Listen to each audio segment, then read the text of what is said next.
An increase in wars and rumors of wars, mass flooding, spontaneous outbursts of Arab unrest, increase of earthquakes, tsunamis and volcano activity, unexplained sinkholes, massive spontaneous bird and fish deaths, increased sightings of UFOs, claims of alien abductions, Torah code prophecies that predict what's happening in the news today.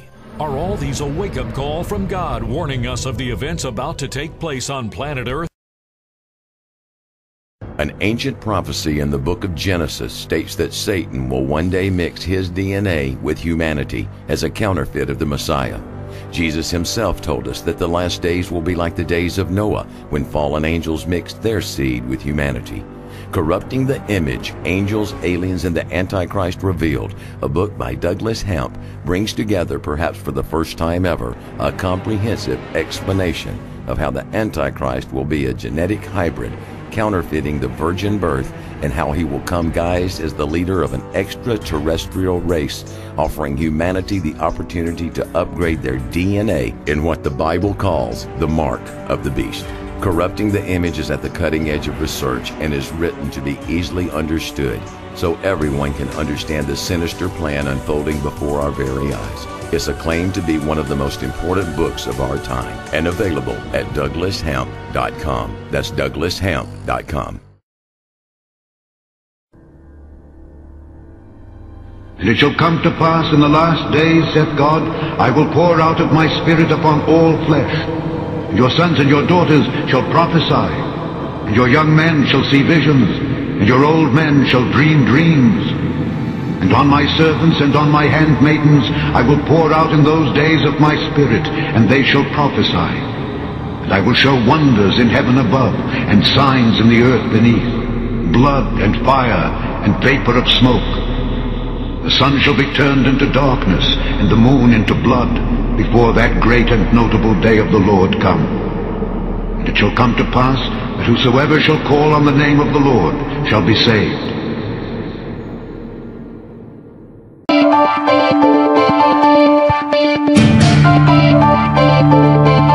Hello and welcome to another segment of A Spirited Debate. I'm Lauren Green, Chief Religion Correspondent for Fox News Channel. Does God use the motion of the planets to communicate with us, to announce things to come? Well, many people believe that an astronomical occurrence called 4 blood moons is a message from God. A blood moon is a full lunar eclipse, and 4 of them in a row is called a tetrad. When they've occurred on the Jewish High Holy Days, it's coincided with major historical events, like the Six-Day War in 1967. 4 blood moons on the Jewish High Holy Days has happened only 3 times in the last 500 years. The next time it occurs is starting next spring on the Jewish Passover.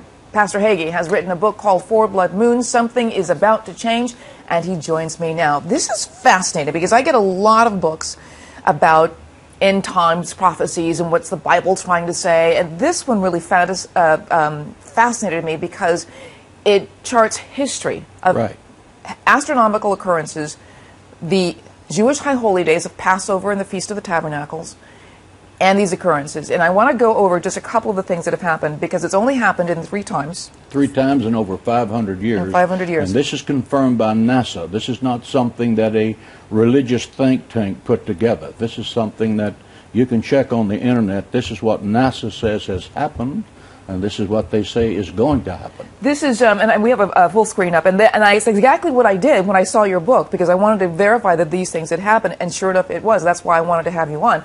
4 blood moons have occurred in 1493-94, fall of Spain, the Jews expelled from them, and Columbus discovers America, what the Bible calls it the infant nation. Right.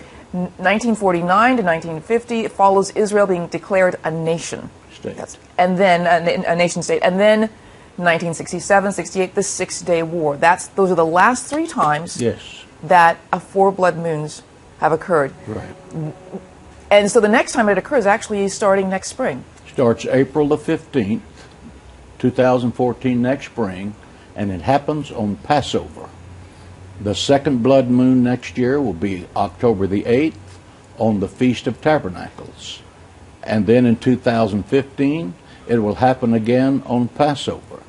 And then it will happen the last time, September the 15th, and that will be on the Feast of Tabernacles.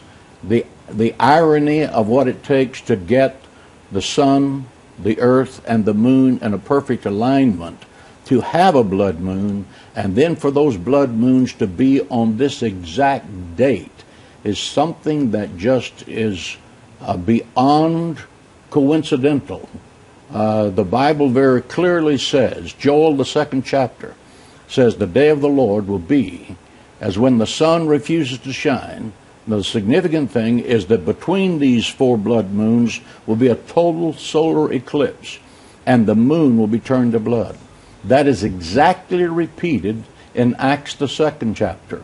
It is repeated by Jesus Christ in the book of Luke, the 21st chapter, when he said, you will see the sun, signs in the sun, the moon, and the stars. And when you see these signs, lift up your head, your redemption draweth nigh. So you're saying that this next 4 blood moons that's starting next spring, is this the end times, what we're looking for, or do you not know what is being communicated with this? Technically, prophetically, the end times began with the outpouring of Pentecost 2,000 years ago. So we have been in the end times when you believe the dispensational 7-day period of time that equates to the 7 days of generation. There are 7 ages and dispensations. We have been in the end times a long time. But when we are reaching that point in time when world history is about to change, we are entering that zone, and it's going to change forever. It's going to change dramatically, and it's going to involve Israel, because it has involved Israel in 1492, 1948, 1967. And each time it has gone from tragedy to triumph. 1492, as you said, the Jewish people were kicked out of Spain with the Edict of Expulsion by King Ferdinand and Queen Isabella. America was discovered, and the Jewish people had a home until Israel became the state. In 1948-49, Israel was a state. The thing that preceded that was the Holocaust, a time of tears and tragedy. 1967 was the Six-Day War, and then Jerusalem became a part of the state. But what do we know what it's going to happen? I mean, we get a lot of prophecy, a lot of end-time prophecies. I get the books a lot, but there's no telling what is actually going to happen. I mean, you could not have predicted a Six-Day War. You could not have predicted a lot of the things that happened after the Second World War with the, with the partition for Israel. Is there any way to predict actually what's going to happen, and will happen after the last 4 blood moon, which would be in 2015? There is a sequence of prophetic events that the Bible says will happen, but it does not give a when. It just says, when you see these signs like this, lift up your heads and rejoice, your redemption draweth nigh, meaning that the end of this age is coming and the Messianic age is going to appear. How long is that? No one knows. Well, it's a fascinating topic, and I urge people to not only check out your book, but also check out what's on the internet, because there's a lot of stuff about 4 blood moons that people can check out for themselves and see what they think. I mean, there are a lot of people who just poo-poo any kind of end-time prophecy. There are a lot of theologians that say that you can't predict what's going to happen. But the fact is that this is an astronomical occurrence that did occur, that happened at this time, and that the next one is going to start happening next spring. So it's fascinating. And one last thing, though, for the first time in history, I believe, Hanukkah is on Thanksgiving. For the first time in thousands of years, and it will not happen ever again. Is that part of what's changing in this world, too? God's trying to communicate with us something, or is this not even related? Well, I can't address that because that's not something I've researched. But I have researched this backwards and forwards. And the concept that these 4 blood moons happen on a high holiday 4 times in a row with a solar eclipse in the middle is beyond the null hypothesis of probability. This is something that the Bible, using the sun, the moon, and the stars as a communication system to humanity, says something is about to change, and world history is going to change forever. Well, the book is called 4 Blood Moons, and something is about to change. Pastor John Hagee, thank you very much for being on A Spirited Debate. Thank you for having me. I'm honored to be here. All right, and thank you very much for joining me.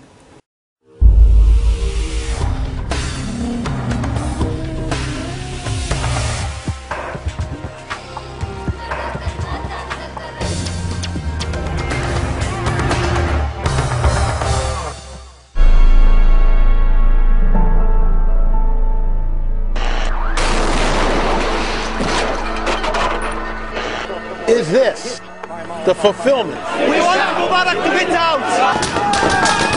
Of ancient rabbinic text. What about the weird weather anomalies? Hundreds of cars were entombed in snow. The magnetic pole has shifted. Magnetic north is moving. There are those who say that something has happened to the moon. The moon looks funny. The moon looks out of place. The moon is shifted. The moon doesn't look the way it's always looked to me. Why is it that an earthquake occurs of 7.0 or greater almost on a weekly basis? What about the tens of thousands of birds falling from the sky? Are we looking at extraterrestrial disclosure? Again, is it business as usual? Is this normal?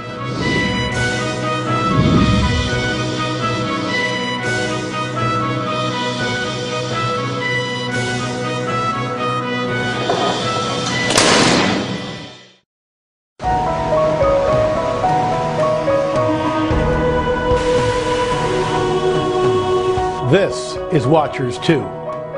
Ancient prophetic texts written thousands of years ago tell us that in the latter days there will be wars and rumors of wars, famines, pestilence, earthquakes in diverse places, and troublesome times.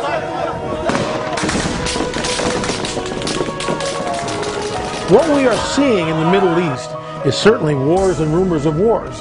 With the recent riots in Egypt, Tunisia, Libya, Yemen. The action follows political unrest in Egypt and Tunisia that saw both countries' leaders step down. Possibly Saudi Arabia, Bahrain. The level of violence peaked in the Bahrain capital, Manama.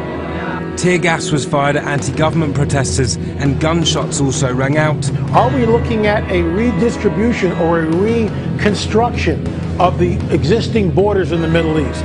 What is going to come of this? We're not certain as of this broadcast, but I will say this. There is great unrest in the Middle East, in the Muslim world, on the Arab street. The fact that we're pushing democracy is naive as can be.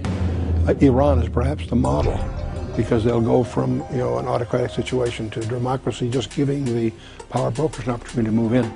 And that's how it was a matter of months, and they became Ayatollah took over and so forth. And I think the same pattern could repeat itself in Egypt, because the democracy itself is an unstable form of government. People don't realize. In the United States, it wasn't a democracy, it was a republic. The rule of law is what its foundation was supposed to be. We are just north of Detroit, and the moon is up tonight. It is totally not where it is supposed to be. As my lovely Deborah says, she has no clue what this means. So I've been watching the moon at least the past 45 days. It is not only totally in the wrong spot, I mean, it's completely and utterly and totally, without a doubt, nowhere near where it normally is. On December 21st, 2010, the winter solstice, we had a lunar eclipse, which hadn't happened in 420 years. But there were some people who looked at the event and the moon afterwards and began to say, why does the moon look funny? Is it out of place? Has it shifted? Gee, the moon, the shadows look different. What's going on? We tried to find out and get to the bottom of it. We took what's known as a red camera and went up in a secret location in the Hollywood Hills and shot the rising of a full moon. And we compared and sort of did an A/B between our footage and what another videographer had taken of the moon. And what we discovered was that it appeared like the lunar surface somehow had rotated about 135 degrees. How can that possibly be? We called the Griffith Observatory, the Jet Propulsion Lab, Pepperdine University, and UCLA. All we're trying to do is ask some questions. We basically got the door slammed in our face. No one would come on the record. No one would address the issue. I found another site that was telling me that the moon is out of phase. It's not in the place that it should be. In other words, according to local maps that show you the different phases of the moon and what it should look like and how it should look like, whether it's a gibbous or a crescent, and what part of a crescent or what degree of it should be crescent. When you go out and actually look in real time, it's about 2 days off from being out in a proper phase, and it's almost as if the moon has clocked itself 90 degrees off of what it used to look like, with the craters and the seas and everything slightly out of position.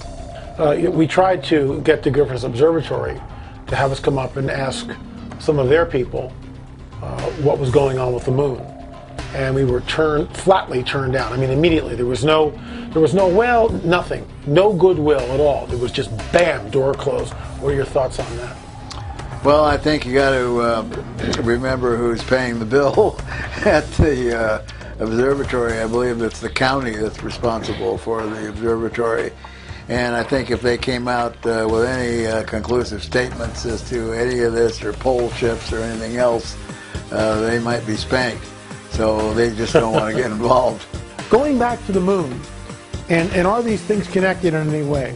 We know that right after the lunar eclipse, people began to discuss that the moon, the lunar surface, seemed to have shifted. 10 February, as the moon is upside down. You're right, Henning. This is weird, man. Weird, weird, weird. I believe that the moon has rotated to the right substantially. Or the Earth has rotated to the left. It seems that this should be big news. So there is something definitely going wrong here, and I just wanted to make the video to document it. It is February 10th, 11:30 at night. I can't stay out here for very long because it's only 5 degrees out. The Torah codes have been mathematically proven that there is some sort of a hidden code within the text of the Torah, the first 5 books of the Bible. We have contact with a rabbi in Jerusalem, his name is Rabbi Glazerson, who sent us this Torah code over here concerning the moon. And this is what it says. Will be observed a change in the moon in 5771. That's the Hebrew calendar that corresponds to our date of 2011. Coincidence? I think not. Lorenzo Iorio from Cornell University has written a paper under General Relativity and Quantum Cosmology. The title of the paper is this: On the Anomalous Secular Increase of the Eccentricity of the Orbit of the Moon. The bottom line here, his closing statement is this: Thus, the issue of finding a satisfactory explanation for the anomalous behavior of the Moon's eccentricity remains open.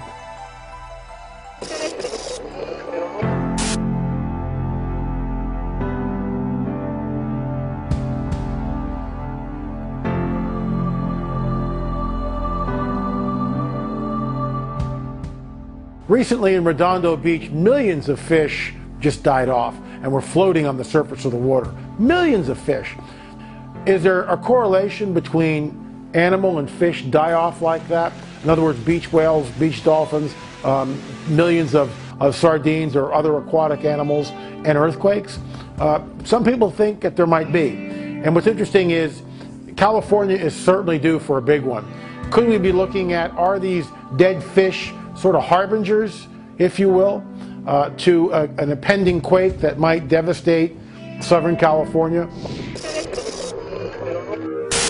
We know for an absolute scientific fact that magnetic poles have shifted. Just when you thought there couldn't be more change going on in the world, it turns out magnetic north is moving. Aviators knew this. It's always moved, but not like this. In fact, it's on the move about 40 miles a year now along the polar cap toward Russia. But because of it, some airport runways calibrated by compass are now 3 or 4 degrees off. Now, all of this might sound a little confusing, but let's get one thing straight. The runways aren't physically moving. All that's really changing is the number.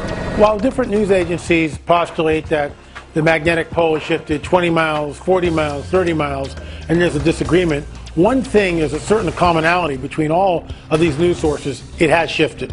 We know that. It has moved. Now, when you tie in the idea of the magnetic pole is shifting, then I got a roundtable discussion from scientists admitting that the electromagnetic currents over the Earth are diminishing. They're losing their power and effect. and they were concluding that this seems to be one of the stages of when there's about to take place a pole reversal. We know that it happened at least one time in our past. We're talking about stuff that, you know, where the end of dinosaur kind of things, the end of an epoch and going into a new age or whatever. This is coupled also, though, with our understanding of the electric universe. The astronomers try to explain what they think they see in the universe by not going beyond the 16th and 17th century. There's an interesting article in June of 2005, Scientific American, where they're studying the fact that the constants, Planck's constants in physics is changing. Speed of light slowing down, Planck's constants it's increasing to keep the energy equal. The point is, their conclusion, their words, not mine, their words. If the constants are changing, it implies that our reality is but a shadow of a larger reality.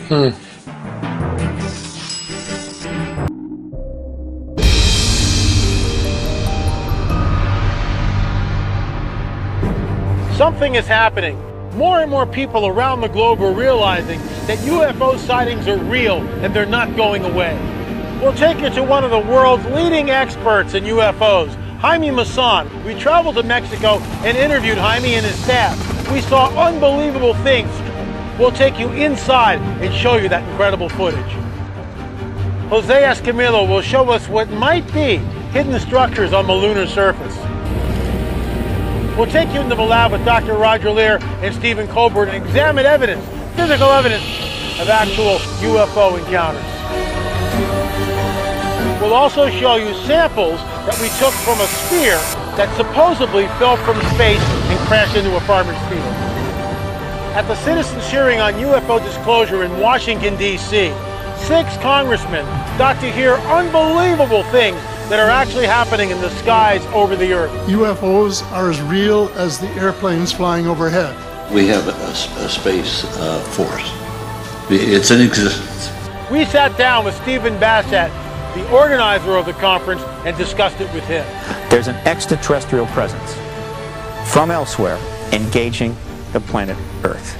We also talked to Chris Putman, co-author of the best-selling book Exo Vaticana. We sat down with Chris and asked him to explain what the Vatican relationship is with the extraterrestrial phenomena. The data says that more people believe in ET than believe in God. We also interviewed Dr. David Jacobs, who took us inside the alien abduction phenomena. Dr. Jacobs also weighs in on what he thinks the endgame might be to the alien abduction phenomenon.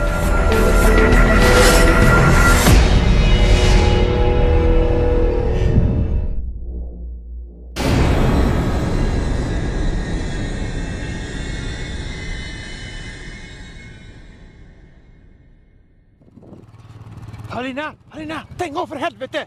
Stäng av! Halina!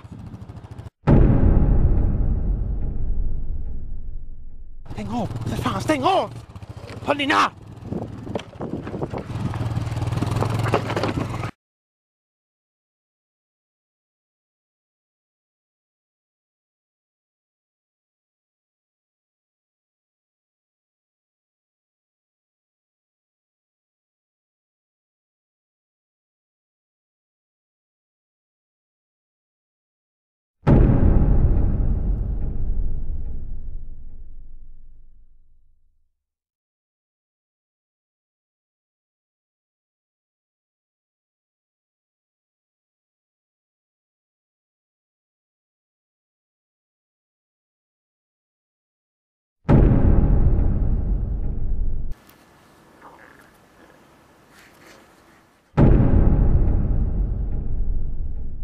Rafa, para aí, velho. Não dá pra ver, peraí. Não, tá tremendo muito, cara. Para aí, Rafa, para aí.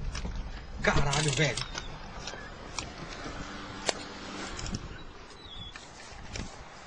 Caralho, velho. Puta, onde que tá agora, pô? Olha lá, olha lá.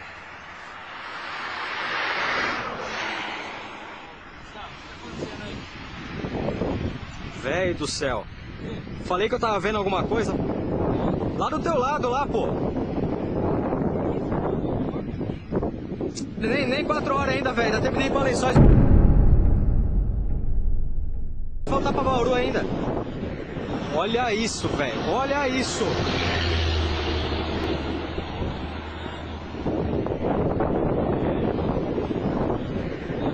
Outra puta, você não tem que ver onde o Zu vai buscar isso aqui, velho. Você não tá vendo nada aí, filho. Você tem que ver aqui na máquina. Ô, Rafa, tá virando, velho. Puta que pariu, velho.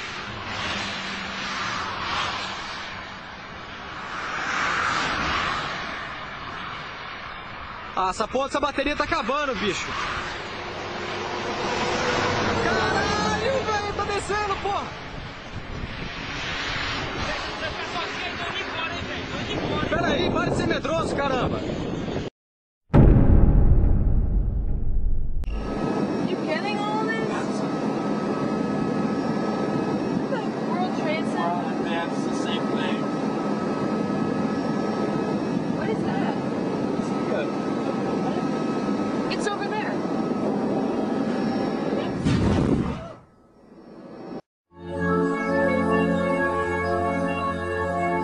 In May 2007, this strange creature was found on a farm in Mexico.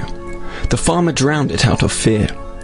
Since the end of 2008, researchers have been carrying out tests on the corpse, but the mystery is deepening.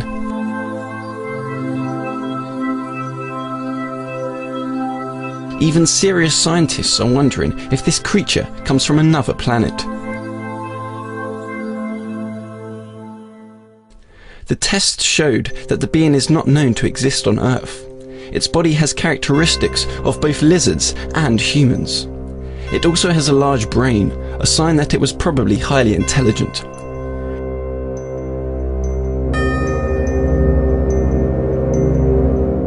There are frequent UFO sightings and reports of crop circles in the area, leading to the suspicion that the being was left behind by aliens.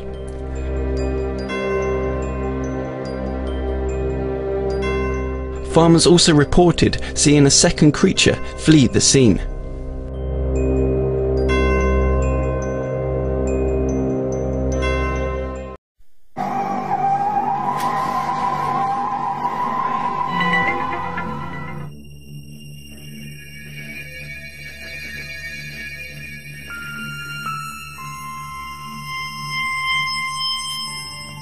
Dr. I.D.E. Thomas is one of a long line of Welsh preachers. He is currently the senior pastor at the First Baptist Church of Maywood, California, and has authored several books which have enjoyed wide circulation. In his book, The Omega Conspiracy, Dr. Thomas explains the phenomenon of unidentified flying objects and offers an explanation that could identify the beings who operate them. As incredible as his explanation may sound, let us regard the ancient saying of Heraclitus, who 500 years before Christ said, "Because it is sometimes so unbelievable, the truth escapes becoming known." The answer to all this and the clue to this cosmic riddle may be found in the ancient book of Genesis. And back there in chapter 6, we are told of a very amazing and bizarre event. The sons of God saw the daughters of men and saw that they were beautiful, and they lusted after them. And then we read they married them and sired children from them.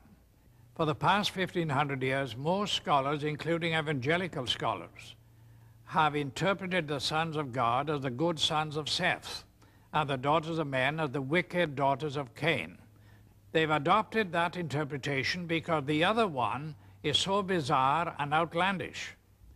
The ancient interpretation, and in my opinion the correct one, is that the sons of God were demonic beings or fallen angels, and that they came down to earth, they lusted after the daughters of men, they married them, and produced this amazing progeny, this hybrid progeny of the Nephilim. And the very word Nephilim does not mean giants. It comes from the root Nephal, fallen ones. The early Christian fathers in the first 4 centuries, men like Irenaeus, Tertullian, Ambrose, for 400 years they knew no other interpretation except that the sons of God were angelic beings. Josephus, the cosmopolitan Jewish historian, says the same thing. We read in the book of Job that when God laid the foundation of the earth, the sons of God shouted for joy. Obviously, the sons of God could not be human beings. Adam had not been created. If this was a case of just mixed marriages between good men and wicked women, it is surprising that God should have issued the fire of judgment that he did. God took this stern action of wiping out the human race.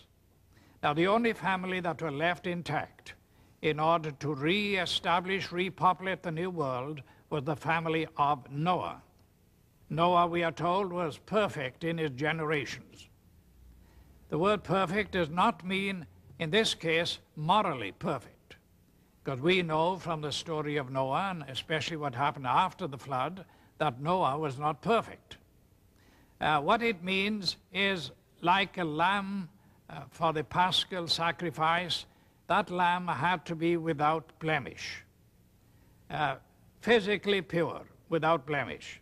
So it seems was the case of Noah, the only family that remained uncontaminated from these strange beings that appeared from space. The only line that was pure and clean from God's standpoint to start a new world and a new civilization. Jesus said, as in the days of Noah, so in the days of the coming of the Son of Man. Of all the patriarchs and prophets of the Old Testament, the key to prophecy above all others is Noah. And something happened in the days of Noah that was a distinctive characteristic of Noah's time that didn't happen before or after. Wars and famines and pestilences and natural disasters have always happened. But something happened in the days of Noah, and the most sinister and bizarre of all the things that happened was this intermarriage between the angelic race and the human race. And of course, the mastermind behind it all was another angel, a fallen angel, Lucifer. Now, we believe that as they came in those days, we may very well be on the edge of another invasion from outer space, that Satan will once again make another attempt, maybe the final assault on the human race, in order to wean men and women away from the worship of God. He has tried before, he will inevitably try again. And by seducing the human race, by sending these so-called entities from space, demonic beings, he will try to get people all over the world to worship him and to deprive God of the worship that is due to him. Fortunately, we know what the end result is going to be. But this final or omega assault that will come at the end of time may trigger the coming back of Jesus Christ to rescue his own. Satan has failed before, and the Bible predicts he will fail again. We are told quite emphatically in God's word that the kingdoms of this world shall become the kingdom of our God and of his Christ. Satan will make the attempt, but our God, greater is he that is in you than he that is in the world.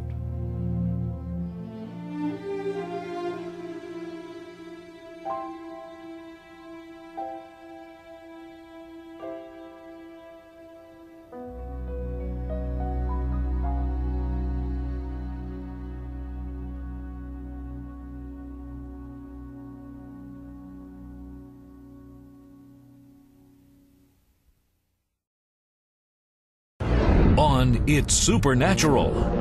Aliens, UFOs, are they real? A former branch chief of the Department of Guided Missiles says yes. Discover the shocking truth behind UFOs, where they come from, and what their end-time plan is. Can ancient secrets of the supernatural be rediscovered? Do angels exist? Is there life after death?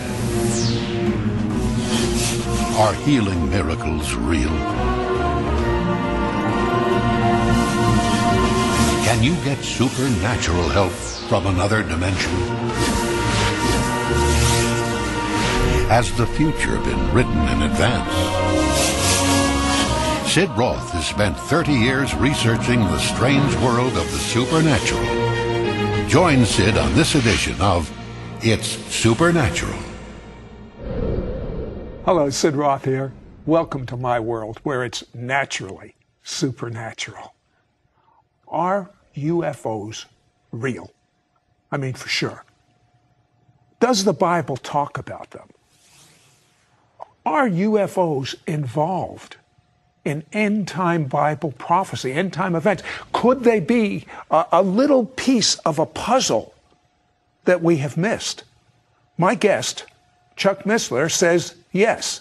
He's a Naval Academy graduate and former branch chief of the Department of Guided Missiles, CEO of 6 public companies. 4 of the 6 were highly classified in the Department of Defense. Chuck Missler, you are such, in my opinion, and I'm entitled to say this, you are such a renowned, wonderful Bible teacher. Are you a little Miss Sugar? What are you talking about? UFOs, flying saucers? I mean, I don't get it. Well, first of all, I appreciate the intended encouragement, but I really came at this whole subject because of my love for the Bible.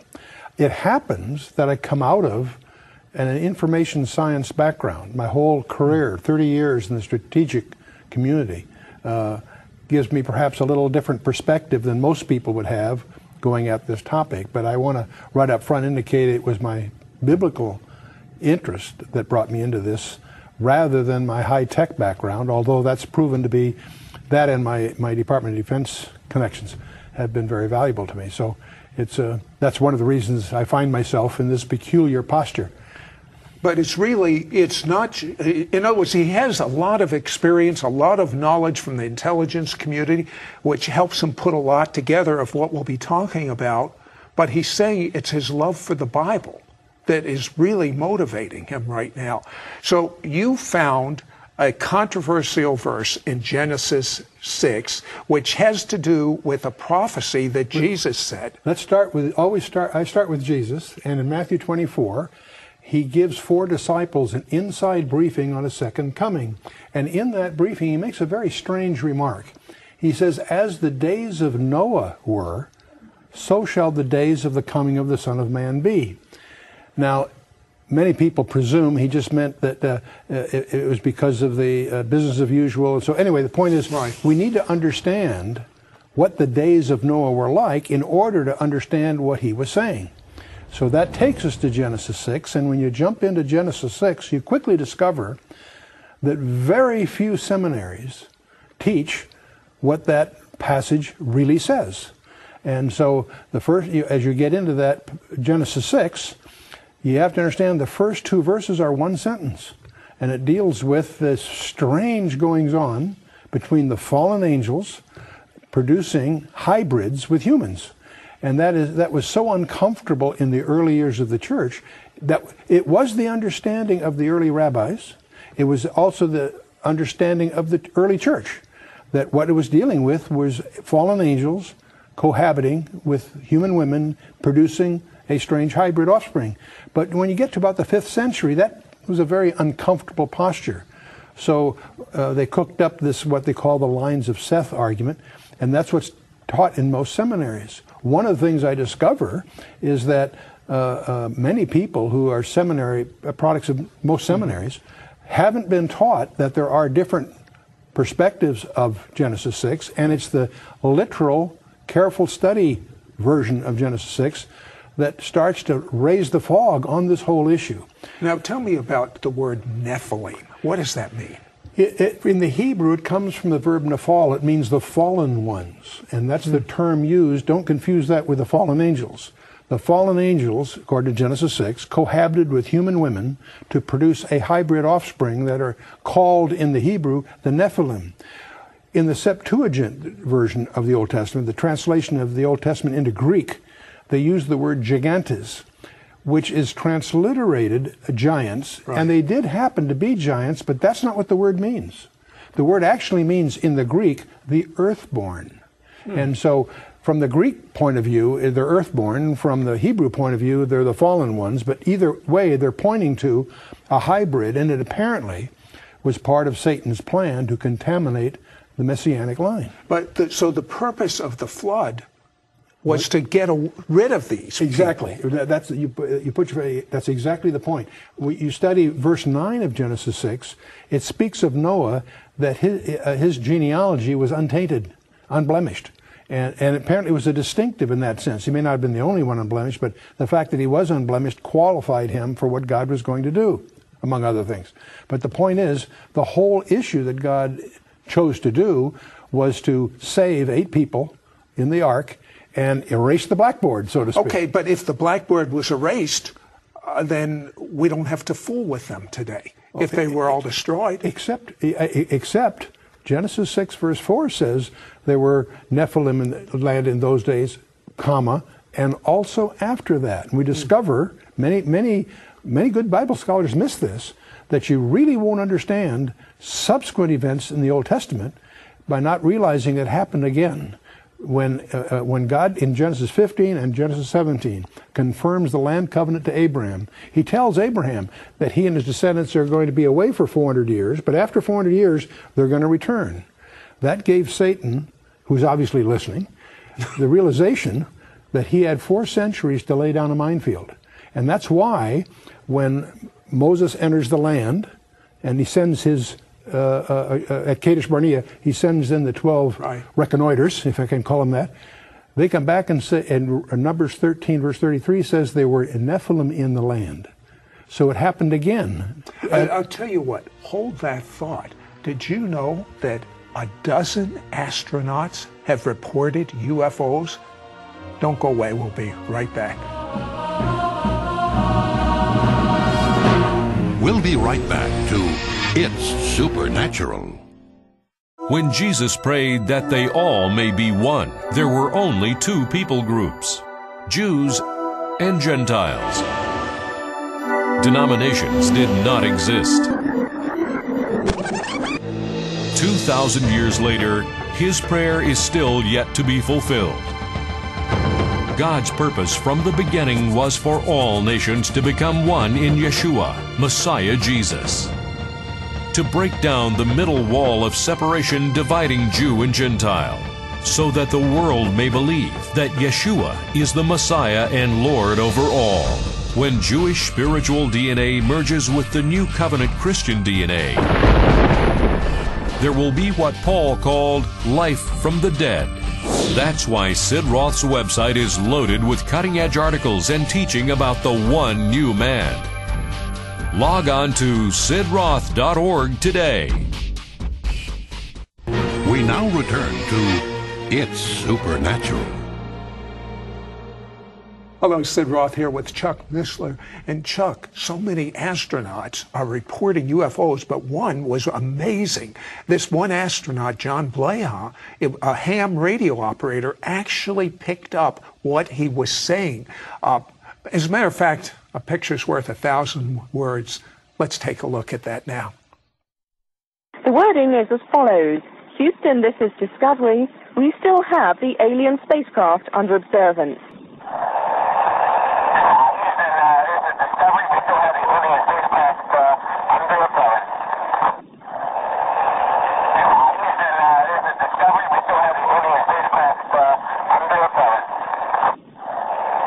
I have a question for you. Why is there so much misinformation?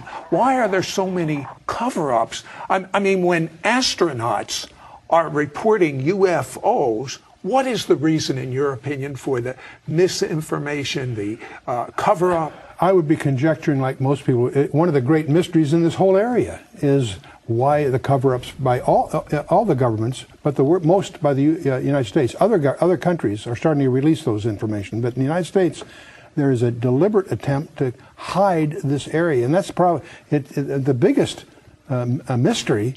Isn't this one? The biggest one is Roswell. Why is the Roswell incident back in 1947 enjoy a higher level of classification than our most sensitive warheads. You're from the intelligence community. You should tell me. Well, it makes no sense. I agree. And it's a mystery. I don't have a conjecture as to why they're doing it, but it's clear 2 presidents and 4 congressmen have been unable to crack the security that surrounds the Roswell incident. Why? That was 60 years ago. And that's the mystery. Obviously, there's all kinds of bizarre stories that have come out of that experience. But the real mystery to me isn't that. The real mystery is, why is it classified? Why does the government hide it? And I don't have any conjectures. I think those conjectures are just as wild as the other conjectures about the UFOs. According to your tapes, this cover-up was very unusual because some 30 newspapers reported it in 47, and then just immediately after, what happened? Yeah, Blanchard, the colonel of the base, when the Roswell thing first happened, issued a press release that a saucer had landed and so forth. Within a few hours, 400 miles away, the Brigadier General in charge of the 8th Air Force countermanded that press release and hatched this story about it was a weather balloon and so forth.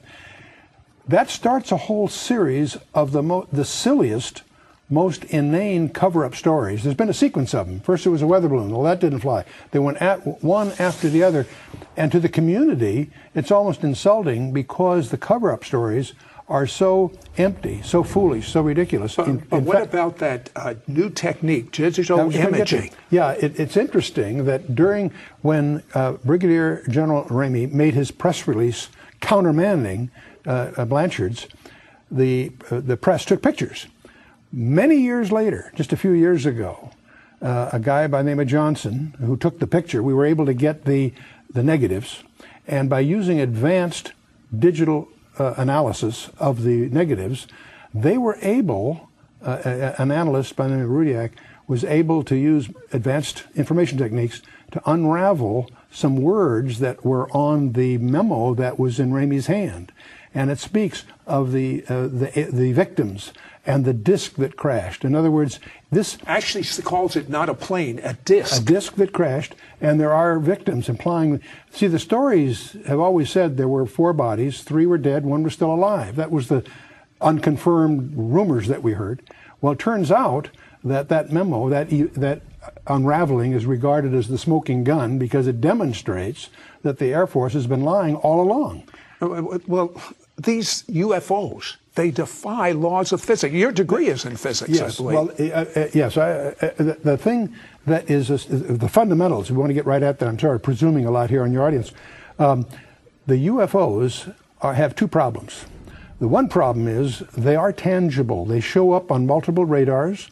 They leave physical evidence, burnt ground and radioactivity and so forth. So they're tangible. They're not hallucinations. Radar sets don't have hallucinations. Okay. Right.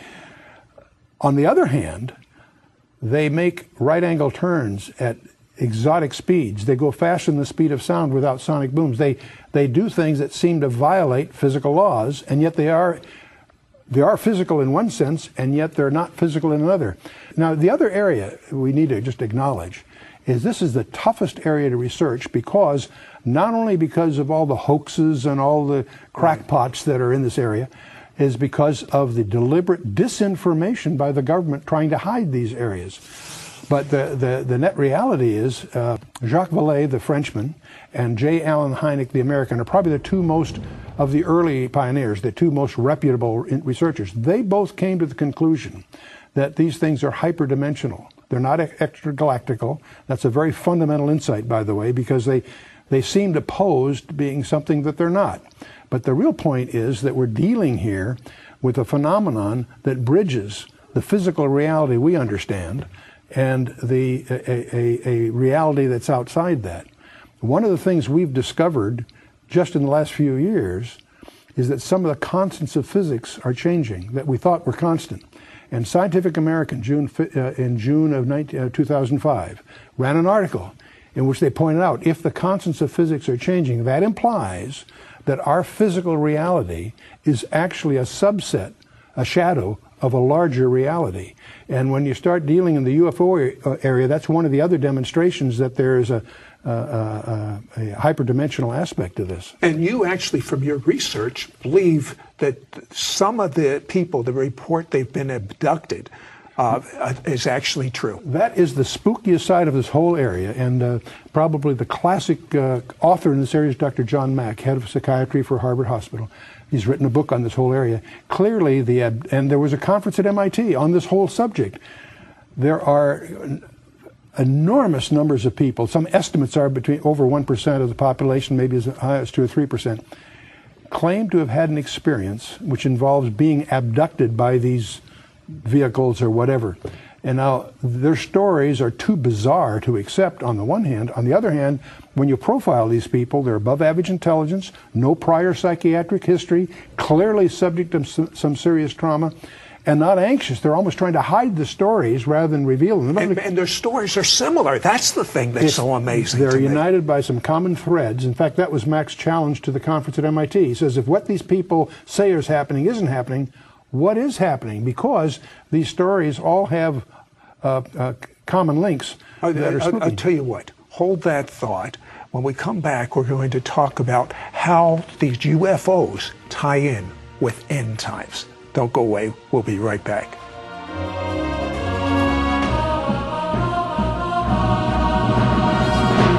We'll be right back to It's Supernatural.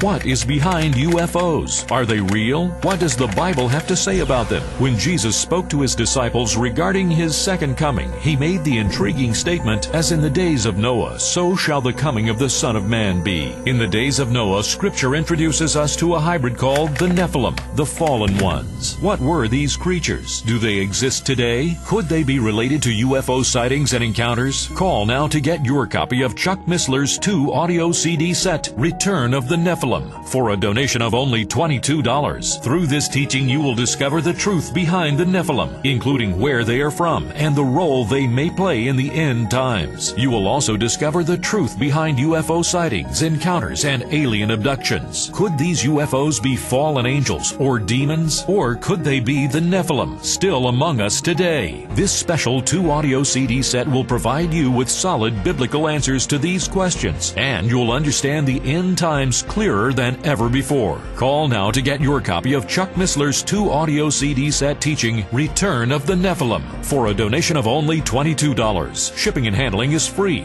Ask for offer number 1243. Call now or write to Sid Roth. It's Supernatural. Post Office Box 1918, Brunswick, Georgia 31521. Please specify offer number 1243 or log on to sidroth.org. Call or write today. We now return to It's Supernatural. Hello, Sid Roth here with Chuck Missler. And Chuck, the only reason you're involved in this is it's a missing ingredient, a missing piece, something that no one looks at in the end times, these UFOs. Are these people around today, in your opinion, these descendants of the Nephilim? I wouldn't be a bit surprised. Well, not necessarily as descendants directly, because I think that's been dealt with. But I think there's, okay. But at the same time, I do suspect that the UFOs are in effect a modern day echo, if you will, and that may be what Jesus was talking about when he says, "As the days of Noah were." That there's he's implying a parallelism, and so that's why we got interested in this in the first place.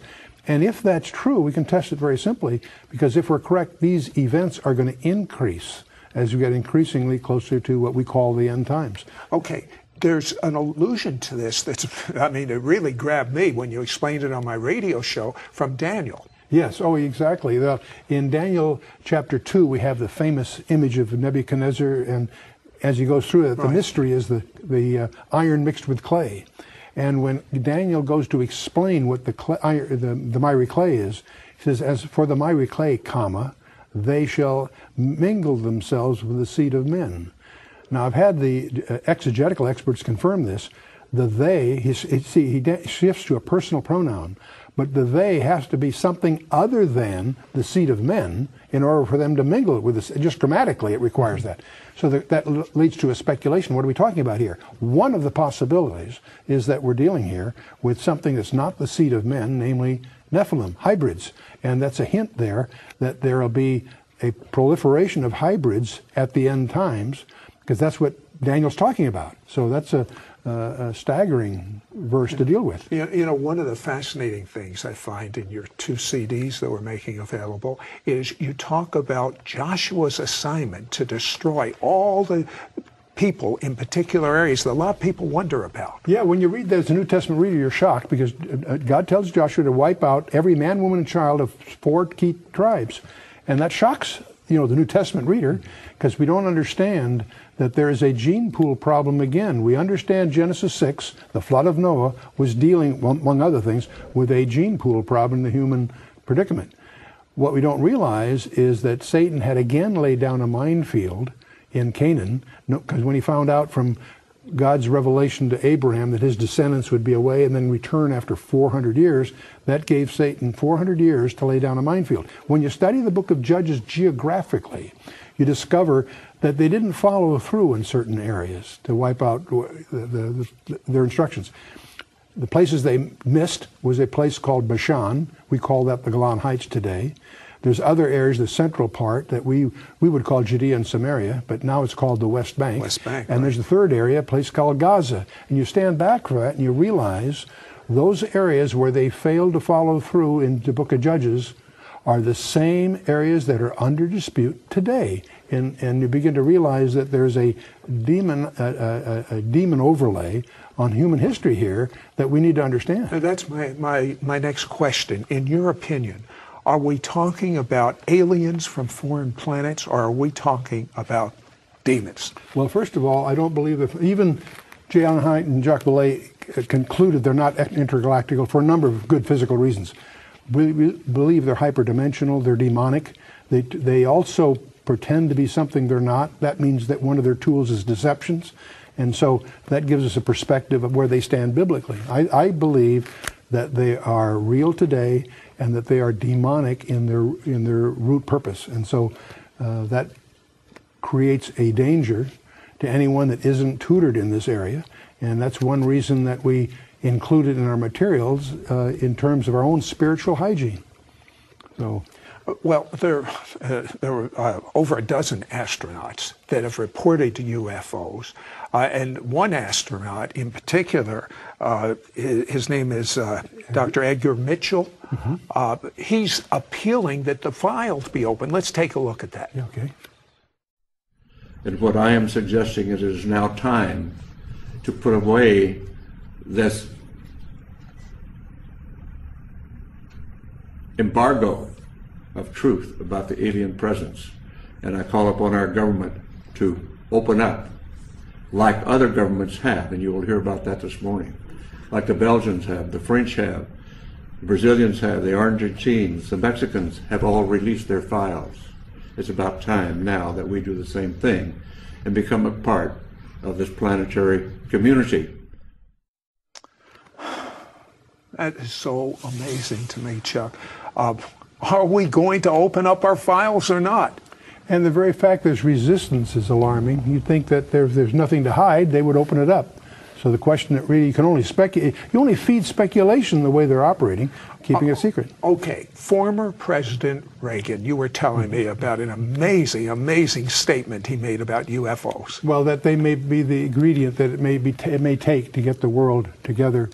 But on the presidential side, there have been 2 presidents that have tried to crack the security and couldn't, and 4 congressmen. So we need to put pressure. So what is going to happen when the President of the United States says there are UFOs, we're being invaded, there's going to be a one-world government, and I mean, there we are, end-time prophecy. It looks like it's very easy to see how this could have a major role in setting the stage if we understand the classical biblical scenario. And that's one reason when you go at this area, your primary study should be to understand what the Bible has said all along is the destiny of man and the history, the forward history of governments. And so as we watch every day, that as we look at our newspaper and see where the world is going, not just in this area, the whole geopolitical horizon is converging. The more you know about your Bible, and the more you know about what's really going on in the geopolitical horizon, the more you see the convergence. We're plunging in to the climax of human history. Based on all of your Bible study, all your research, where is America right now? Well, America is in deep trouble. The America you and I grew up in, I believe, is over. There are such strange phenomena going on in a supernatural fashion around the world that I have asked my friend L.A. Marzulli, who has spent the last few years of his life documenting these things. I mean, most people read a little headline, but they don't understand how serious these things are and what they are what their signs are pointing to. For instance, have you noticed the increased number of earthquakes, tsunamis, these tragic events, strange weather patterns, sinkholes just mysteriously opening up? There have even been reports of sounds coming from the center of the earth. They're very eerie. UFO abductions, and they're being verified. Cattle mutilation, but it was supernatural, not just some crazy man doing it. Mystery codes being revealed in the scripture that's predicting the future. Mystery of the mark of the beast. L.A., I can see how God handpicked you to do this investigation, because you see, L.A. was raised Catholic and he was just disillusioned, and he had never seen the supernatural. So what happens? The first supernatural he sees, he thinks it's good, but it's not. It's demonic. He gets involved in the New Age, and he goes through a whole maze in that, and he gets pretty high up with a Maharaji, and he's in an ashram, and he's part of this Maharaji's orchestra, does a 10-city tour, and then the highlight, they come to the Houston Astrodome. And what was the purpose of them coming to the Astrodome? It was a gathering of all the devotees of Maharaji into the Astrodome. Numbers were sort of, they expected like, tens of thousands of people. It wasn't the case. They probably had about 20,000 people. But the purpose was, it was called Millennium. And we were told that this was going to be a life-changing event. And it was life-changing for me only because I saw something while I was on that platform with the orchestra that night that sort of gave me a hint that maybe what I was looking at wasn't what I thought it was. What did you actually see? Well, I mean, you weren't looking for this, no. But you had a revelation of there was something there beyond the people. Mm-hmm. There was a large platform which was the stage, and behind the stage was a dais. And the Holy Family was perched on this dais with the guru on the very topmost part of the dais. And this was in an evening service, and the crowd was applauding and just, lots of energy from the crowd, and the orchestra played and got the crowd warmed up, and then the guru came out, had this big crown thing on. And I remember my friend nudging me like this and said, take a look behind you. And I glanced back like this. Now, here were the members of this so-called Holy Family, the mother, three brothers, and the guru on the highest part of this dais. And as I looked at them, I had no words to describe this or no dialogue to articulate it as I'm doing so now. But they did not look entirely human. And what I mean by that, they were human, but there was a power that was emanating, coming through them. And I didn't ascertain, or couldn't ascertain at the time, whether the power was benevolent or malevolent. I just saw power, and it was overwhelming. Okay, so he left that organization.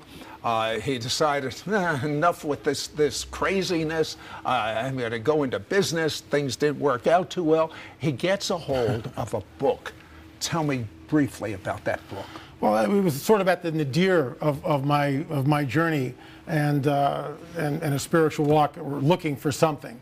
And I was 30 years old, and I was reading a book by David Hunt called The Cult Explosion.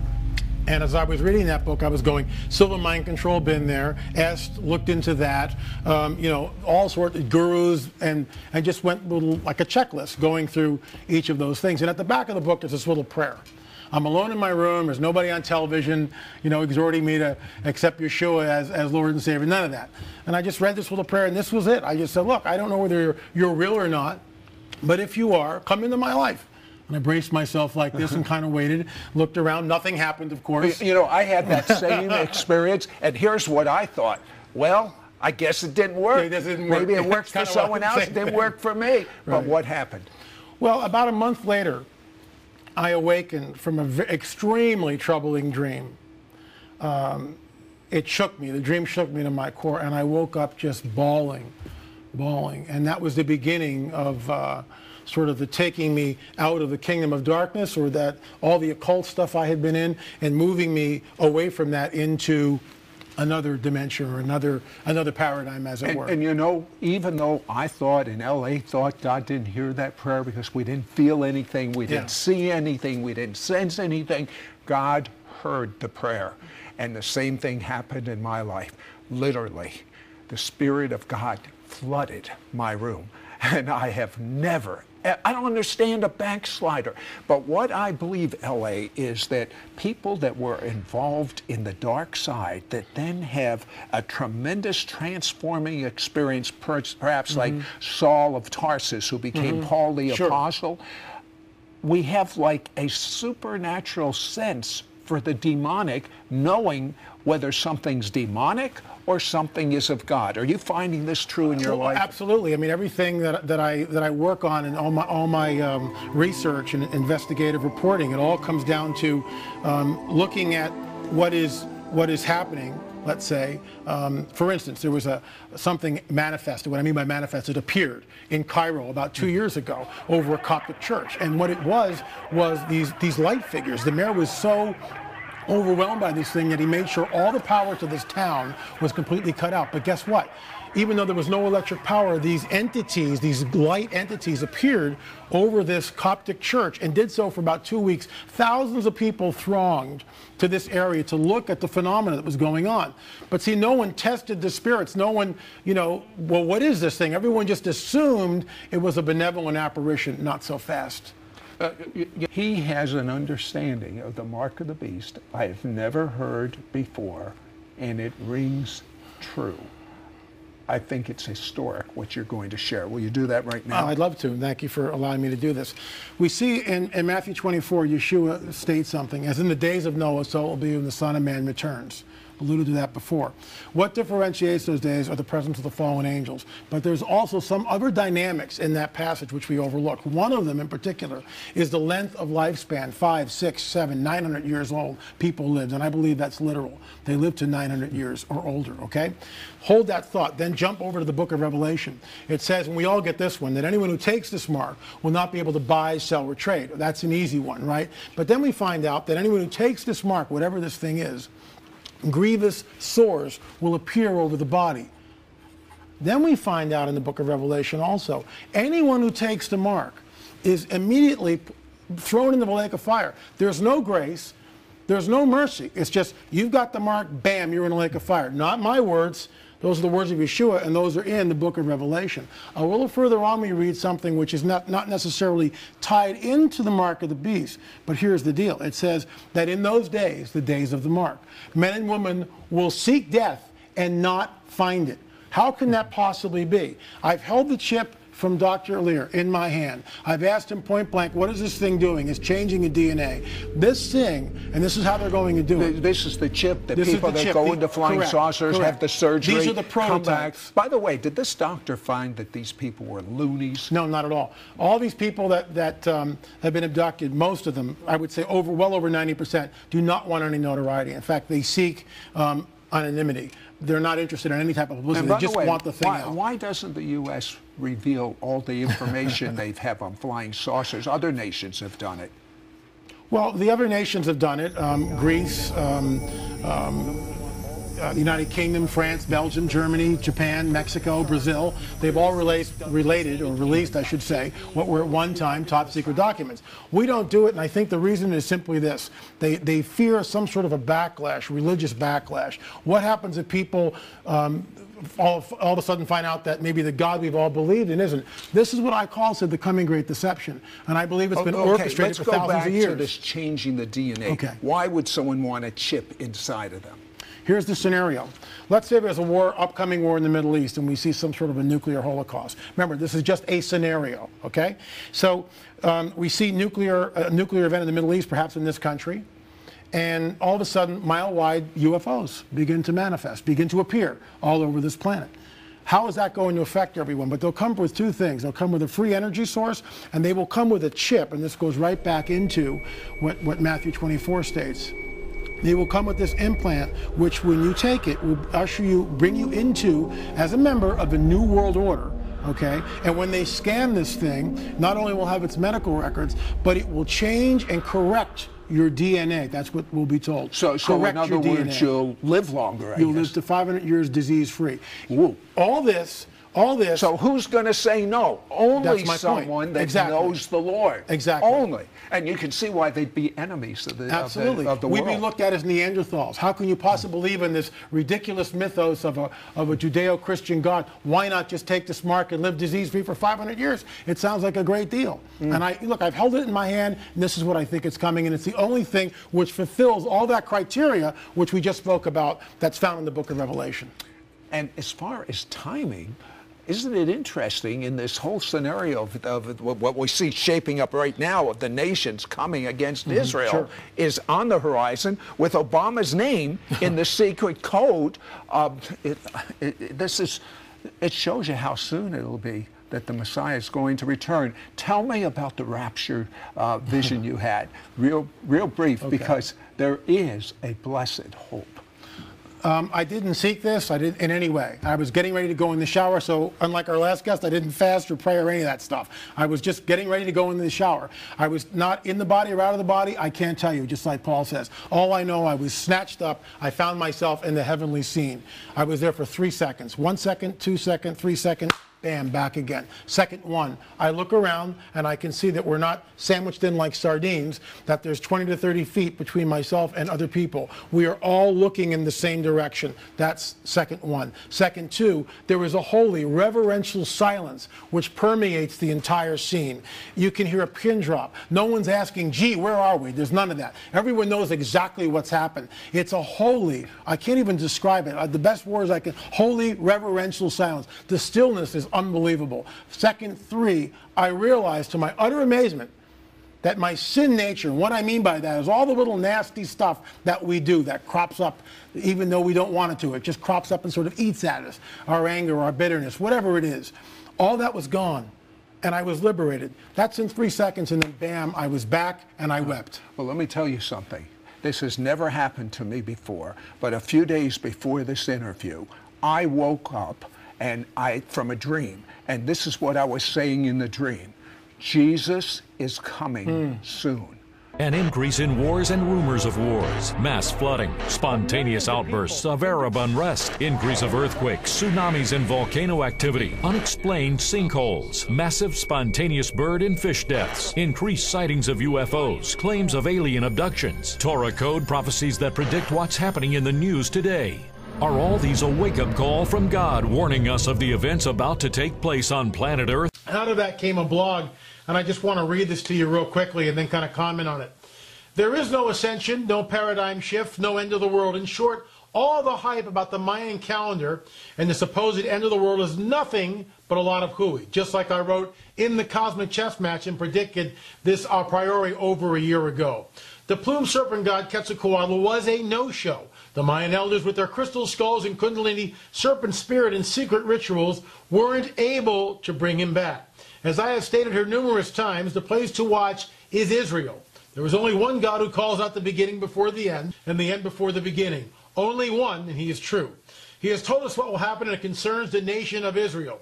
Look to the mountains of Israel. Look to the prophecies of Ezekiel and Isaiah. I would ask the New Agers to consider this. There is a God outside time and space who alone knows the future. He is loving and he cares for us. He does not demand the sacrifice that the Mayans engaged in, where over 50,000 human beings were ritualistically sacrificed on the tops of their temples. He has sent his only begotten Son to shed his blood once as remission for all the nasty stuff we human beings engage in.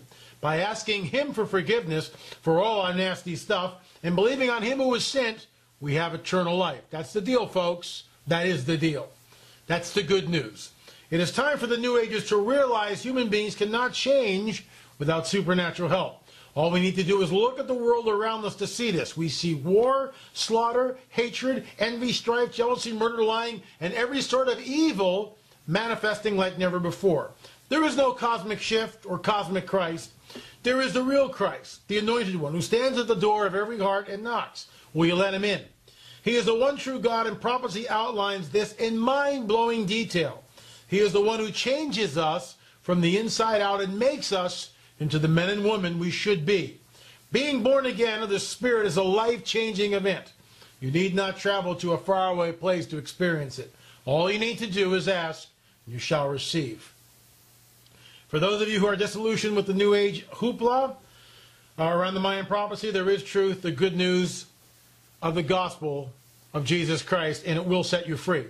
Look, here's the deal, folks. I want to make it real clear. I'm not talking about religion. I'm not talking about monks with funny haircuts and statues and burning candles and edifices and murals on the wall and tapestries and incense and all this other nonsense. These are the trappings of men. I'm talking about a real experience with the God of the universe. It happened to me 32 years ago. It still continues to this day. I commune with him more than I ever have before. And the neat thing about it is you can too. And this isn't a call to try to, evangelize everybody and Bible thump. It's a real experience. It's what happened 2,000 years ago to those first group of men who gathered in that upper room when the Spirit of a living God came upon them and they were changed from the inside out. It's not a lot of hoopla. It's not false promises. It's not, weird visions or getting your third eye open. It's not those things. The Spirit of a living God comes into our lives and changes us from the inside out. Are we perfect? Absolutely not. But during that change, which is a process which happens over decades, it's been 32 years, I no longer am the man that I was 32 years ago. And anything in my life that has value or worth, I attribute to him. If not for him, because I've blogged about this before, 32 years ago, I was a drug-taking, fornicating, occult-worshipping, let me try that again, drug-taking, fornicating, occult practicing, and guru worshipping pagan. That's what I was. And he changed that. He changed that. He changed me. He can change you too. If you're a new ager and you're checking this thing out, and you astral project and you've had some entities in the room at night and they're communicating with you, all I can say is that type of stuff is a deception. It's a deception. It's from a place called the second heaven, where fallen angels and demonic entities reside. And they can manifest in our dimension. As Jacques Vallée says, these entities are messengers of deception. And for those of you who are in communication with them, you will notice that they lie all the time. Here's a perfect example. There was a crop circle fairly recently, a couple of years back, in Avebury, and it showed our solar system. And in that solar system, it showed what many consider to be Planet X. And we heard this hoopla, Maya 2012, December 21st, Planet X, we're going to see Planet X, and Planet X is going to come in, and it's going to destroy everything, and we're going to have a pole shift, and it's the end of the world, and all this nonsense. Oh, my gosh. And people believe that stuff. Meanwhile, in the Cosmic Chess match, myself and others are saying this isn't going to happen this way. The place to look is Israel. What's interesting is that so many of the New Agers look at this crop circle and believe that this crop circle was the real deal, okay? And it pointed to December 21st. And now everyone's backpedaling. Well, wait a minute, it's like we were lied to. Oh, really? And here's the deal, folks. If you were lied to then, if you were deceived once, that's deliberate. Because deception means that who's ever planning a deception is deliberately obfuscating the truth. They know what the truth is, and they're steering the viewer and the recipient of their message away from that truth. And that, my friends, is pernicious. And that's deliberate, and that's what we see in the crop circles. We also see that, of course, in the 2012ers.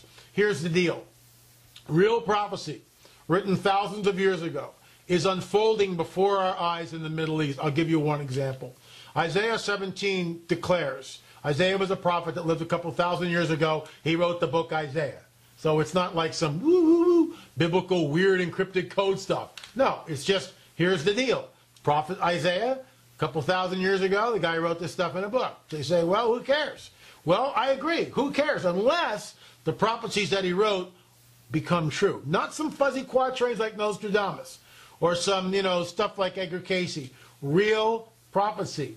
Very, very pinpointed, very accurate to 100%. Not 60%, 40%, 100% accuracy. So Isaiah writes this prophecy, and it basically says Damascus is a ruinous heap. for those of us who have traveled in this prophecy, we've looked at this and wondered, how can that possibly be? How can Damascus, is it going to be from the Israelis attacking? Is it going to be the Ezekiel 38 war? But now we see something that no one would have ever imagined. We see Damascus being destroyed literally brick by brick by brick. Recently, Bashar al-Assad released Scud missiles in this city, firing into the city, firing into his own troops, or I'm sorry, the rebel troops, with Scud missiles. That's crazy. There are pictures where it shows Damascus, certain sections of Damascus, reduced to rubble. Is it a complete fulfillment of that prophecy? No. But as a watcher, or as a watchman, I look at this every single day to see exactly how far this Arab Spring has gone in Syria. Nothing would surprise me at this point if Damascus literally was reduced to a ruinous heap. And that would be the fulfillment of Isaiah 17. Folks, we are living in tenuous, tumultuous, unprecedented times. The place to watch is the Middle East. The place to really watch is the nation of Israel. God is not done with the nation of Israel. Absolutely not. For those of you who are in the replacement theology camp, with all due respect, you are completely wrong. It's like sitting in a baseball game with blindfolders on and earplugs in. Israel is the chosen people. They have been gathered into the land, just like Ezekiel 37 and other prophecies state they would be in the last days. They are now a nation, which is a nation comprised of unwalled villages.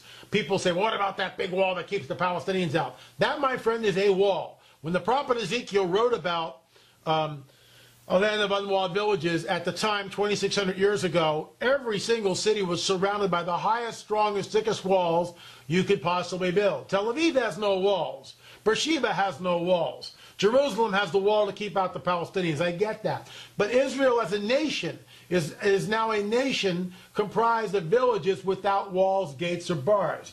I believe that it's a fulfillment of that prophecy. Are they dwelling in safety? Depends on who you ask. They certainly are not at war. However, when we see hundreds of rockets coming in from the Gaza Strip, which resulted in the last little skirmish that we saw, one can say that they're really not living in peace and safety. The bottom line here, folks, prophecy, biblical prophecy, is 100% true. It's something we can count on. It's something we can take to those that we love and that have no idea what's really going on and go, hey, look, this was written thousands of years ago and now it's coming to pass.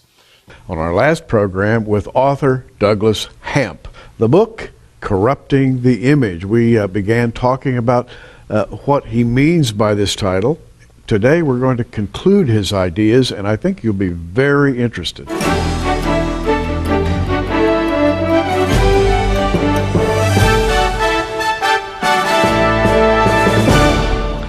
Well, Doug Hamp, welcome once again to Prophecy in the News. Thank you. Good to have you here. Yes. Your book, Corrupting the Image, I think is very vital for Christians to know about today. I think it is a biblical teaching that needs to be taught everywhere, and unfortunately it's not. You talk about what happened when man sinned. You talk about the fallen angels, and we mentioned this last time. We mentioned about how there was a corruption of the human genome by those fallen angels, and we began talking and looking at various scriptures last time, and the world of Noah, the flood, why there was a flood, and so forth. Today we're going to carry this discussion forward, and we're going to look at some New Testament prophecy. We're going to talk about the mark of the beast. We're going to talk about human hybridization, how today's human seed is being corrupted, and by the way, the Bible has much to say about that, right? Yes, yeah, it sure does. And you know, we talked last time about Genesis 3:15, about this enmity between the woman and Satan, and about between his seed and her seed. So we examined her seed, but again, what about your seed? Where it talks there, this who will this be? So that will be the Antichrist. But how is that going to happen? Will it be Satan coming and having physical relations with somebody, or just how is that going to be? And there's so many clues, both in the scriptures and also that we see happening in our day, that we can draw a pretty good composite. I just have to stop you right there, because that image popped into my head, Rosemary's Baby, that movie that was made so many decades ago, was part of what I think is a propaganda process. I think in the media, in the movies, in novels today. We're seeing this theme played out over and over and over again. Yeah. The devil's child, the corruption of human seed, monsters coming from outer space, or monsters coming from inner space, or whatever. It's as though someone out there is spreading some propaganda. Yeah, I think, and big time too. We see the propaganda on many levels. We see good aliens, we see bad aliens. You know, it's the aliens who come and save planet Earth in the movie Knowing. It's actually 2006, ABC put out a movie called Fallen, where this young man named Aaron discovers that he's the Redeemer who is supposed to take the Nephilim back to heaven. That's the term they use, is the Nephilim. I couldn't believe it. I was like, wow, this is amazing. You know, so if you start looking at all these things together and putting them together, you'll see this composite of how we are supposed to believe in these coming aliens. But not only that, it's not only Hollywood that's putting out this stuff, but we got all kinds of guys beating the drum. You've got Michio Kaku, who is a world-renowned physicist. You have Stephen Hawking, who is also very brilliant and world-renowned, and a host of others who keep talking about how the aliens are coming. It's just a matter of time. It's not a question of if they're out there. It's a question of when are they going to show up and what are they going to be like. And I really see two scenarios coming. That there's going to be some so-called quote-unquote good angels that are going to come and save the day, and then there's going to be some bad angels or bad aliens that you need to watch out for. So I think at the culmination of all things, when Jesus is actually riding back on his white horse, the good aliens, from the world's point of view, have already showed up. This is Satan, Antichrist, and his bunch that are pretending to be this race of good aliens coming to help planet Earth. And the bad aliens, that is Jesus, are actually on their way. And they're going to unite the world to get ready for this hostile takeover of the world. That's sort of a New Age theme, right? Oh, it totally is. But if you look at it from their perspective, it's really looking at the mirror image. I mean, Scripture tells us how it is from God's perspective. But if we look at the mirror image, and you see, this is where you have a lot of people, New Agers especially, but are getting these communications from so-called aliens. Now, just for the record, I don't believe in aliens. I don't believe that God made any other life forms except the angelic class and humans. You know, of course, animals. But there's no other race or civilization out beyond the stars or something like that. We're it. So when we talk about aliens, we're really talking about fallen angels that are pretending to be aliens. Again, they can't be gods of old, because that's really yesterday's news, right? We don't believe in that anymore. And evolution has taught us that there is no God, and that, you know, that everything just evolved. That's one of the big lies of the enemy. He had to first establish that lie, that evolution is true, and to get everybody to buy into that, and to discredit the Bible, discredit creationism. Well, people like, you mentioned Dr. Michio Kaku, he's a physicist, and Stephen Hawking, theoretical mathematician. They are beginning to talk about aliens coming from outer space, and as though they are preparing man for a visitation of some sort. Yes. In other words, this is a modern myth. And you've just said that you don't believe in aliens from outer space. I don't either, because the Bible doesn't mention them at all. It doesn't talk about quote-unquote aliens or creatures from other planets, but it does talk about invaders from space. Yes. And of an entirely different sort. Yes, and exactly. And this is where people are really seeing things. People really are seeing things in the skies. You know, I think with the advent of the cell phone with a camera on it and YouTube, now, you know, there's clearly some hoaxes out there. There's no question about that. But there are so many people, and not only just people with cell phones, but governments, and the Mexican government, the British government, the Ecuadorian government, they have released their official files of UFOs and such. So people have been witnessing, and governments have been witnessing for decades, something up there in the sky. You can look at footage from NASA all over the place that people have been seeing something. And it's not just a bunch of guys with tin foil on their heads. Right. They're really seeing something. So the question is, what are they seeing? Well, the Bible says that Satan can transform himself into an angel of light.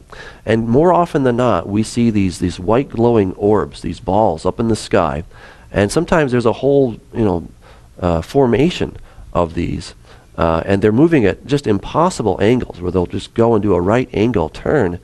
And it's like, how could they possibly do that? But the angels, the fallen angels, can do that. And their goal is to deceive mankind so that they will believe the lie. This will be the strong delusion. So what I see happening is after the rapture, probably just moments after, the Antichrist figure is going to show up, and there'll probably be all these white lights in the sky, proving to humanity that the event that just happened was not Jesus taking people back in the rapture, but it was actually the aliens coming to take us away to their spaceships and reprogram us. And these are the communiques that people have been getting, where like Barbara Marcinek in her book talks about how millions of people will be taken in an afternoon because these people no longer fit in here on planet Earth, and they're going to be reprogrammed. They cannot evolve to the fourth dimension, and so they have to get a new programming or something like that. And a lot of other people are seeing this, are getting the same kind of messages, that millions of people will disappear from planet Earth, but it's the aliens who will take them and reprogram them on the spaceships. Don't worry about those people. And of course, here's the thing. You people that stay on planet Earth, you're the lucky ones. You're the ones that get to evolve to the next level. And to reach a higher stage of human development. Exactly.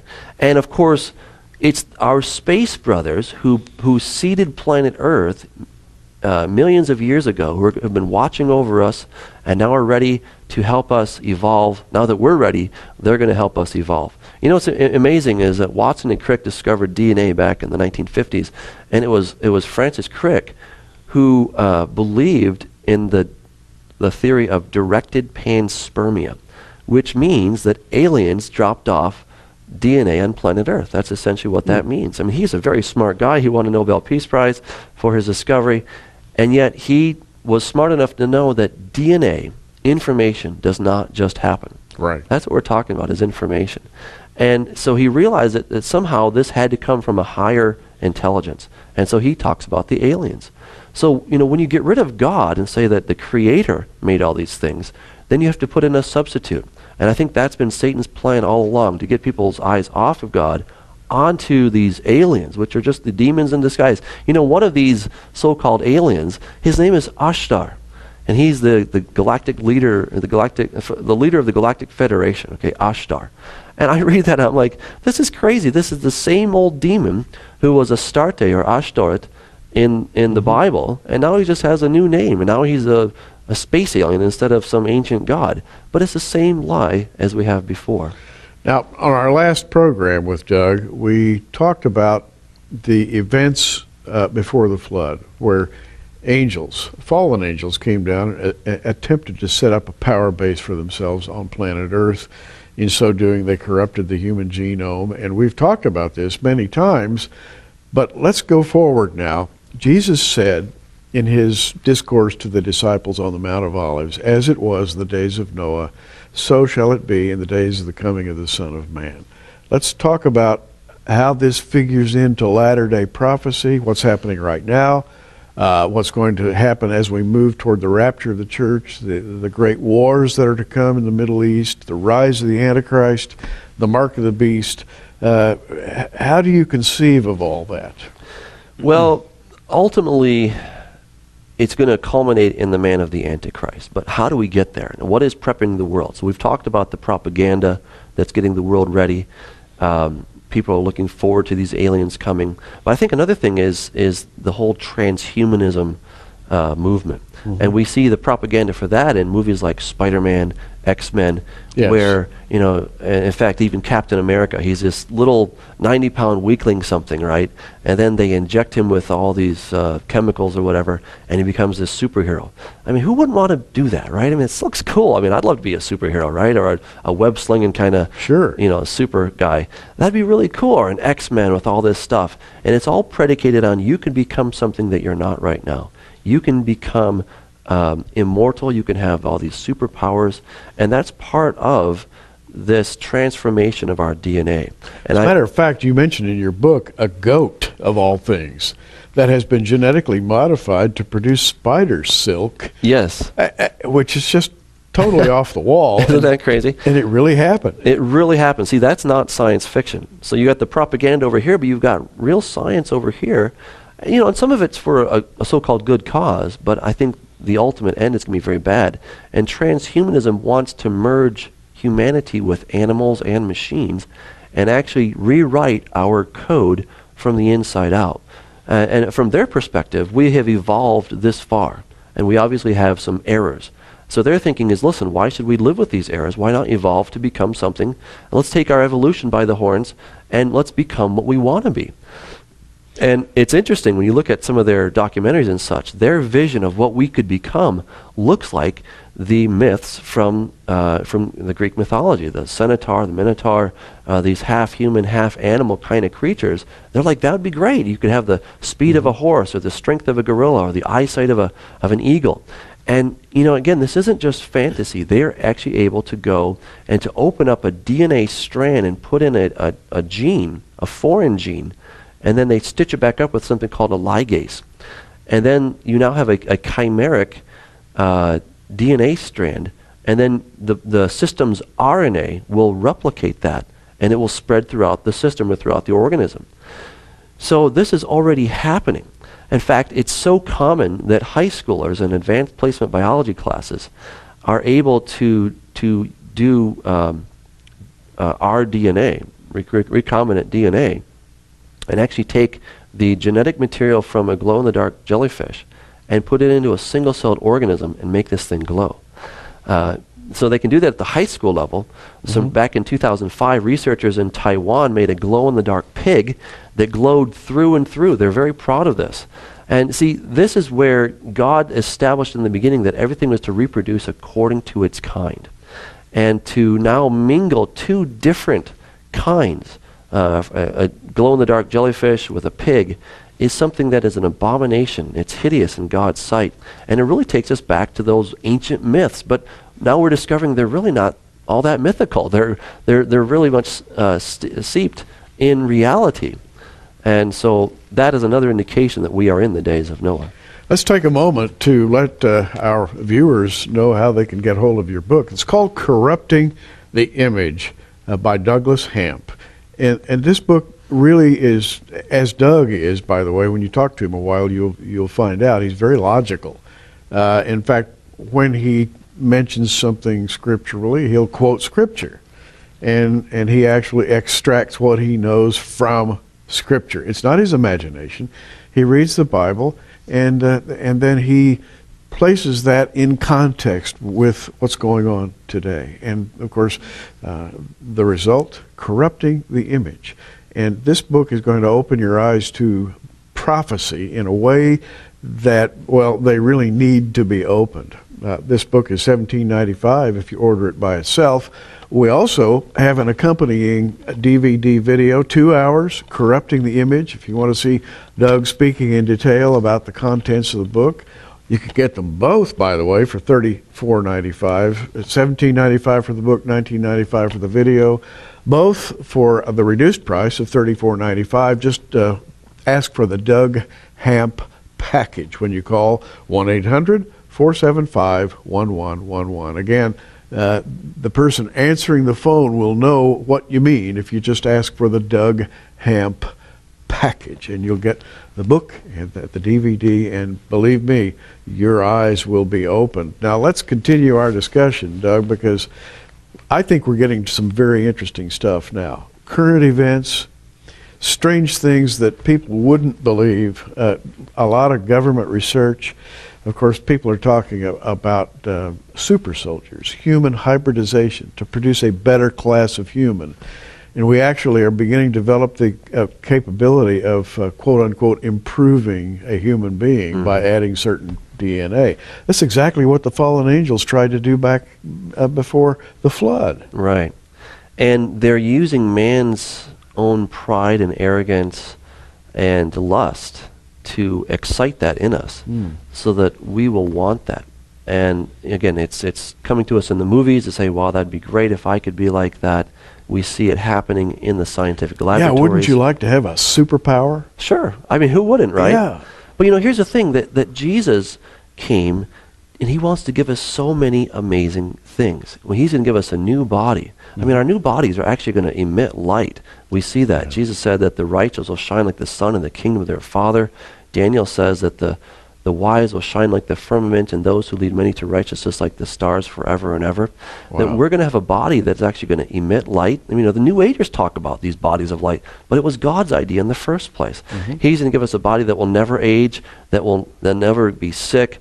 It's going to do amazing things, and we see that we're going to awake in his likeness. So what the enemy is trying to convince us to take and to really dupe us into, the Lord wants to give us freely if we'll just bow our knee and accept it freely from him. But see, this is where the thing is that he wants to tell you can have your cake and you can eat it too. And what's going to happen is after the rapture, Satan, empowering the Antichrist, will show up and say, listen, we're your space brothers.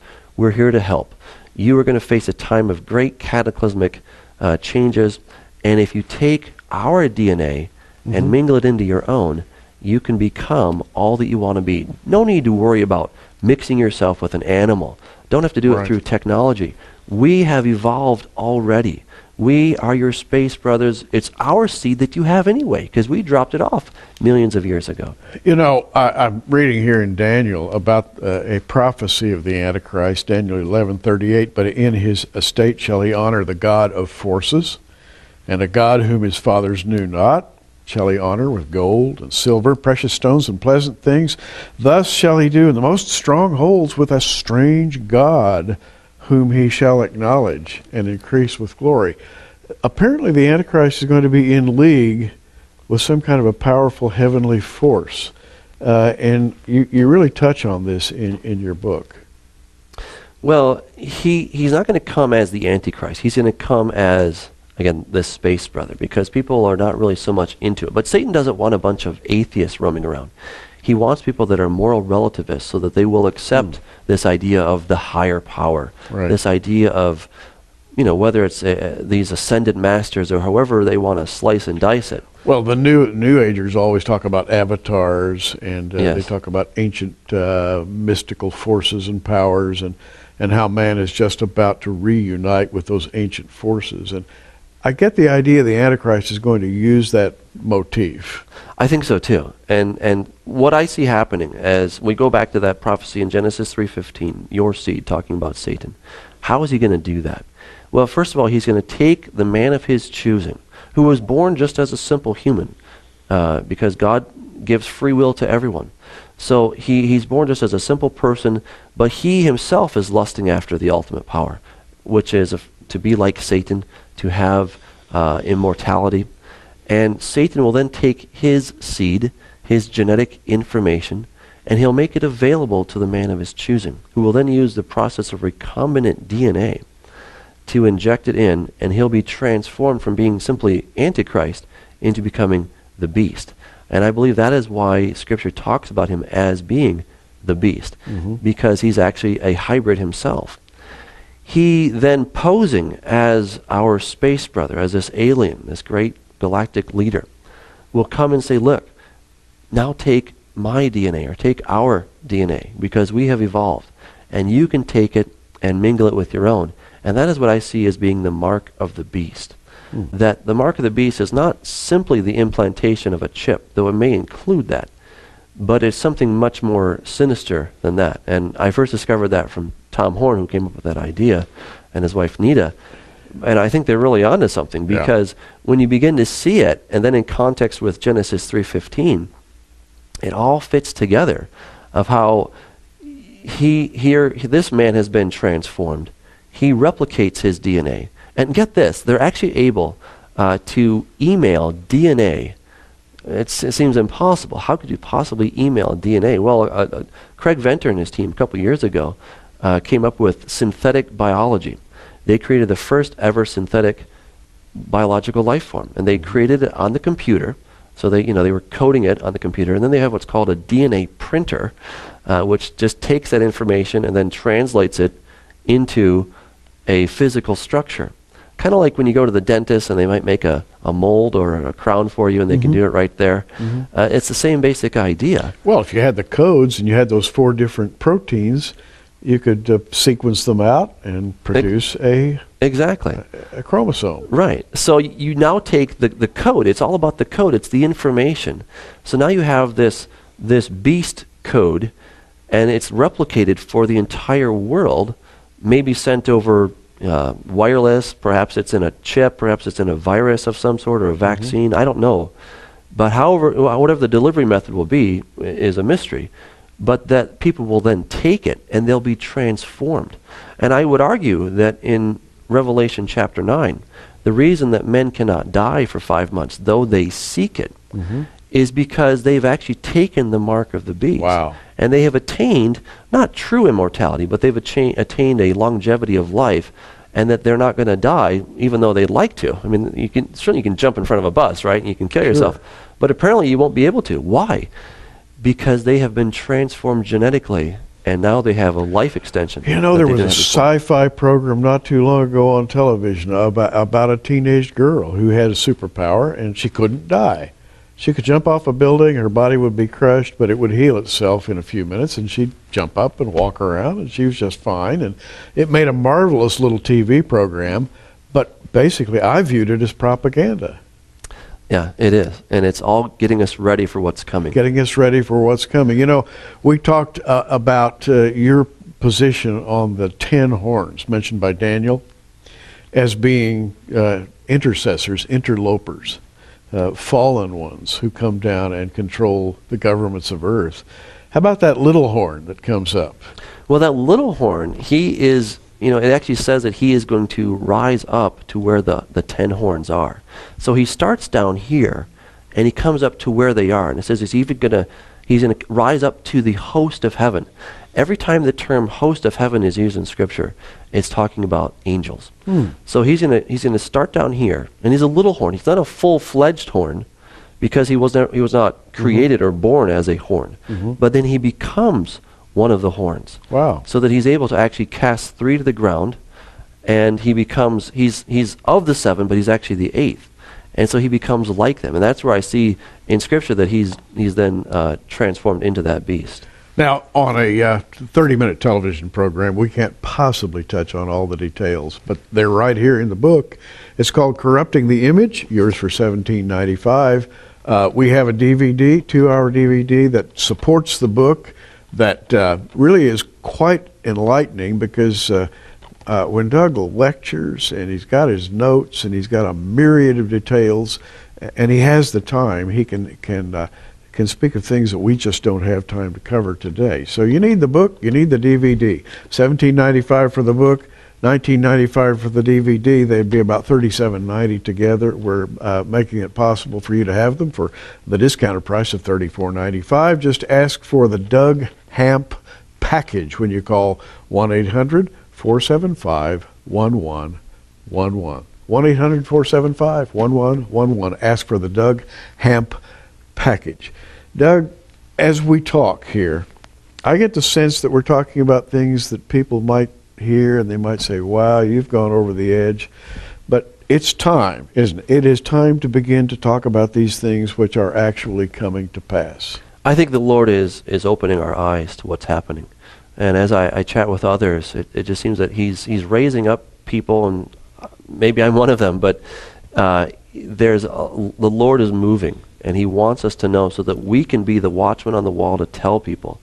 If we don't tell the world of the great deception that's coming, who's going to? Yeah. And this is the time when we start looking. And all I was doing as I was writing my book is I was trying to take it as literally as I possibly could. And the more I take it literally, the more these things begin to jump out at me. And I say, wow, look at this and look at that.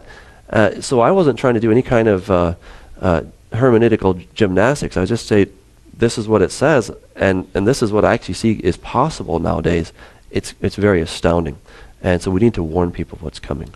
You know, it's amazing what you can learn if you just read the Bible, and then Doug adds quickly, and take it literally. And it really is amazing. And people will accuse you of being, well, some kind of a dummy. You mean you take the Bible literally? Yes, I do. I'm sorry, I take it literally. I believe it's the express Word of God, don't you? Oh, yeah, absolutely. And he's shown us amazing things, and they're very exciting. We'll probably get to heaven, and they'll say, so why didn't you believe me? Well, we didn't think you meant that, Lord. Well, but that's what I said. Yeah. So, yeah, we got to just take it literally, and the days are short. The days are short. And we see that we're in the days of Noah. That's what's so amazing. As it was in the days of Noah, so shall it be in the days of the coming of the Son of Man. And we're in those days right now. Jesus is coming soon. You know, pastors are saying that all over the country. I hear the conclusion of messages one after another where the pastor will stand up and say, Jesus is coming soon. And I think that's the leading of the Holy Spirit. I think so too. Amen. Doug, thanks for being with us on Prophecy in the News. Always good to talk to you. Thank you. My pleasure. And again, the book is called Corrupting the Image. We've told you how you can get the book and the DVD.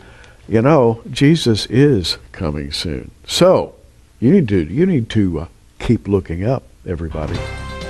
Prophecy in the News is a viewer-supported ministry sponsored by our many friends across America and in your area. Hello, welcome to our video for Shield of the Sun, in which this video is about explanations into certain photographs.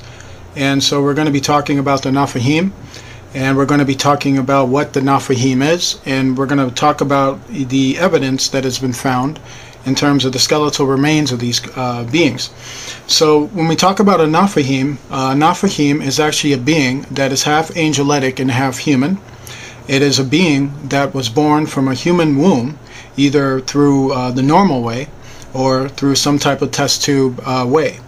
And these beings are usually genetically altered to appear certain ways. And so there's a lot of different varieties of Nephilim I want to mention. And the ones we're going to be specifically talking about are the ones the Bible calls the giants. And so a lot of people often wonder, well, if the giants existed, wouldn't there have been skeletal remains of these creatures? Now, to tell you the truth, even if there wasn't skeletal remains, I would still believe they were because God said they were. But the truth is also there are skeletal remains of it for those that don't have as much faith as others, because the Bible is real regardless of if you believe in it or not. Actually, the Bible doesn't care rather if you believe in it or not, because it's real. What we're doing here is showing those who appreciate this truth some of these skeletal remains that we think deserve some explanation, because I'm sure many of you may have seen these pictures, or many of you haven't. But I think it's really good if we give a little detailed discussion about some of these. And much of my study, it also involves archaeology and study of human anatomy as well. And so what we're basically looking at here is a skeletal remain of a Nephilim giant. And it's a very large skeletal. It's probably close to maybe 13 to 16 feet tall, this particular one. And it seems to have died in some type of either through a catastrophe. We think it died in the flood, actually. And so what we're looking at here is basically the skeletal remains of this creature. These creatures were very, very numerous in the time of Noah. They were known as flesh giants.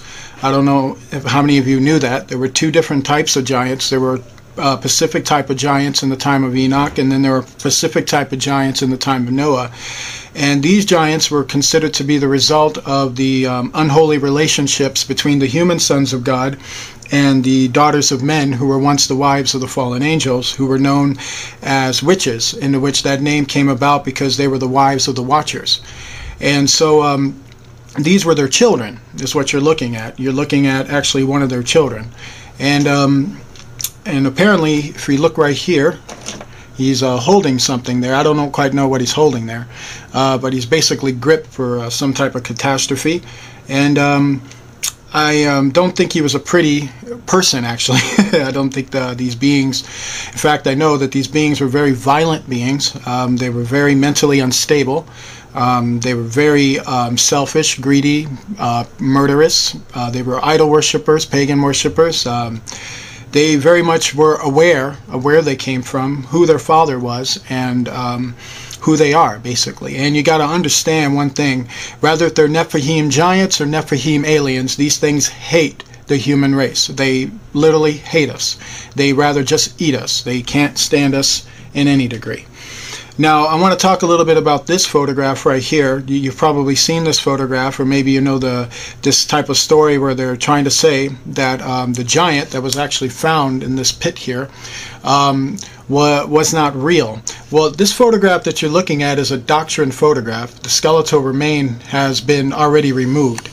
And so they're just trying to show that this is just a pit and that there was nothing in there. But the fact is, there was once an 80-foot giant inside this pit that had just been removed. These skeletal remains that are on top actually have been superimposed upon this photograph. And so you're probably wondering, why am I showing this photograph then? And that's because it's to teach you about disinformation. Some of these photographs are not real. Some of them have been doctrined or blurred out or faked for a purpose. It's to blind you from the real photographs that are out there. So be very, very careful about that, you know, because the fact is that these skeletal remains are out there, and I don't know if you know this or not, but over 300 of these skeletal remains have been found. And so these photographs, these specific ones that I'm mentioning, are basically used to make you think that this is some type of hoax and things like that. And it's to try to make the Bible untrue. It's to try to make the God that you believe in not true. It's to take your faith away. So don't let anybody take your faith away simply because they like to use technology to mess with your head. You know, that's not cool. So what you're looking at here is basically a disinformation photograph. There was an actual giant that was in the midst of this, and some of his body is actually still in the water. And so we're going to go to the next photograph, and you see a more closer up of it. Now this guy right here was taken from the original photograph that actually showed the giant being. So this is actually another doctrine photograph. It's to take real surroundings, as you can see right here, and then just take these red type of bones that are actually not in the original photograph. These specific bones were superimposed upon the real skeletal remains that are in the water. And so most of it has been removed, so most of his body is still there. And so this is another example, another close-up shot of this disinformation photograph. So bear in mind that there are photographs of real giants that have been disappeared or removed, or have been something else has been superimposed upon them, so that you're not accustomed to the reality of the Bible. Now this is a real picture actually, and this is another picture of a giant that was found. We believe this picture came from India, and which giants have been found not just in India but all over the world. They've been found in North America, they've been found in Europe, they've been found in Africa, Russia, Central China. They have been found everywhere. And so what we're looking at right here is a giant that's estimated to be somewhere between 13 to 12 feet tall. Further evacuation has shown that this giant died violently, and apparently he was murdered of some kind. And the way he was buried suggested also that he was buried alive. And so this was a giant that went through some violent occurrences before he was taken out. This is another photograph of a giant, and this is a very, very big giant. I want you to take a very good look at the man working on the spinal bone. If you look at the spinal bone, this small part of the spinal bone is actually far bigger than the 6-foot human being working on him. And this man here is also close to maybe about 6 feet. And if you take a very good look at the jaw of this creature, it's far bigger than this man. This skeletal remain is one of the hugest skeletal remains ever found. This giant is estimated to be somewhere between 100 to 120 feet tall when he lived. That is very, very big. And it shows very clearly the kind of world that Noah beheld, the kind of menace that threatened the humans back then, why the flood was so necessary. Because by the time the flood came, there wasn't too many humans left on the earth, and the humans that were left on the earth were very much tainted and evil. That earth actually had more beings like this, and Nephilim beings running around at that time, because when the sons of God betrayed their position, they gave themselves over to satanic beings who eventually took over. And so what we have here are the results of that, and why the flood was so necessary. I mean, when you think very clearly about it, do you want to live in a world where you're confronted with something like that? Think about it. The humans were very much confronted with things like this, were killed by beings like this, eaten by beings like this, and had to answer to beings like this. And not just in Noah's time, but even after the flood, these beings reappeared again. And so this is the kind of threat that human beings were accustomed to. And so this giant is very massive. It's very huge. It has not been fully clear how he specifically died, other than there's a hole in the Ubla Andagata, the brain center of this being. And what we have there, this specific hole right here, is suggesting that this giant died violently, that somebody basically shot something into his head. It's been believed that in the old world they had advanced technology back then, so that could have been how he died. And so basically he was murdered. And probably because, you know, he's an evil being, you know, he's just basically one evil person murdering another seems to have been how he was brought to his end. Okay, so welcome to part 2 of our video. We're still discussing the Nephilim giants. If you haven't seen part 1, I suggest to please go back and watch part 1 so you can kind of catch up to what we're talking about here and to this important subject about giants and the Nephilim giants specifically that existed. So this next video here is from the 19th century, the 1800s. These gentlemen that you see around here are the elite of America, basically. And what they were doing was they were uncovering giant human beings that were found in the North American lands. And so what they found, from what I understand, is that they found coffins of these beings. And many of these beings were being evacuated. Basically, they were being dug up and removed. And the elite had a special interest in seeing these beings covered up. And that had a lot to do with the fact that evolution was on the rise in the 19th century.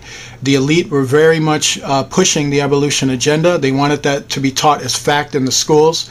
It eventually was turned into teaching, even though it's nothing but a religious faith to believe in evolution in the first place. It's a change of faith. It's a rejection of Jesus Christ for, you know, the embrace of a New Age religion. And so what we have in the 19th century was that they were trying to cover up as much evidence as they could about the biblical God and about the accounts, because the truth is, God does not suffer himself to man's Gestapo tactics, if you will. God does not answer to man. Man answers to him. But things have been left that have shown the truth of his word, and these men right here were looking to take that away from you, cover that up, and now their sons and their daughters of today are doing the same thing. So what we have here is evidence of that. There's a lot of pictures that are out there like that shows these men knew about these beings and purposely decided to cover it up. What we have here is another picture from a while back. This looks to have been sometime in the late 19th century or early 20th century. This particular being was found near Israel, and it was known to be an Ammonite. Ammonites are the people that were one of the last groups of people that worshiped Moloch, and they were a specific target from the army of David, who, by the command of God, he went to war against the pagan nations.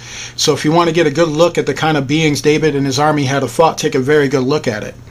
There were beings like this that were in existence. This is kind of like the thing with Goliath and everything else. But of course, this being is actually bigger than Goliath, which is saying a lot.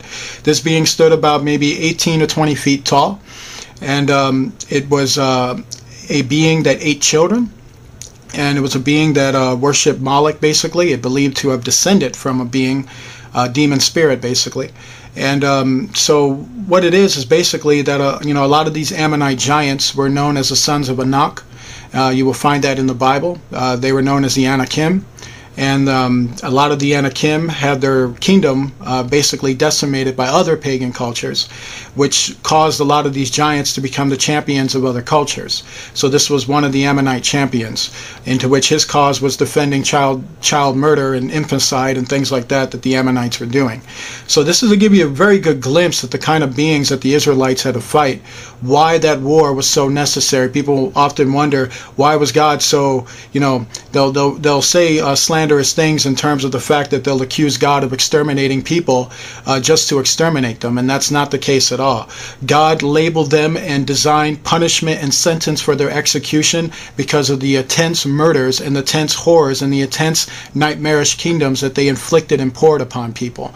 So you got to understand that these beings hate the human race, and they were committing the most horrific and nightmarish crimes upon the human race that they had to be stopped.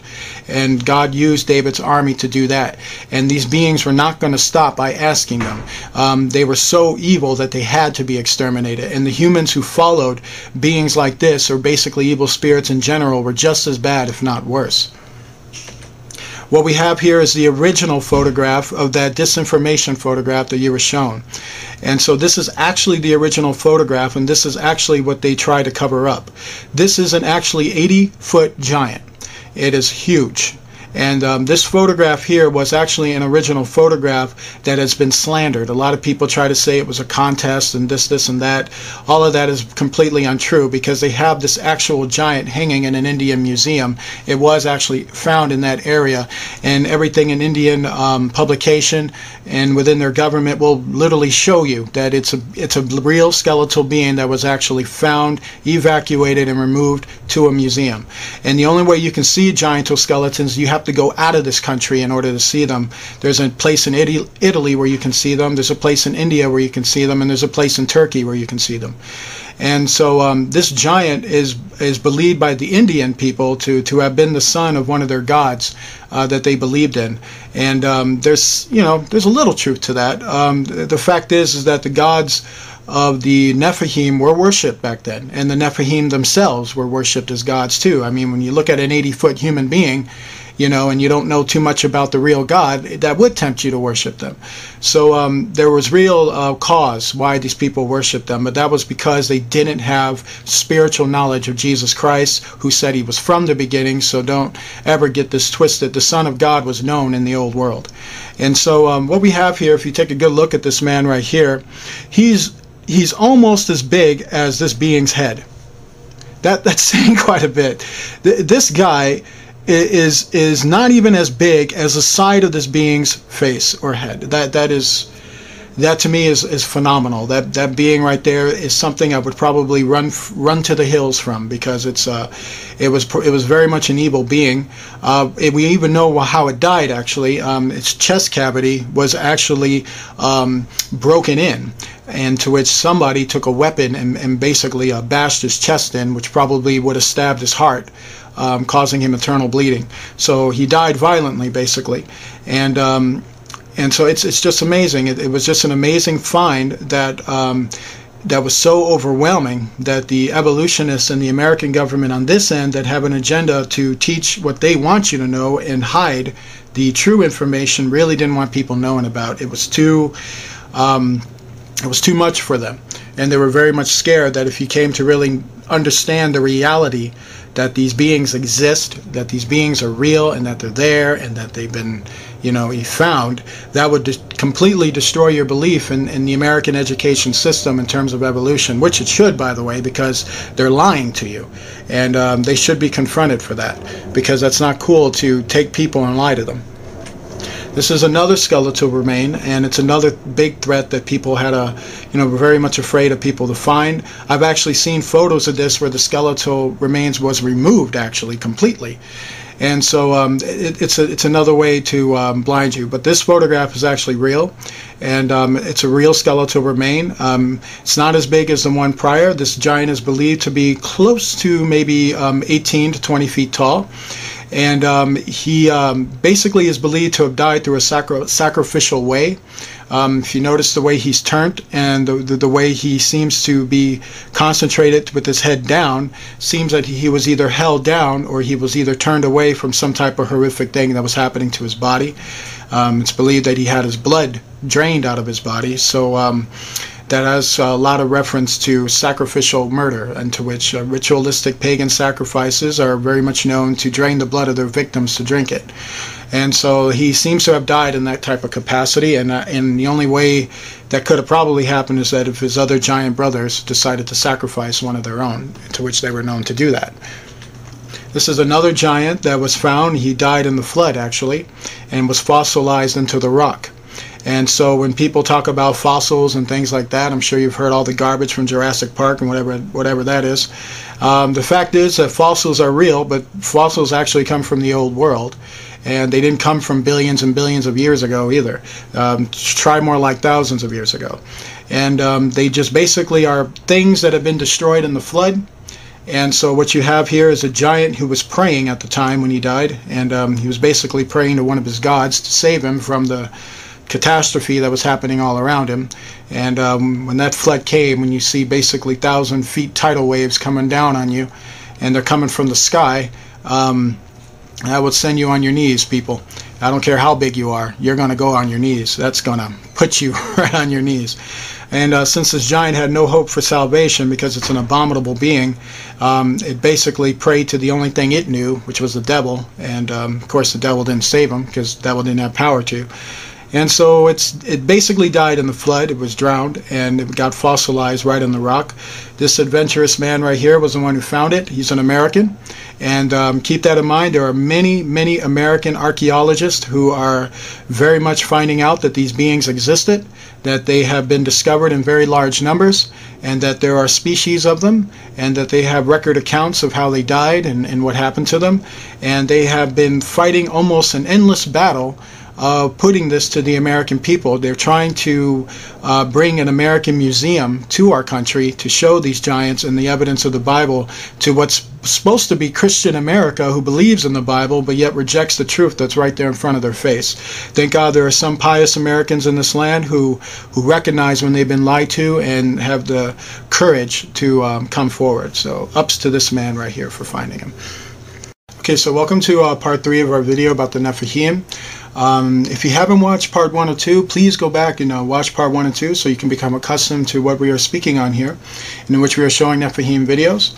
And so our next video here is a Nephilim skeletal remain that was put on display in a public square in Italy. And as I mentioned before, Italy has a Nephilim museum of Nephilim skeletons. And these skeletons are on display in this Italian museum. And one of the things that they did was that when they unearthed a specific skeleton, they decided to basically clean them up, polish them up, and then basically put them on display so that the people can get a very good view on how big these giants were, and just, you know, what it would have been like if you had to confront one of these beings. So let's take a look at this guy as he's laying down here. And this is something a lot of Americans, you know, don't know. You know, they don't know that there are beings that are actually put on display in other countries for you to see. And so that's an interesting thing to know, because if you're into tourism, if you're into traveling, I suggest you go to Italy, and because you might see some things that you weren't taught in school. And so if we take a good look at just this being's feet, if you take a look at some of the people walking by, this thing was far bigger than its very feet were far bigger than just the average person. This giant actually, it was close to about 22 feet tall, and it's a very massive being. It had a deformed nose, as you can see right here, and it's just huge. It's just very huge, and just had been a scary experience. I don't know quite how our ancestors handled it. I really don't. You know, it's hard enough for us to handle aliens when they want to come mess with us. I can only imagine what this must have been like. So it's a very fascinating study, you know, and it's unfortunately it's a very evil being. This is another giant that was found. It was found actually inside of its tomb, if you will, into which it was buried under there. And from what I understand about this giant is that it is close to about 16 feet tall, and it was murdered. And from what I understand, a very powerful weapon actually shattered his cranium, left a big hole right there in his cranium, as you can see.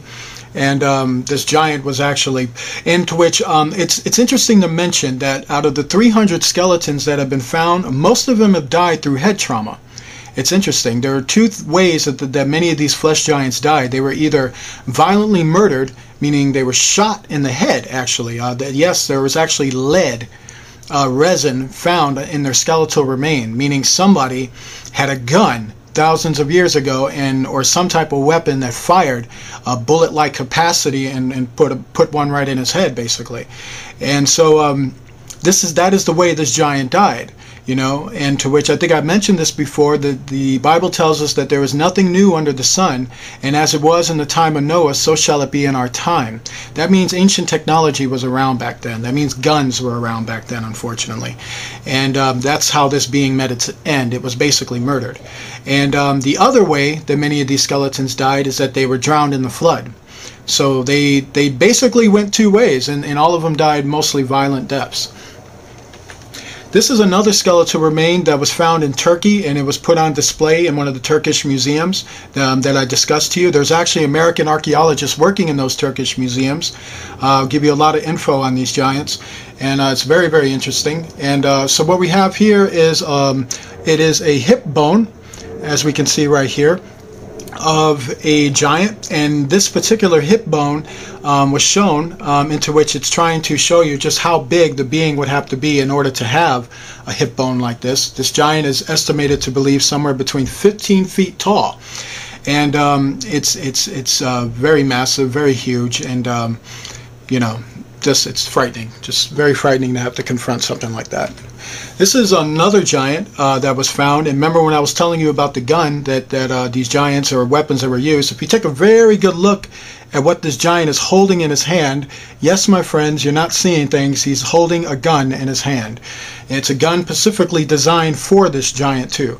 So what you're looking at is a giant that's estimated to be somewhere between 20 to 30 feet tall, and more like 25 to 30 feet tall would be accurate. And the giant is believed to have died violently.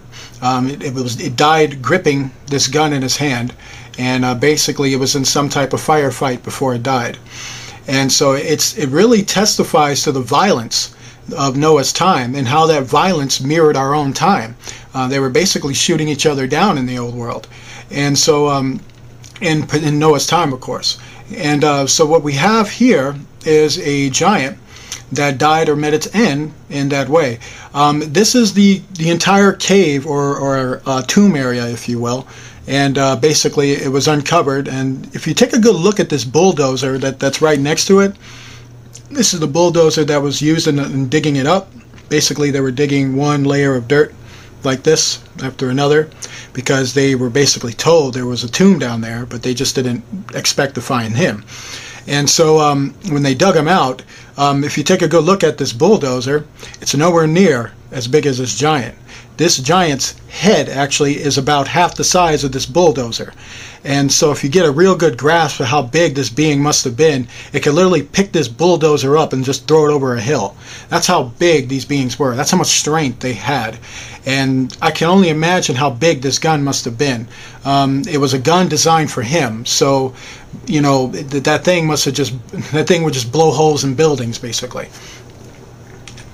This is another picture of another giant that was found. It's actually the same giant from what I understand. And if you take a good look, this is after they evacuated. Basically, this is after they dug them up.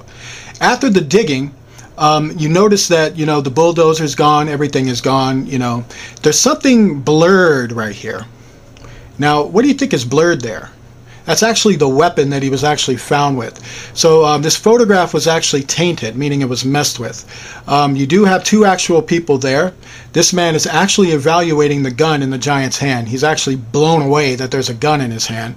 And he doesn't quite understand how it could have came up there, you know, because the understanding he had was that guns weren't around back then, but Lord behold, there it is.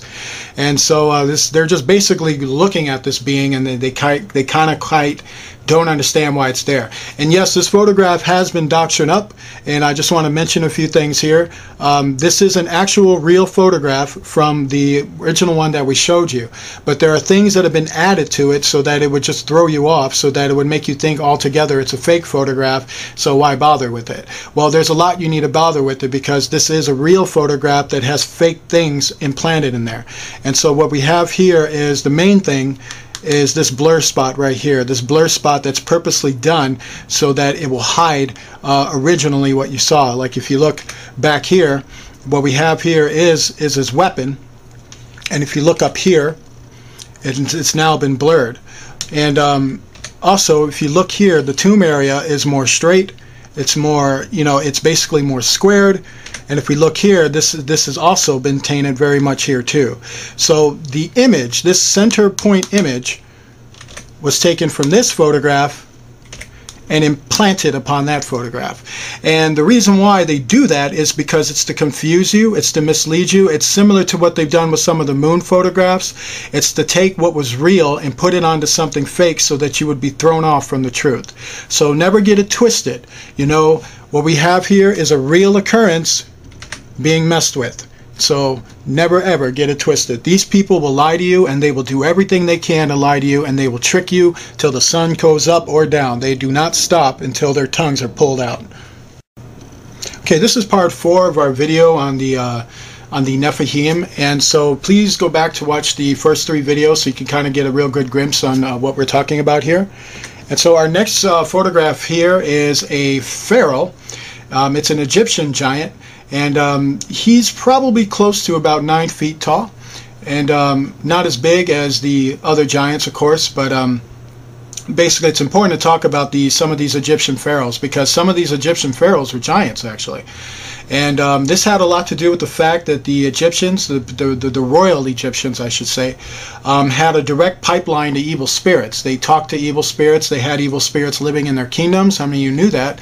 If you look at a lot of the Egyptian hieroglyphics, you'll find what are known as aliens on those hieroglyphics, which are actually demon spirits. And a lot of them were manipulating the wombs of their women, and specifically some of the princesses that would give birth to rulers. And so when they did that, a lot of the physical changes started to take place on those babies. A lot of those babies were born, and they grew to very huge heights. A lot of their heads were grown to a very oblong shape. And so a lot of these pharaohs actually were giants worshipped as gods. And so very tripped out thing. And so this was one of them right here. And if you notice the way he's buried, and in that way Pharaoh's buried crossway like that, that also had a signification with the mark of Cain as well. And this is another giant that was found, into which it's found in its proper tomb area, into which basically the area right here, if you look at this whole entire area, into which this was a mix of Indian and American archaeologists who were at a hot spot into which they found a tomb area of these giant beings. And so this whole area that they're standing on actually is one giant tomb, and they were taking it out square by square by square. And so every time they would uncover some squares, the heads of these skeletal giant remains were found. And so it was a very long project. It was about a month or so before they were able to really dig down deep and take a lot of them out of there, into which a lot of these tomb areas have been found, very big, massive tomb areas that were found underneath the ground. Some of them were actually found underneath the water, and had skeletal remains of these huge giants. And this specific giant that's sticking out right here, he's estimated to be close to about 26 feet tall, and he's very huge. And this find right here was very exciting for these 2 American archaeologists, because they were hoping to find something like that and to run into it, and they got their wish. This is another giant that was found. We're not quite sure what area this is, but we believe it's Italy. We don't know what area in Italy, but we know the country is Italy. These are Italians actually, and what they're doing is that they found a giant skeletal remains on their land, into which there have been a lot of skeletons found in Italy. Italy is another hotspot where these beings were found. And so it's interesting enough that what they did is that a lot of the Italian villagers used to find these skeletal remains, used to take them to a warehouse where they stored them. And that's basically what they're doing. And the reason why it's such a push, because, well, not only are the hills steep in Italy, but the fact that these skeletal remains weighed a lot too. They were very heavy to lift around, and their bones were quite heavy. This is a Nephilim. It's not a giant, but it's another breed of a Nephilim, something that we've been talking about. And we do understand that the Canaanites actually were born with deformities. Some of them were born looking vampiric, some of them were born with horns, like this being here, and some of them were born with fur all over their body. But, you know, and not all of them, but it was something that did occur among Canaanites. We think this is a Nephilim. And because simply due to the fact that the rest of the skull, if you look more closer right here, it's very oblong. It doesn't have a human formation. So this is another breed of a Nephilim, another type of Nephilim, if you will. And basically it has horns. It's a basically goat-looking being. Not something you'd want to invite over for coffee, that's for sure. This is another giant skeletal remain that was found underneath the water. It's actually a tomb that they found of him. It was in his coffin when they found him. And so basically he was unearthed. And these deep sea divers, actually this particular gentleman filming them, didn't go down there for that reason. They actually just ran into them. And so they found this huge discovery, and they started to break out the film and start filming him. From what we understand, he appears to have died in the flood and was just submerged underneath the water. These are a couple of Nephilim giants that were found in India, and it's a pair of them. They seem to have died together, and they also show signs that they also died in the flood. There was no indication other than them just basically drowned in this most deserved catastrophe that happened to the earth at the time, something that broke God's heart to do, but at the same time most of the people on the earth weren't even his children. And so in fact, this is what he had to really take out right here, these things that people were serving. This is a more up-close shot of these two, and these two gentlemen right here were part of the Indian evacuation team, basically, or Indian archaeology team, meaning they're not archaeologists, they're actually laborers. And they were hired by archaeologists to unearth these beings. A lot of these skeletal remains were found on the shores or in desert areas in India, or the hot places of India, mostly around the shores. And what happened was that there was a tsunami that took place in India not too long ago. Many people remember it. And after the effects of that tsunami, a lot of these skeletal remains started popping up. And so basically they were brought, you know, basically a lot of the dirt was brought down to bring these beings up. And so yes, these beings basically show that they died in the flood. They are estimated to be 18 to 20 feet tall. What we have here are two Nephilim giants that were found laying together, and what we have is a male and a female giant. And this is the female right here, and this is the male right here. I want to make it very clear that female giants were very, very rare in the old world, from what I understand. They were not numerous, and so it was very rare for a giant to have a mate. And so when they did have a mate, they were very close to that mate. They held on to that mate like butter. It was, you know, very rare to get. And so these two die together, basically. And if you're thinking how romantic, think again.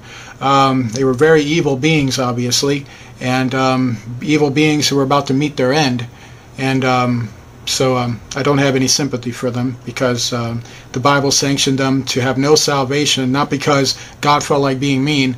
That had a lot to do with these beings were pure evil, and you don't want beings like that in heaven. This is another Nephilim photograph. It's our final one here. And this photograph here was taken during an Israeli evacuation, an archaeological project that took place there.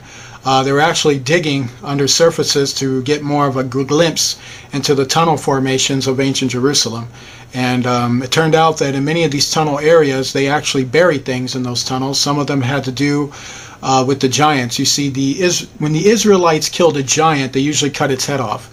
And when they did that for a trophy. That was like a trophy to them. It was, it was to show the glory of God, this human being taking down this massive being. And so when they did that, they would make trophies of the heads of these giants, and they would place them in certain areas that were in underground cabins. One of these cabins had been discovered, and this is one of the heads of these giants that the Israelites took. And we'd like to thank you for watching our video, and we hope you learned something. The skulls and artifacts in this video are authentic from sites all around the globe. Feel free to share, but viewer discretion advised. So tell me straight, Rabbi, have any powerful people attempted to bury this knowledge? I tried to figure out where was the disconnect in history. This video is about the Nephilim, a mystery that goes back even further than Babylon. Enjoy the ride.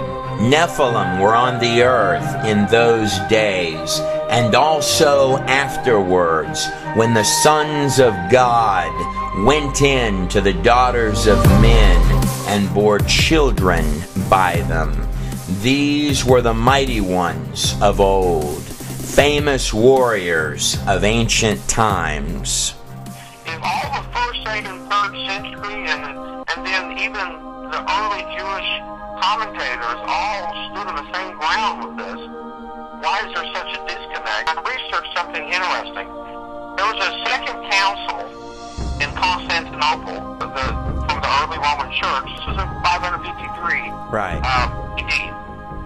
They decreed that the teachings of Origen, an early church writer on the subject of angels, to be heresy. This guy here was found in Peru. And here's a little baby one from Peru. Take a look at that right there. Look at the little fingers on that going up that long head. And this, of course, is Siberia, Russia. Enoch, this is where Enoch was rejected. This is where the early church fathers started becoming objective. And if you see something here really interesting, they go really far with this. They're even saying that men cannot be possessed of demons in any shape, form, or fashion. Look at the size of the mallet on that one from Peru. He almost doesn't look friendly, does he? And this one here is from the sands of Iran. This is one of apparently about 20 from a dig site in Germany. Would you say there's anything at all about that guy there that doesn't look, I don't know, human? This one was found in Bolivia. Hold on to your seats. We're going to go over some unique features on these long heads in just a minute. Also found in Russia, Peru. The sheer mass on the back of some of these is astounding. Here's a child being held. Look at the size of that one in the middle. This may be the largest one in terms of head volume out of Peru. Now we're really starting to leave the it looks human range. This guy here was one of 13 found at a dig site in Mexico. It's a biblical Hebrew text, and you start finding a lot of strange anomalies. You know, you read about giants when Moses sent the spies over into Canaan, and they described this land being filled full of giants.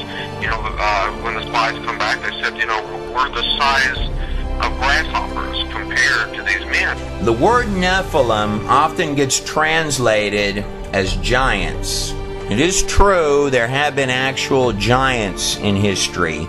This is Robert Wadlow. He's the tallest man ever officially recorded in this modern time period at 8 feet 11 inches.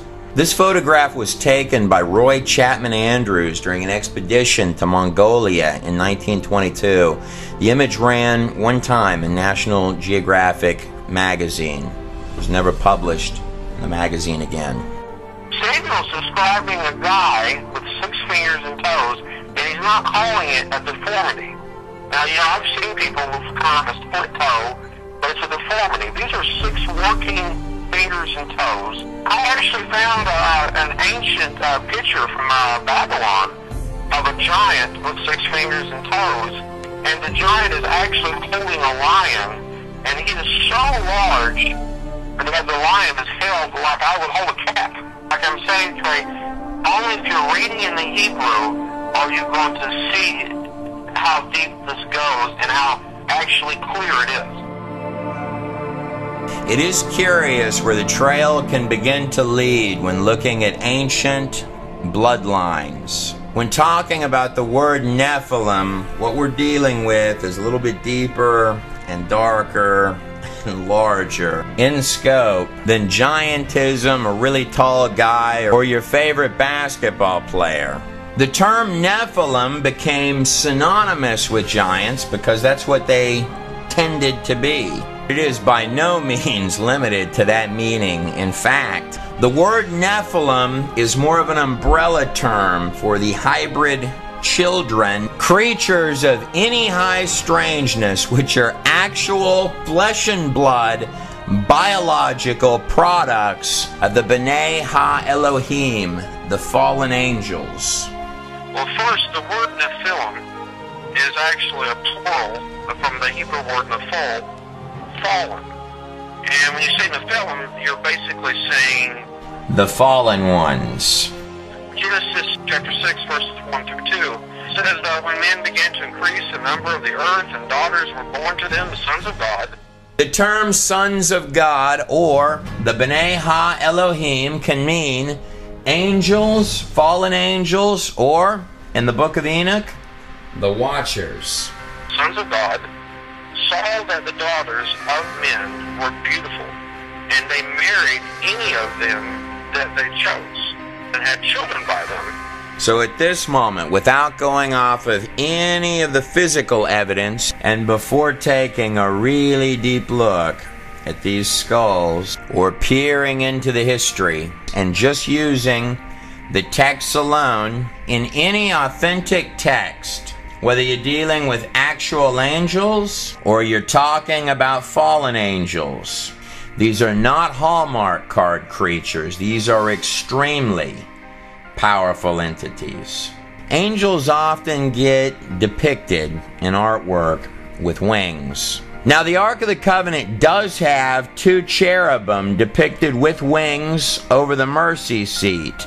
But, key term here, these angels are representing the cherubim at the throne of God in heaven. But I can't find one spot in the entirety of the Greek or Hebrew biblical texts where angels, dimensional beings, B'nai Ha Elohim, stepping through into this reality, had wings. From the angels at the tomb of Jesus Christ, no wings. All the way back to Genesis, to the angels that visited Abraham, to the angel that dropped the chains from Peter's wrists and said, "Get up and come with me." Every iron-locked door opening before their path, and soldiers seeming to fall by the wayside, unconscious. Peter had some clout with someone somewhere that night. The soldiers that had fallen asleep woke up to be executed the very next day. The truth is, there are wealths of these throughout the text. The helping hand that seems to arrive in extremely particular moments when all hope might otherwise seem lost. Or messengers appearing to announce highly specific events in human history. Events and moments that would change everything. You know, it almost reads like someone sort of guiding how all this comes out. One of the most stunning discoveries of the 20th century is that the entirety of the universe is finite. That's actually extremely powerful knowledge. Reality can appear solid, but in truth, it's 99.9% empty space. The base framework of reality itself, at the deepest quantum level, is not made of matter, but of little statistical probabilities appearing wherever they need to appear next. Even the majestic ticking minutes of time itself are quantized at 10 to the negative 43 seconds. And every single three-dimensional particle pixel of this place is not random. In fact, they're 10 to the negative 33 centimeters. The fabric of reality is finite, almost like a pure data live stream, and it's not random. That's extremely powerful knowledge. It was Albert Einstein who once said, reality is merely an illusion. When you hear the physics guys talking about the universe as a hologram, or saying that our reality is a simplified projection of a much more complex reality, or saying that time, space, and matter are synthetic, I don't know if I like the term projection. It seems far too limiting. or mathematicians who might say that the whole place appears to be a product of mathematics, which our mathematics are extremely inadequate to describe. It is true that a created thing can never understand the full scope of who created it. Bottom line, that this place is couched in a much larger spiritual and dimensional reality. These are the words of Paul when writing to the Hebrews. Do not forget to entertain strangers, for some have entertained angels unaware. How can a spiritual being, an angel, or even a whole set of fallen angels, give actual birth to its own genetic line of anomalies? How can something spiritual, dimensional, interact with something physical? I'm not sure that the lines are quite that black and white. It was Jude, the half-brother of Jesus Christ. Mind you, this comes right before Jude quotes from Enoch 1:9. Enoch would be the seventh from Adam, the great-grandfather of Noah in the book of Genesis. Genesis 5:24. And Enoch was not, for God took him. God really liked Enoch. And so Jude is saying, even the angels, which kept not their first estate. Angels there is talking about fallen angels. The term kept not their first estate has a dual meaning in that sentence. Not just that they left the heavens, but their physical bodies for earthly flesh and material bodies. Jude continues, but left their own habitation he hath reserved in everlasting chains under darkness unto the judgment of the great day. These are actual fragments from the book of Enoch, found in the caves of Qumran in Israel, dating anywhere between 100 to 400 BC. And of course, the most famous document and record to come out of those caves was this actual image of a scroll of Isaiah found in those caves, which had scholars literally holding their breath until they found out that every single word has an exact precision matching our current text that is uncanny. This applies to all of the Hebrew texts, by the way, even the Greek Jewish texts. The fragments from the book of Enoch matched up perfectly with copies found by explorer James Bruce in complete Ethiopian Bibles in 1773. The book of Enoch is divided into 5 sections. It's in the Book of the Watchers, where the bulk of the Qumran fragments come from, that Enoch is telling you that a set of 200 fallen angels made physical entrance to this place. This would have been prior to the flood of Noah, as Enoch was the great-grandfather of Noah.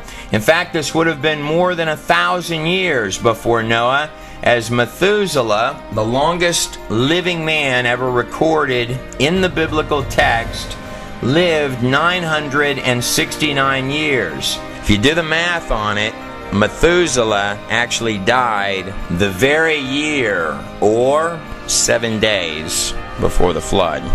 Curiously, the name Methuselah means his death shall bring, or perhaps more precisely, his death shall bring the judgment. Speaking of strange skulls, skulls like this one here are what the archaeological community often refer to as Neanderthal skulls, like this actual image of a Neanderthal skull on the screen here. Now, there are all sorts of variations, shapes, and sizes of monkey bones on the planet Earth. Monkeys and humans are grandly different in their bone structures. This is a human skeleton, and this is a set of monkey bones, like this actual bone structure of a gorilla on the screen right here. Out of hundreds and hundreds and hundreds of thousands, if not millions, of both human bones and monkey bones, such as the infamous skeletal structure of the small monkey Lucy, seen on the screen here, on the entire face of the whole planet Earth, there are exactly 0 mixtures of half human, half monkey, or monkeys becoming humans. Or the more commonly used terminology, there are no missing links.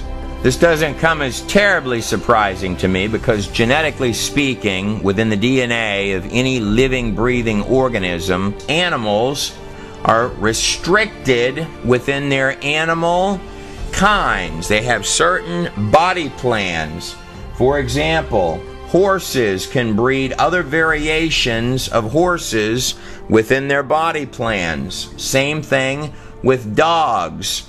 They can have subtypes underneath that body plan and variations, but dogs cannot breed rabbits or horses. Taking the genetics one step further, every living organism, its digital software coding, its actual DNA, is losing coding over time.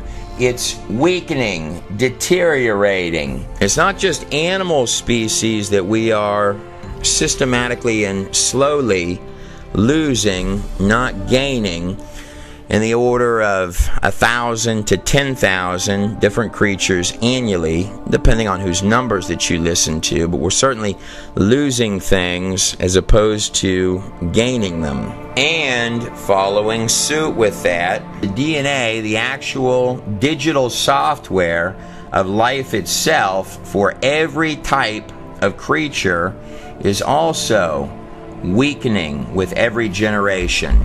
The same as would happen as if you make a copy of a copy of a copy of a copy of a copy of anything, you're going to see it weaken, not strengthen. A Neanderthal skeleton and skull is absolutely identical to a modern human, except for a few key features. The bones are thicker, stronger, more fit. Also, the wisdom teeth down here fit absolutely perfectly. These thick brows can vary in size from skull to skull. And a small detail that a lot of people may not know: the human brow of any individual, this bone right up here, continues to grow just ever so slightly through the entirety of a person's life. You may see on an old man's brow, he's got a very defined brow.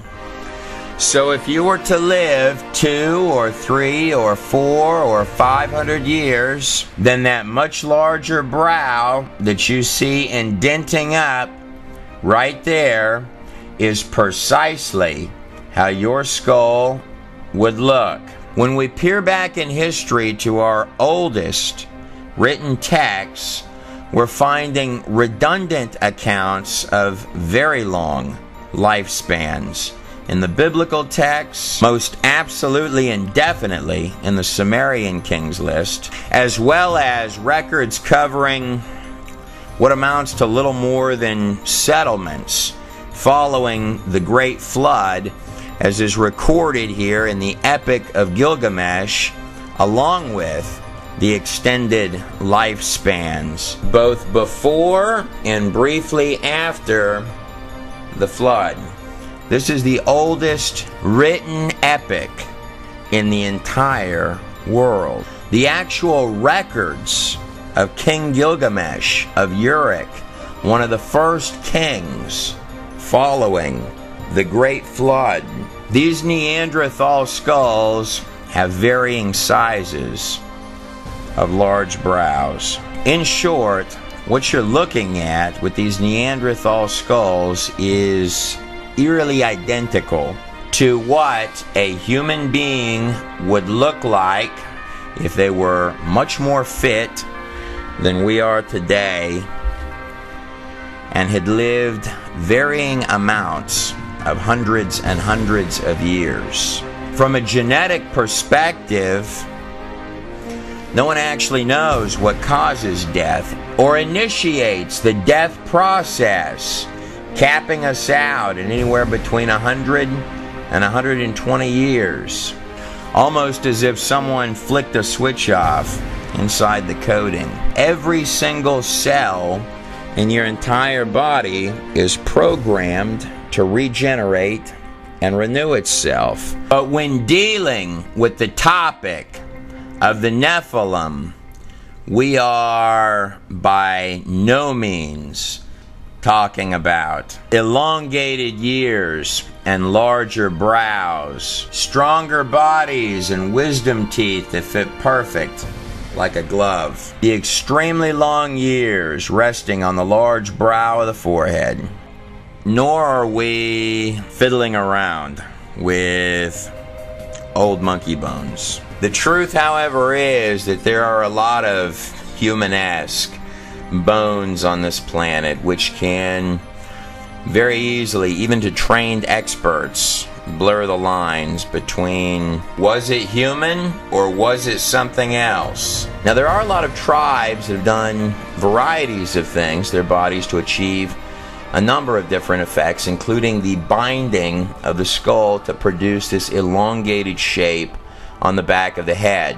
There are some significant differences, however, between even the best of clearly modified skulls, like this skull on the screen here, and skulls that appear significantly larger and much more naturally formed than that, like this actual elongated skull being compared against the bust of either Nefertiti or Akhenaten's daughter, leading many to ask if these tribesmen originally began binding babies' heads in an attempt to copy something that was perhaps a whole lot larger in scope, like this actual skull found in Peru. Some of these are just absolutely massive. There are hundreds and hundreds of them, wildly massive, including children that already have the features. One of the first red flags that you're dealing with something that is incredibly strange is that the actual head volume of the elongated skull is at least 25% larger in its head volume than a regular human or even an old human skull. These are in fact quite different. But it's not just that they absolutely have to be enormously massive. There's another difference on just the skulls themselves, which is even more puzzling than that. Every human skull on every single human being should have these two plates in the back of the skull that are clearly divided between the two of them by this crease running towards the back of the head. This elongated skull, however, is not like that, with the crease and the two plates in the back. This skull has one long crease, very defined here, a crease coming back this way, and one very large skull cap. Binding a little baby's head should most certainly not change the genetic bone structure. But it's not just elongated heads we're talking about.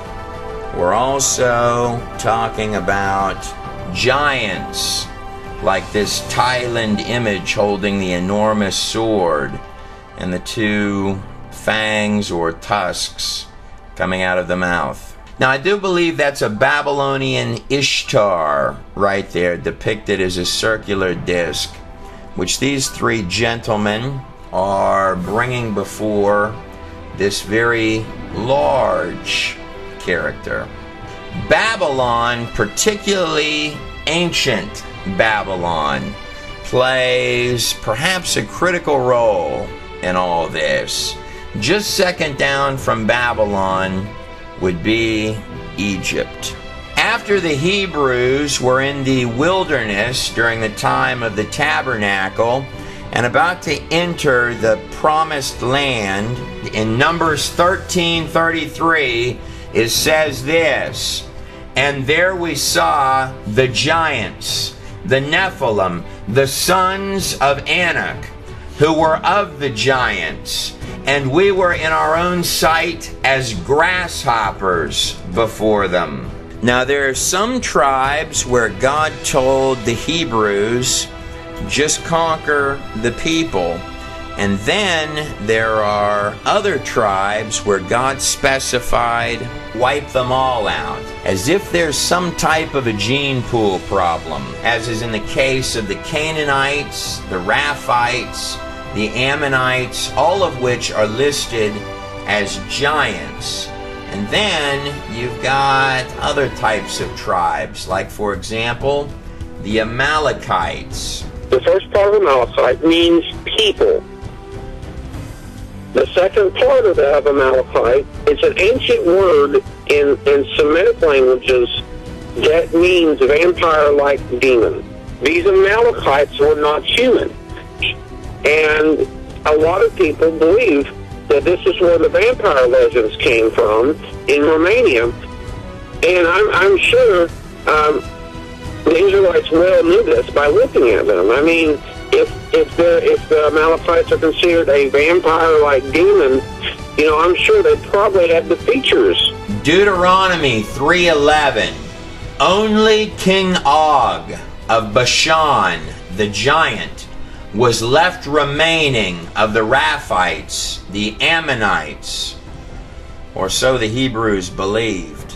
But the truth is, giants have been reported in archaeological finds all across the globe, particularly in the United States, which is what most every one of these news articles right here going down the screen are about.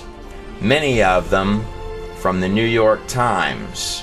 Some bones are still available, however, like this actual image of a jawbone recovered from a giant skeleton in Nevada that's being compared to a human jawbone on the screen. How large do you think that skeleton actually was? Or the Indian legend of the red-headed giants. Interesting about Indian legends, the symbol of the how is often said to ensure that the other guy does not have 6 fingers. Or the famous serpent mounds in Ohio, where in the 1800s it's reported that skeletons of enormous giants were found around this site that has the shape of an enormous serpent that they mysteriously built, which can only truly be seen well from the air. Following the 1950s and the defeat of Nazi Germany and eugenics, same time period that Americans began pumping out movies about space invaders and men coming from other planets, and deeply religious views of the occult, such as those of Blavatsky, instrumental in the occult beliefs of Adolf Hitler himself, sort of take a sidestep into the shadows. Articles such as these begin to dry up and disappear in roughly about the 1950s. And the skeletons seem to vanish. Many make the strong case that the bone structures disagree with the political formulation of the theory of evolution.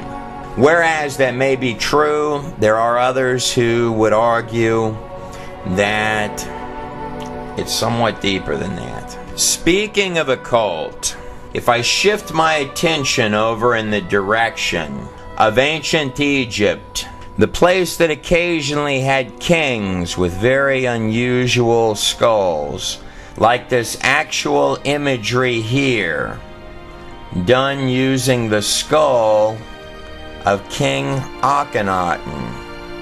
Here's the skull of the 18th dynasty King Akhenaten without any digital effects on it. This piece of artwork is female, believed by many to be Akhenaten's daughter. Here is his son, the child king, in this X-ray on the screen here. The very infamous King Tut, who also had this family had very unique features. Long head in all of the drawings of himself, like this actual drawing of Akhenaten. Notice the crown is very elongated and the strange shape of the body. And this is the wife, Nefertiti, carved in stone. This king moved the most powerful palace in all of Egypt to rule over an area called Amarna, to take the pinnacle of power and throne of the empire from Thebes and Abydos and the land of the old gods all the way up here to a newly prospering place called Amarna, which is directly across the Red Sea from Sinai. Curious thing about the ruins of this particular dig site, it has a reported 365 outdoor altars, the practice of worship of one god, a mesmerizing place stretching into the horizon. And it's an entirely well-drawn community, all three of which are not Egyptian practices, they're Hebrew practices. One thing that Akhenaten and his son, King Tut, both proved is that even god kings can die. Both were killed with remarkably similar bashes in their long heads. I personally think that the visor eye did it, in cahoots with the head military general Ramses, great-grandfather of Ramses the Great. But I wasn't there, and the statute of limitations has run out. Akhenaten, shown here with the serpent coming out of his forehead, and his son Tut, were the final kings of the 18th dynasty, later giving rise to the 19th dynasty king, Ramses the Great, immortalized in this statue here, who many believe was the pharaoh at the time of the Exodus.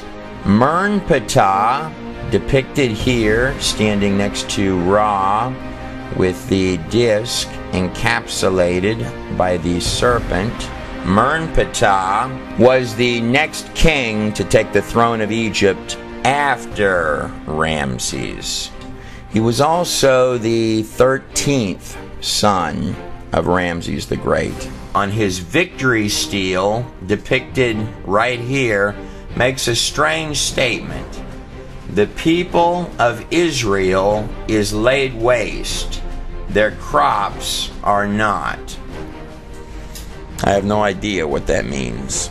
Just because your dad, Ramses, hands you an empire, missing at least half of its army and all of its slaves, you can't go getting all bent out of shape about that. But if I am to hop way backwards in time, that 200 fallen angels recorded as having come in prior to the flood, which is really what's being referred to when you hear terms like mystery religion, Notice the star inside of the golden jewel-covered crescent. Covered in the book of Enoch, alluded to in the book of Genesis, as well as many parts of both the Old and New Testament, as well as ancient texts and hieroglyphs that we'll look at, and writings all across the ancient world, being recorded in large scale prior to the flood, and then in a smaller trickle of a scale following the flood. There are at least 277 flood stories from cultures stretching every conceivable part of the globe. Some of them bringing you right to the front doorstep of that flood, like the Epic of Gilgamesh from 2700 to 2900 BC. Every mountain range on Earth contains fish fossils, marine life, and even seashells found on top of Mount Everest in the Himalayas, extending to include mass beached whale graveyards, turning up in the middle of deserts, like this classic example here of the mass whale graveyard in Chile, the most arid desert in the world. And here's another whale dig site from the other side of the globe in the sands of Egypt. Look at the size of that whale buried in that desert there.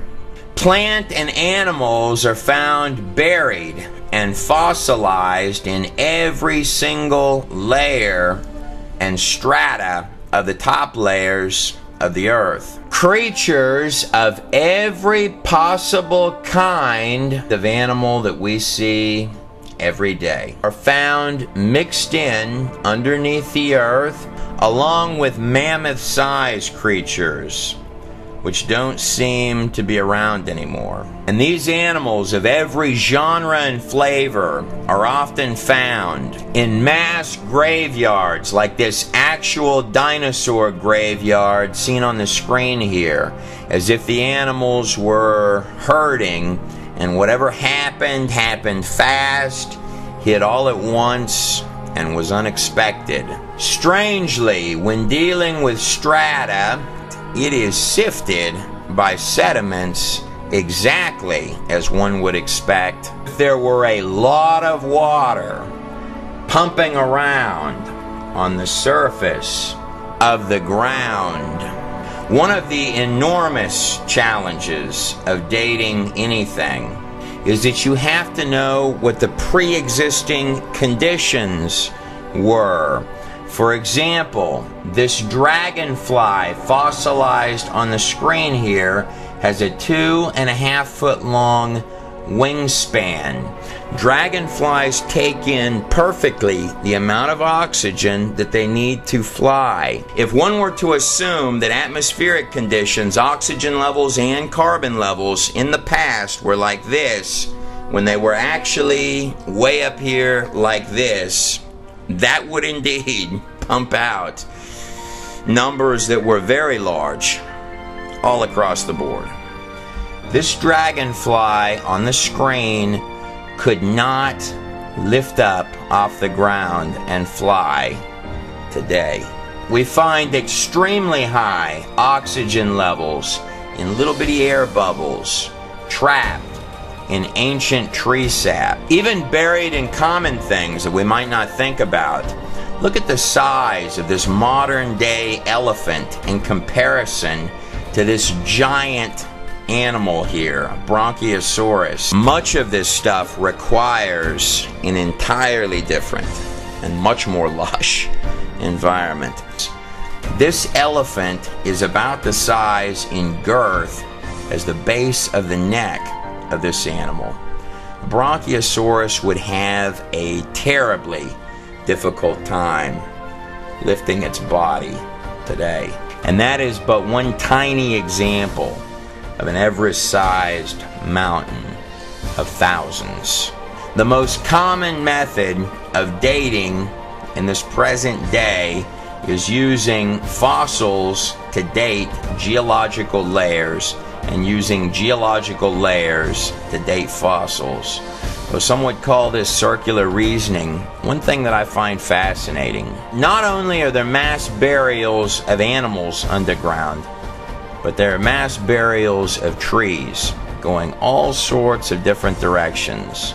Some of them, interestingly enough, going vertical. What this means is that you would have trees that would have had to have been standing up for millions of years while the layers of strata form around the tree. No one really knows how many of these there actually are, buried all over the place underneath the ground.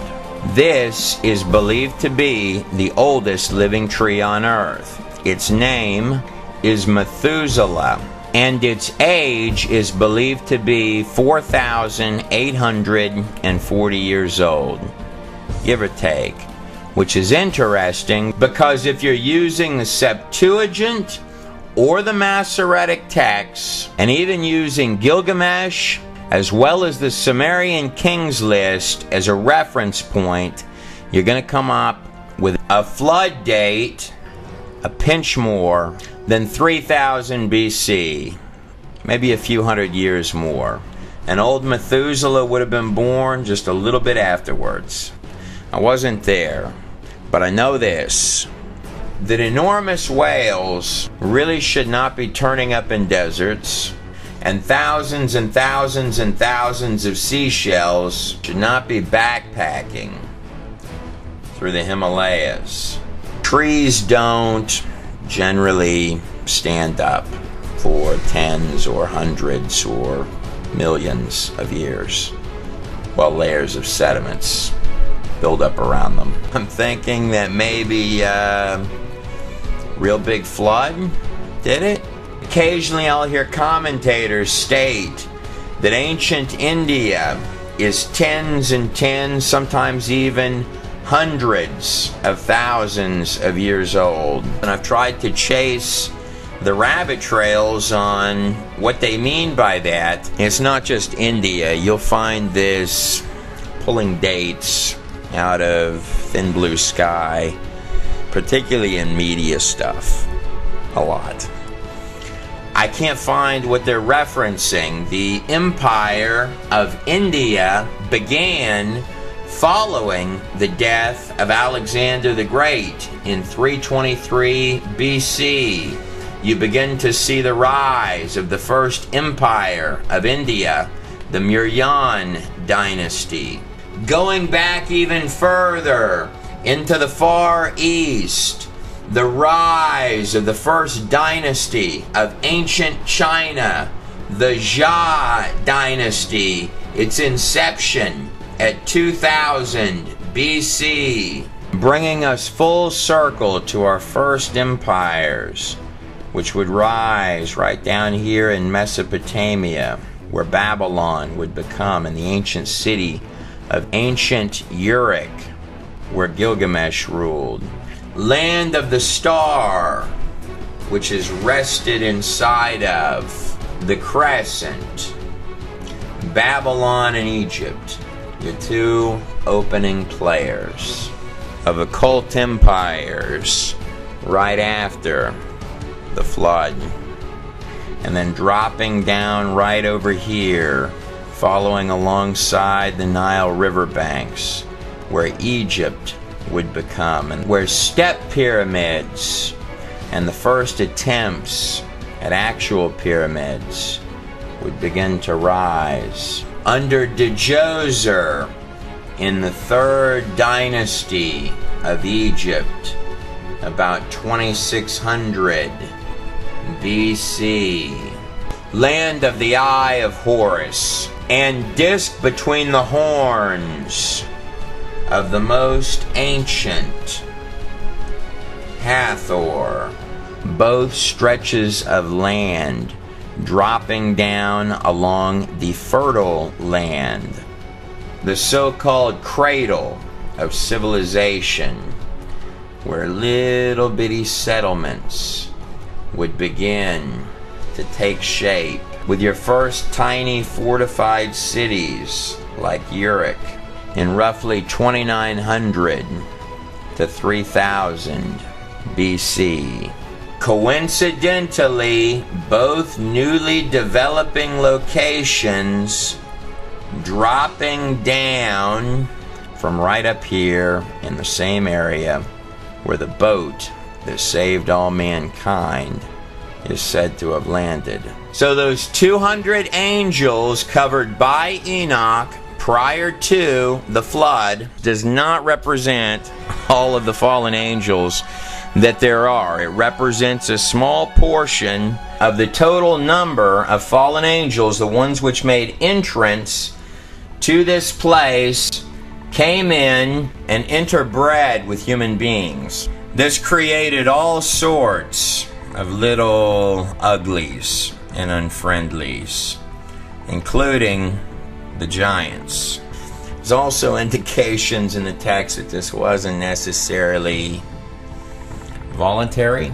What some of your oldest pages and little bitty scribbles on earth, including Enoch, in full detail are telling you is that before that flood, something unfriendly made entrance to this place and was genetically breeding itself, creating its own offspring, turning mankind into a blood-bathed circus of its own unimaginable and twisted design, spreading like a virus generation after generation after generation for more than 1,000 years, until the flood came along, wiping the slate clean, taking everything back down to zero. But then afterwards, another little bitty door opened, and perhaps what was in the past might slowly creep its way back in for a final show. It's my extremely strong opinion that the bulk of the hundreds of truly strange bones and enormous skulls, unlike man, in this video came after the ancient flood. Nephilim were on the earth in those days and also afterward. Genesis 6:4. Breeding generations. Look at the scope of the size of this child's head. And then breeding even more generations. The size of the eye sockets are enormous. Moving up this large skull. And then dropping down to breed some more generations. And here's another little baby one. And then breeding even more than that. And look at the eye sockets in comparison to the size of the skull atop that tiny skeleton. Enoch 7:3. And when men could no longer sustain them, the giants turned against them and began to devour mankind. It really is absolutely astounding. It's almost impossible to believe that what you're looking at really is real. This one commonly gets called the Royal Redhead. A special thank you to Brian Forrester,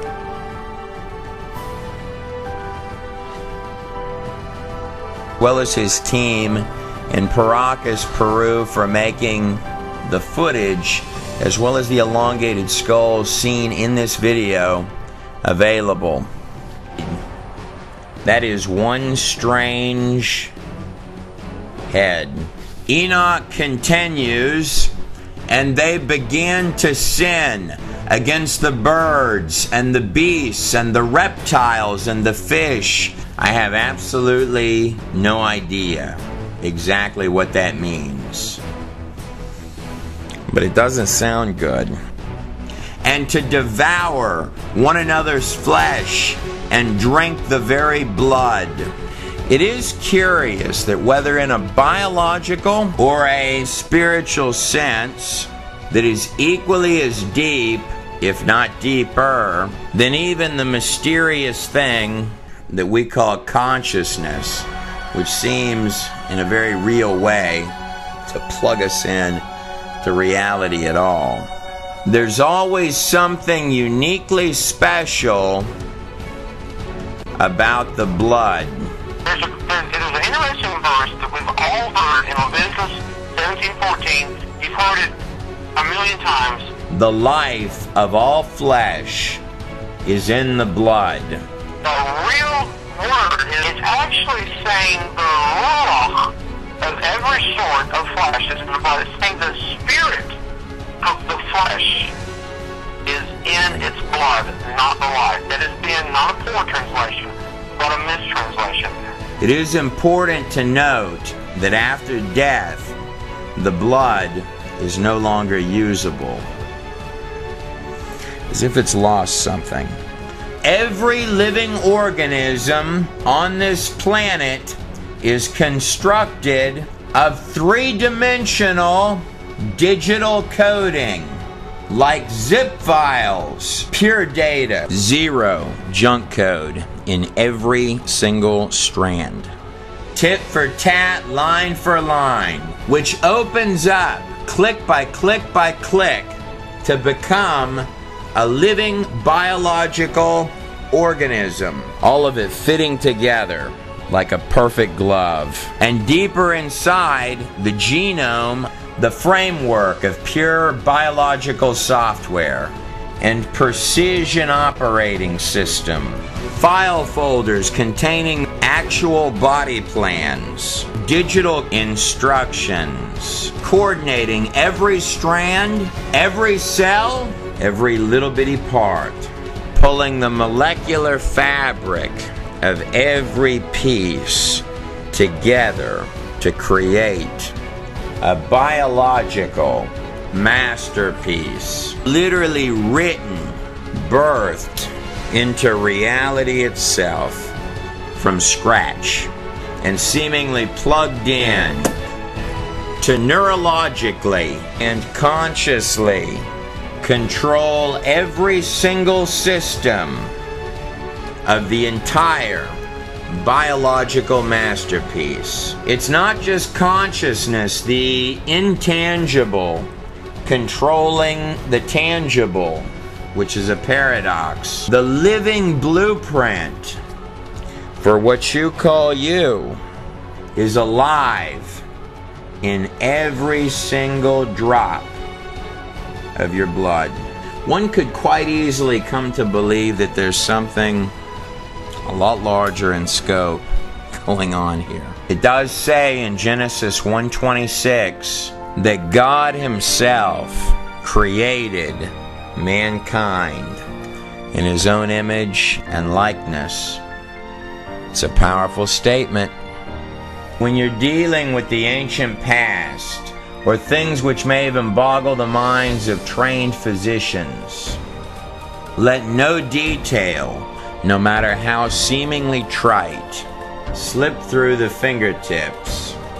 To truly understand Babylon and the time periods lasting to this modern age, the more recent past from which these skulls likely come, one could easily make an extremely strong case that we are merely infants running loose in very short-term little bodies, biological machines, through which we peer out consciously into this thing that we call the material world, built and constructed right out of thin air by digital coding, light years more sophisticated in each and every single strand than all of the computer software made by man combined all the way back to the very first computer. What the pages of Enoch are saying, as well as the Hebrew texts and cultures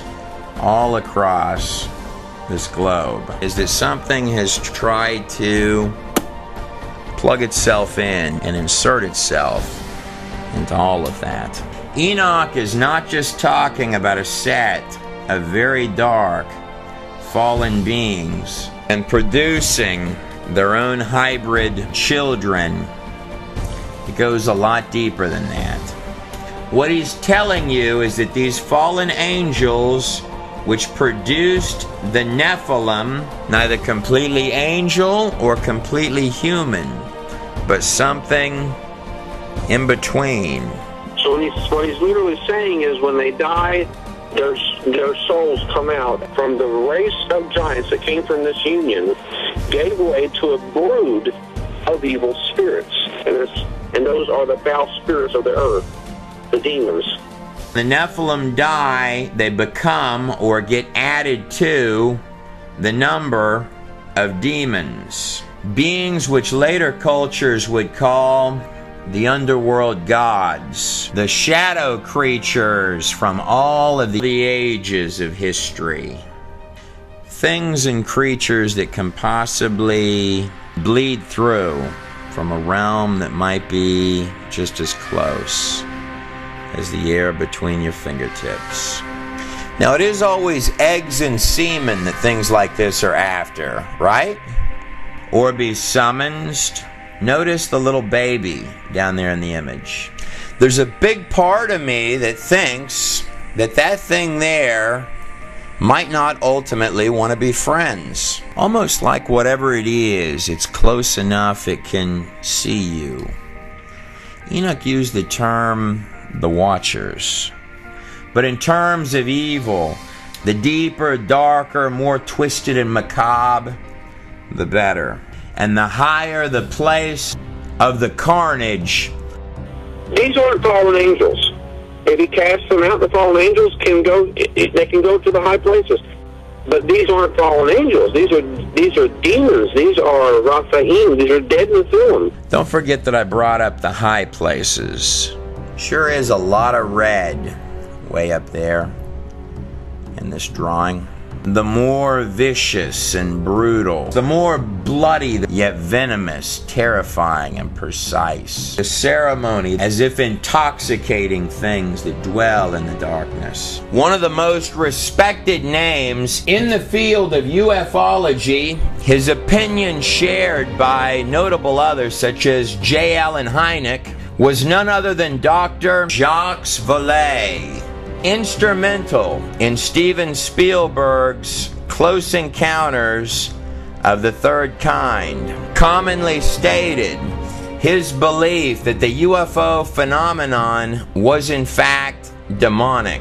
Human beings are under the control of a strange force that bends them in absurd ways, forcing them to play a role in a bizarre game of deception. Was Aleister Crowley, a self-proclaimed black magician at the top of a great many of the most predominant secret societies, to give the first drawing during the 20th century of one of these large-headed entities, a character that Crowley claimed stepped through into physical reality. This entity would ultimately become what Crowley would describe as a spiritual guide to him after an extensive battery of very intense black magic rituals. You may find some similarities between Crowley's drawing and thousands, if not tens of thousands,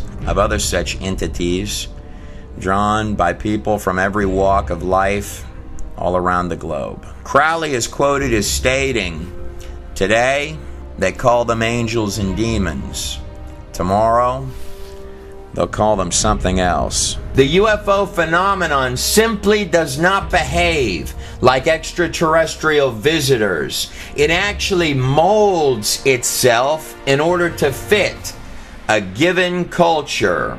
John Ankerberg, John D., the head intelligence officer under Queen Elizabeth in the 1500s. He would do the deepest of inner layer occult rituals, popularizing such ideas as the crystal ball, alchemy, and the philosopher's stone. These long hours of ritual occult on behalf of the Empire of England were done with fellow black magician Edward Kelly. Kelly would ultimately leap to his death from a castle tower window.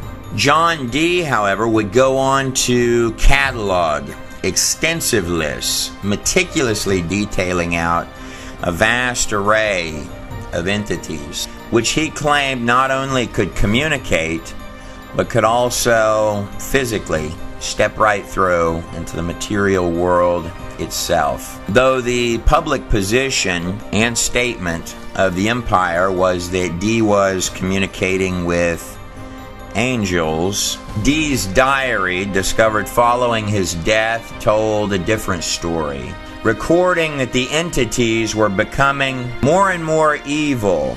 Notice the serpents, stating more and more emphatically, these things are lying to me. They're not angels, they're demons. UFO-nauts and the demons of past days are probably identical.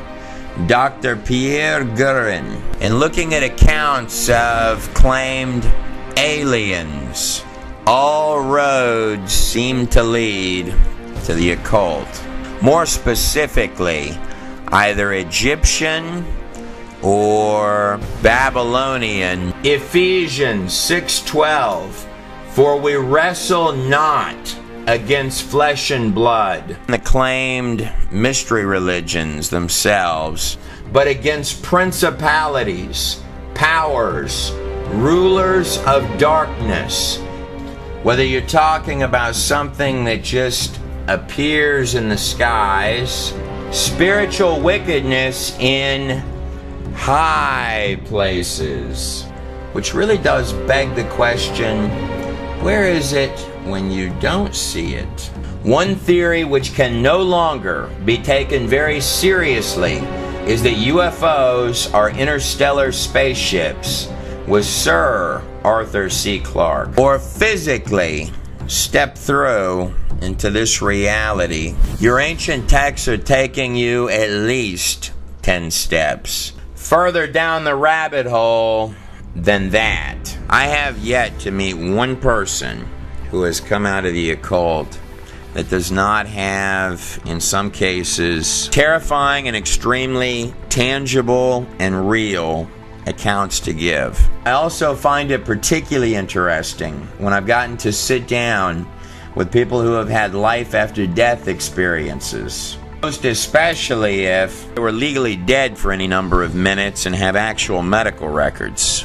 Hell or ancient shield, whether it be from someone in the occult or someone from an after-death experience, some strikingly eerie similarities. These bland, sort of expressionless, pull-you-in type characters with sort of varying degrees of sinister evilness, described almost like a diminished, alternate version of Earth, that the person steps as if the ground level is being described as lower or different, or falls right inside of, with things that literally grab hold and herd the people into actual pit-like cages, wherein at that point the descriptions of the creatures get even worse. Things much more disturbing and twisted than what may channel in to be portrayed as physical artwork and representations of something through the imaginations and the minds of men. Ephesians 2:2, in which you used to live when you followed the ways of this world. What fascinates me is when people look up and they describe, and the ruler of the kingdom of the air, like these sky city type of apparatuses, this spirit who is now at work in the sons of disobedience, sort of hover in a murky or black, dark, scarred horizon. Whether in personal accounts or even in Enoch, you get these hints of things that are in the air and things that are moving.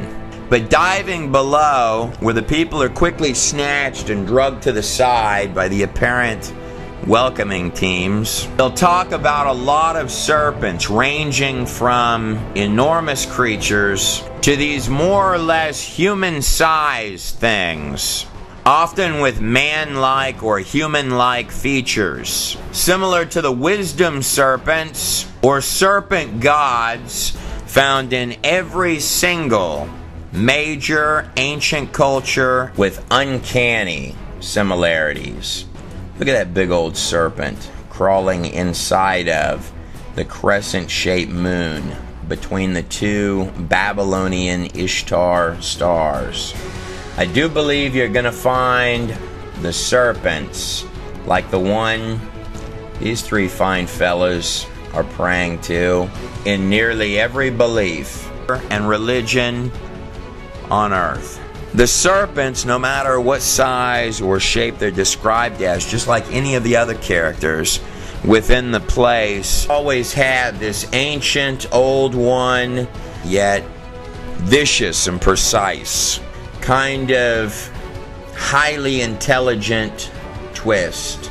It's also noteworthy to point out the similarities historically of bones or warped protrusion like horns, as in this recreation of Egyptian artwork. Notice the extra set of horns on top is empty, whereas in this rendering, between the horns, you've got this little disc resting on top.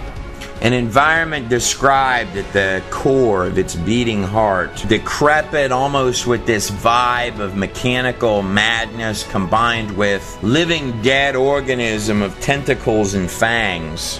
What some might have been calling the second heaven, the said diminished realm well beneath heaven, and decrepit much more than the earth, littered with sophisticated type things in its skies, where the fallen angel, Lucifer himself, is said to rule for a short span.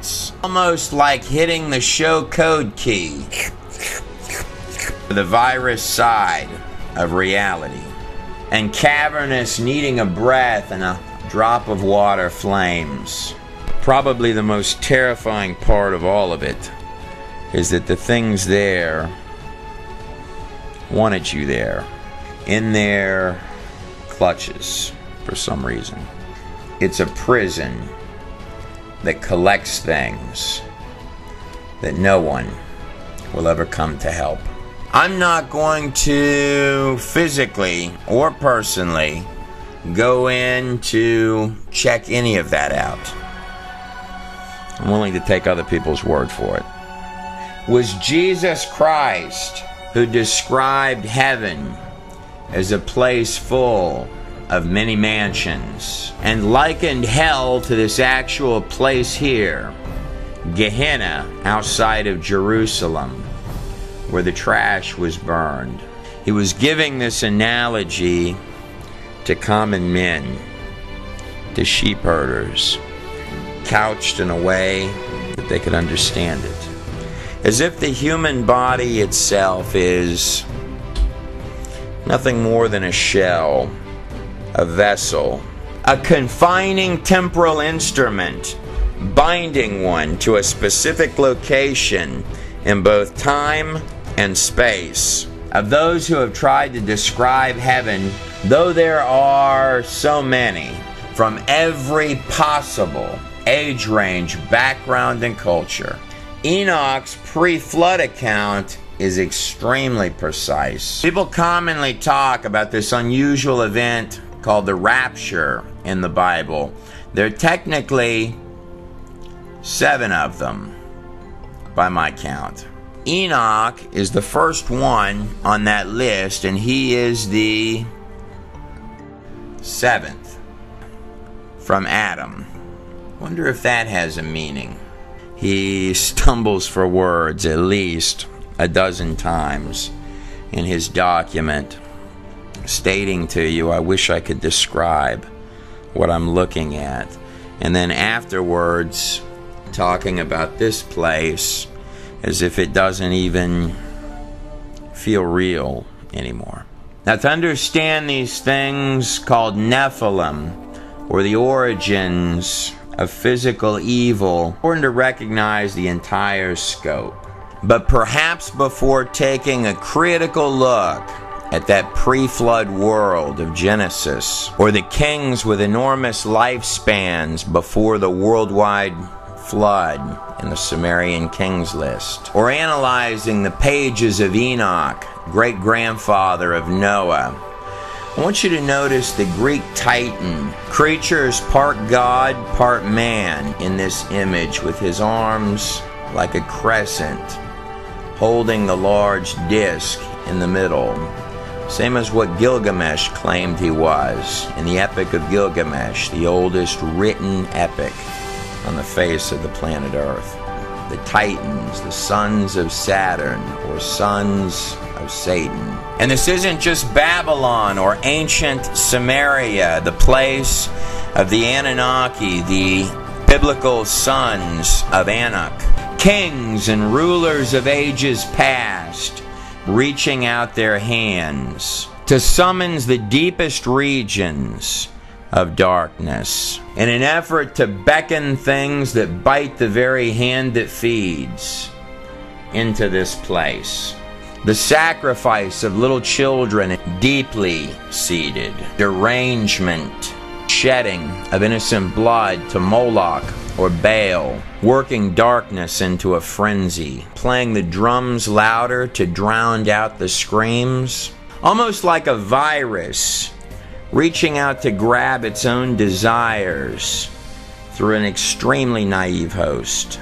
To mass ritualistic human sacrifice, notice up here above that the serpent is waiting.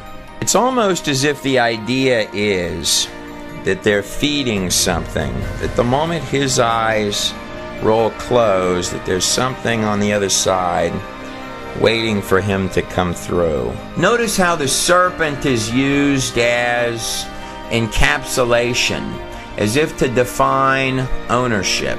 It says something really fascinating in Genesis 3:15, right after the eating of the fruit and the serpent in the garden. It says, I will put enmity between you, the serpent, and the woman. The serpent is coming out from the forehead, the place where the third eye, or the mind's eye, would be placed. The eye of Horus, or the all-seeing eye, floating mysteriously above the pyramid of bricks built by men. As a side note, it is curious how strikingly similar the eye of Horus looks in comparison to a human pineal gland inside the brain. And dimensionally peering into this world through the glass darkly. And of course the Inca with the symbol of this little bitty owl sort of peering through. And between your offspring, the seed of the serpent, and her offspring, he shall bruise your head, and you shall bruise his heel. Now take a good look at these symbols that look like little horns with a circle inside them on top of the head of these two serpents. Here's an enormous version of the same symbol. You're going to find quite a lot of these in ancient Egypt. Perhaps quite often on the head of an Egyptian goddess, and there's the little serpent. But it doesn't always have to be represented like that. For example, this golden cow's head here. See here, even the cow's got a little serpent with the two ears or horns that make sort of a cradle. Stars always representing angels inside of it, with the sun shining light out from behind the ears inside of the cradle. But the sun also sort of looks like it makes an eye-shaped appearance going around it, or a crescent moon with a star. Now, when you're talking about stars, like this large representation of a Babylonian Ishtar sitting couched inside of its crescent, the stars, when used in ancient texts, are extremely often symbolism for angels, or perhaps even a very particular fallen angel. The answer goes all the way back to the Temple of Hathor, to the mega complex of Dendera. Hathor goes all the way back to King Narmer himself in Dynasty 0. That's King Narmer right there from the Narmer palette found in the Temple of Horus. Notice up here the long crown on the head of the king. And at the top of the palette of the first king of Egypt, the first symbol of the face of Hathor.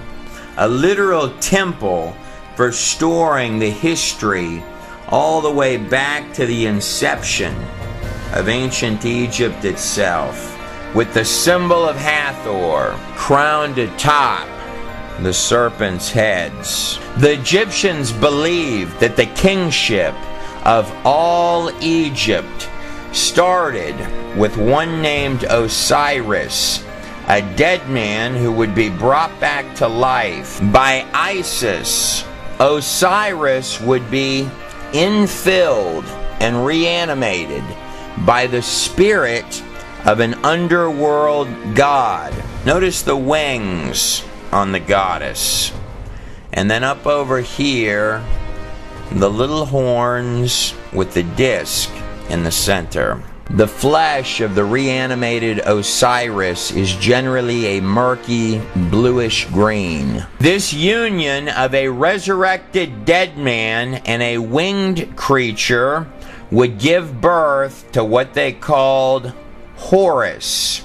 Notice the disc in this image no longer is encapsulated with horns, but instead is simply wrapped with a serpent. This shape is not two horns. It's the shape of a woman's womb, which is why it's on the head of a fertility goddess. And the solar disk, or sun disk, in the center is just like the star was for the Babylonians. And the sun in their hieroglyphs is owned by the serpent, the symbol for the ruler of the air. Inside the crescent, the birth canal, or the moon being represented in the feminine, in which the sun symbolically has rested inside of, and producing Horus, the new little eye that is peering through and watching. Notice down here the serpent, again with the little disc on its head. In fact, at the entrance to the Temple of Hathor, where this enormous symbol is, there are actually 17 little bitty serpents underneath that humongous symbol. It's like a little identifier. This plus this equals this. It's like a post-it note for the ancient beast. Popped right on top of their heads. Move out of the way, we're making underworld gods here. Alright, they're a bunch of demons. And of course, serpents in every possible and spiritual sense. Whatever may have been the exact details of what the Egyptians were trying so dearly to express, the underworld gods are not being displayed as just basic common day-to-day knowledge on their walls, but more than that, the focal point of the entire empire. It was an oppressive place. Here's a character from the walls of Egypt that you may recognize. Or perhaps you're more familiar with his updated version. The star in the middle of the two horns. Even got two serpents down here coming out. The goat of Mendes.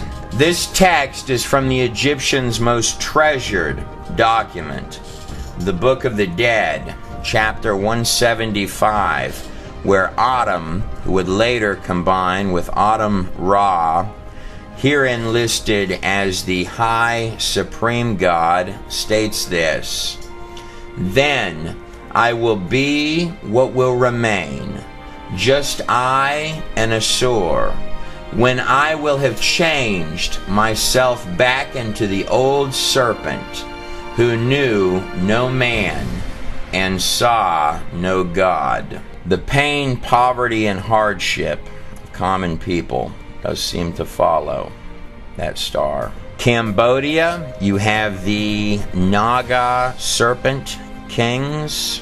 In Hindu, Vishnu sleeps in the cosmos, nirvana, with the serpents. Perhaps King Solomon was right. There's nothing new under the sun. Most all ancient cultures, particularly Babylon and ancient Egypt, believed that their gods, which could be physically summoned to manifest, were in the underworld. When you hear Luciferians and the cultists throughout every age talking about the ability to summon little spookies, things that most certainly do not have your best interest at heart, or entities, very tangible things.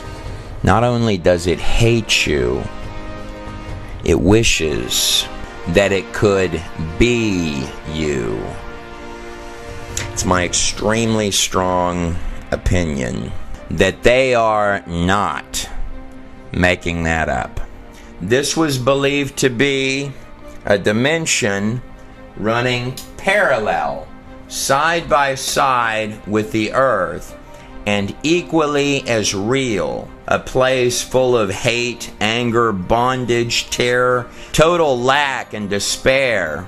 A place where mankind is herded up and cast to the fangs of a vast array of frightening things. But in the very halls of pentacles of power throughout the ages of earth, men from nearly every age of empire, both great to small, in pursuit of mankind's age-old hang-ups, lust, greed, power, or the really big one that goes all the way back to the serpent in the garden itself. Ye shall become as gods. Softly whispered lies, almost like the whole thing is a test. Trinkets in exchange for everything. Now, if we go back just a pinch before the first step pyramid in Egypt under Djoser, and I hop back over here to the land of Samaria, later Babylon, to the little tiny settlement of Uruk, called by many the oldest city in the world, and by some the rising New York City of the ancient world. It's just outside ancient Uruk, where Nimrod, the first king, the one recorded as having been in defiance to the Lord God, one of the great grandsons of Noah, drawn here, deified in this 4,000-year-old recreation of an artifact and artwork from ancient Nineveh. Or, in the Sumerian writings, the legend of Enmerkar, the king of Uruk, who actually built the great tower that has come to be known in history as the Tower of Babel. The name meant Gate of the God. You can view the Tower of Babel like one enormous mega invocation ritual. They're recorded as inviting something from the darkness to step up from its lair. It was at that point that they described something sort of human-like entered. 2 Corinthians 11:14. Even Satan himself masquerades as an angel of light. The Sumerians called it the Enki, as seen on this actual inscription. He's making entrance through this little doorway with these lines around it, surrounded by these two characters with heads that look something like this. And the Enki was called the Lord of Earth, the giver of knowledge, or the morning star. Sometimes the word Abzu, or the symbolism, like these little wiggly lines here, gets translated as waters. It's not quite correct. The word Abzu means abyss, which is where the Enki, being summoned here, is coming forth out of. This stretching scape of land right here is believed to be the remains and ruins of the Tower of Babel, the place where in either the Sumerian texts or the biblical texts the tongues were confused and the people began to fan out, or the ancient ziggurat of Eridu, just 12 kilometers outside of Ur.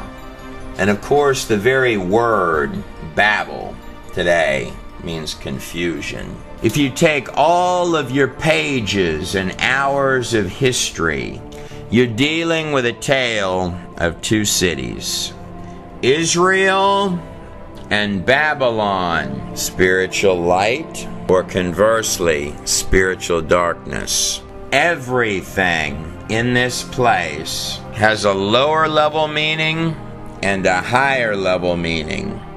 After the Hebrews left Egypt, the land of Osiris, Ra, and the Eye of Horus, and entered Sinai following the plagues of Egypt and the parting of the Red Sea, the Ark of the Covenant and the mercy seat between the wings of the two archangels, placing the Ark inside the Holy of Holies at the very center of the temple, where the high priest would go in once a year, and he would sprinkle the blood of atonement on the mercy seat of the Ark of the Covenant. Speaking of power in the blood, I understand, Trey, Moses wrote this 2,000 years before Yeshua was born, before Jesus was born and crucified.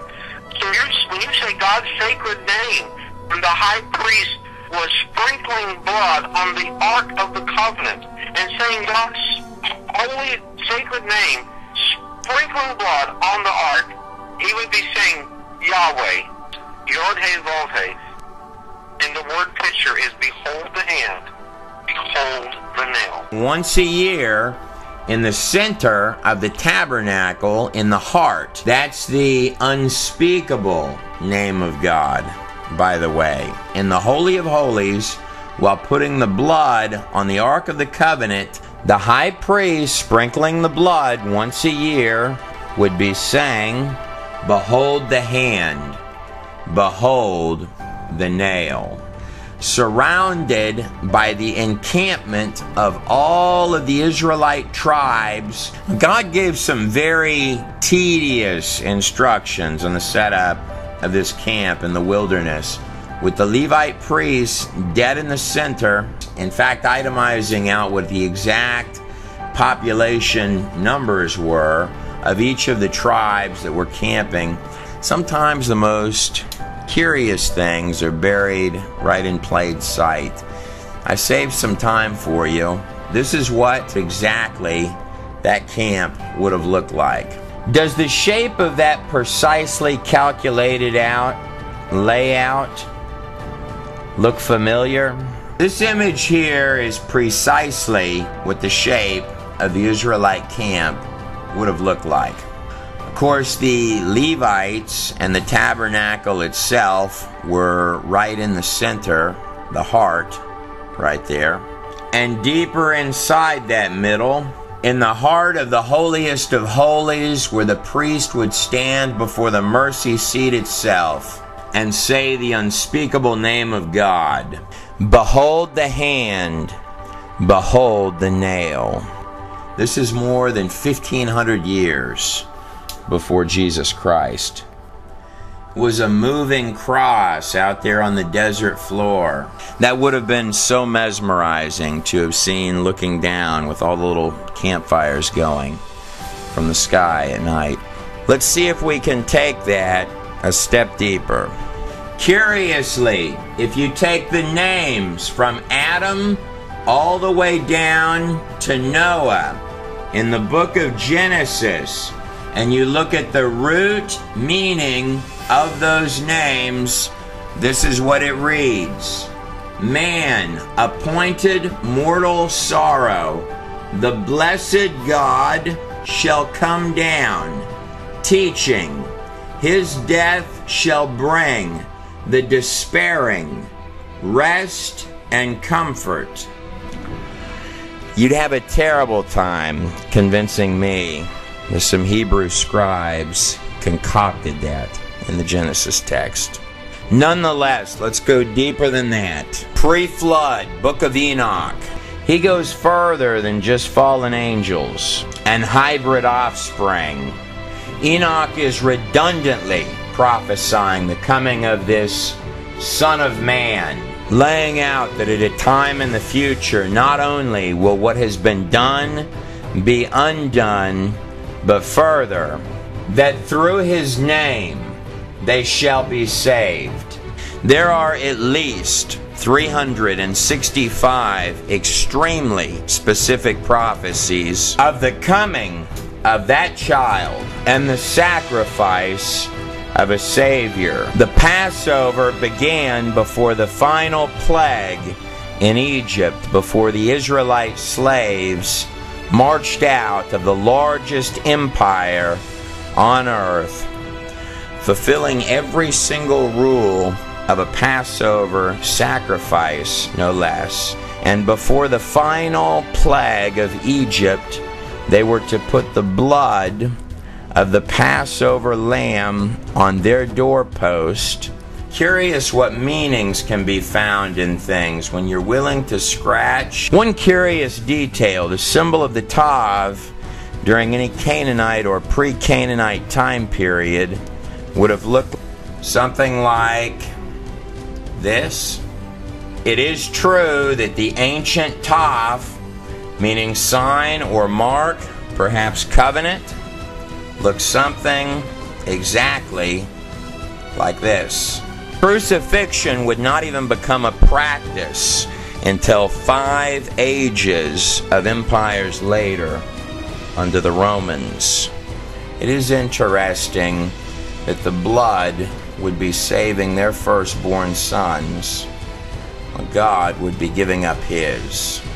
In fact, even done on Passover Day. While the kings of earth were throwing babies onto open fire pits and flames, sparing no expense to build the grandest of towers and ziggurats to feed darkness their subjects' lives, to satisfy and appease the unending thirst of their little bitty otherworldly underworld gods. Something tells me that in a minute here, the underworld gods and the shadow people are going to have a role to play in all this before we get to the end. What greater love could one have than to lay down their life for their friends? Here's the empty tomb where Jesus was for 3 days. that 365 specific prophecies about Jesus Christ by no means includes the fabric of patterns. There are at least 4 times that many for the second coming.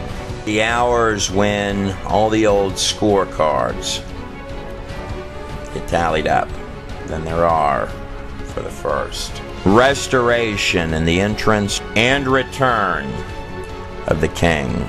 But out of all of those prophecies, there's only one other person other than Enoch who used this term, Son of Man. That would have been Daniel, who survived the lion's den, well, in the very heart of Babylon, no less. It's astounding how these things work out. It was Daniel who interpreted the king of Babylon, Nebuchadnezzar's dream of the 5 empires leading to the end, including Nebuchadnezzar's own, and not including the 2 before it. That makes a total of 7. Wonder if that means anything. But an angel would appear in the later years of Daniel's life. More specifically, Gabriel, the same angel that came to Mary prior to the birth of Jesus Christ, as well as believed to be an angel at the tomb after the resurrection.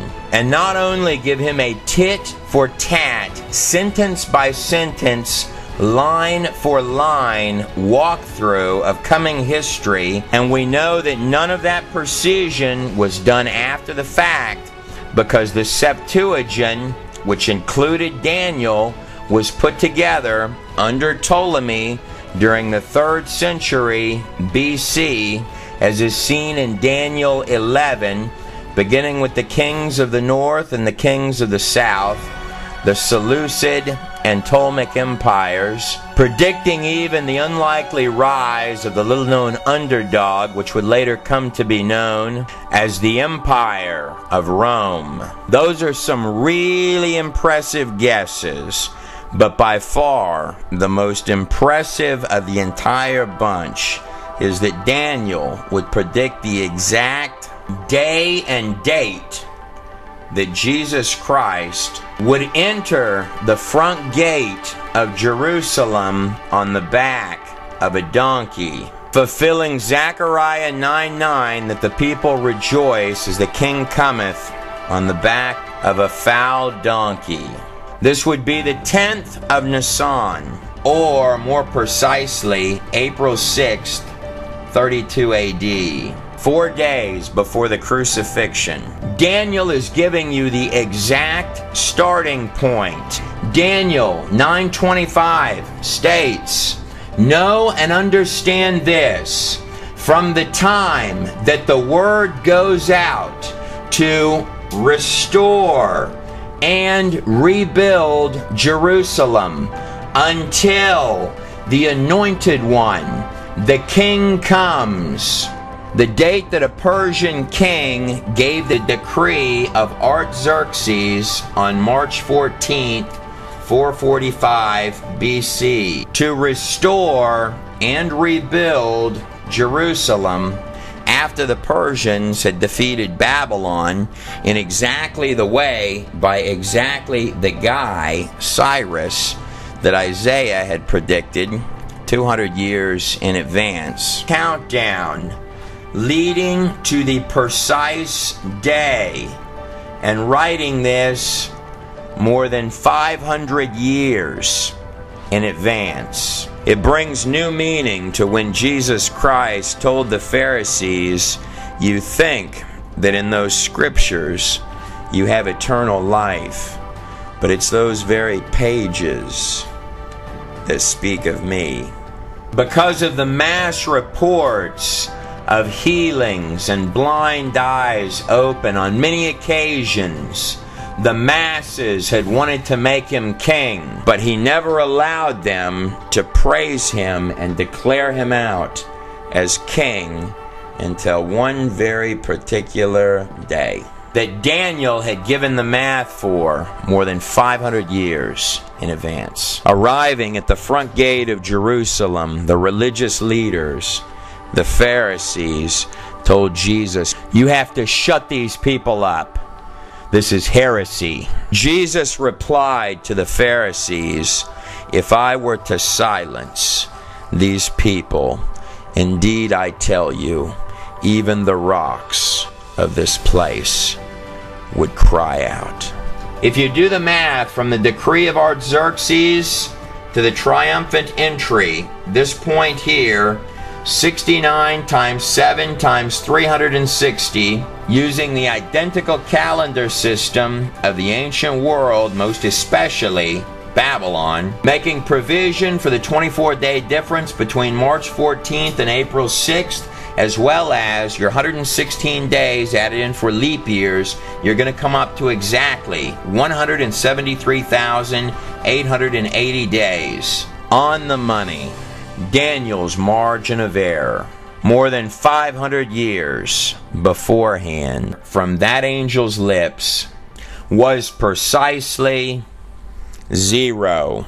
But if I hop backwards, much before Daniel, before even the young King David, stamped into the pages of history for the highly unusual, miraculous defeat of a six-fingered giant named Goliath. But going back past even David, the one often called a man after God's own heart, beyond the days in the wilderness, then even the time in Egypt, back to our first little starting gate cultures, down here in Egypt and over here in Samaria, the place of ancient Uruk, where Gilgamesh, depicted here as statue, ruled. Right here to the land and area of Ur. Now that is a giant holding a lion, right? Where Abraham, the father of all the future children of Israel, was living. Many believe that Abraham could see the base of the Tower of Babel while growing up. And then it begins a little something like this. "Get thee out of thy country, and from thy kindred, and from thy father's house, unto a land that I will show unto thee." Abraham would ultimately travel over here to exactly where modern-day Jerusalem is. "And I will make of thee a great nation, and I will bless thee, and make thy name great. And thou shalt be a blessing, and I will bless them that bless thee, and curse them that curseth thee." That's a very big promise. One night he woke up with hot sweats and horrors that the Lord had shown him that his descendants would be slaves in a foreign land for 400 years, but that God himself said that he would judge that nation. "And in thee shall all the families of the earth be blessed." Genesis 12, 1 through 3. What those pages are telling you is that the Hebrews, Israel, was the delivery system for the Savior of all mankind, leading full circle to the most well-known passage in the whole masquerade of particles that makes up the planet Earth. "For God so loved the world that he gave his one and only Son, that whosoever believeth in him shall not perish, but have everlasting and eternal life." And every single possible thing, short of the kitchen sink, tried to stand in the way of that. What those pages are saying, all of them, is that you, no matter who you are on the other side of the screen, were born above even the angels. Someone asked me the other day how I truly thought that the entire universe was held together. I was stumped by the question. Here's my answer. It's love. Totally undeserved love. Never listen to snakes because they're snakes. You were born to be free in every possible sense, in both this life and the next. It's my extremely strong opinion that the shadow people are not your friends. Go on your own journey to ask these very same questions. Your life is worth that. Oh, before I forget, Jesus did say another thing to his disciples. In Matthew 24, it says, "So it was in the days of Noah, so also shall it be in the day of the return of the Son of Man." One can only wonder what exactly that might mean. It is true that the grand finale of any fireworks show is always at the end. I'm Trey Smith, and I hope you enjoyed the video. Here's some fireworks for you, of the friendly kind. Look at how that skull actually does have an enormous skull cap on the back, that it is genetically different in its bone structure than a human skull. It's not just that the head is longer, it's actually got a different structure. Coming this winter, soon, or maybe even available now, depending on when you're watching this video. All the Nephilim video you just watched on DVD in high quality with over 45 minutes of extra commentary with Trey Smith on Nephilim, aliens, demons, and the coming future. A DVD you won't want to miss. We are not responsible for any Nephilim which may have been injured in the making of this video.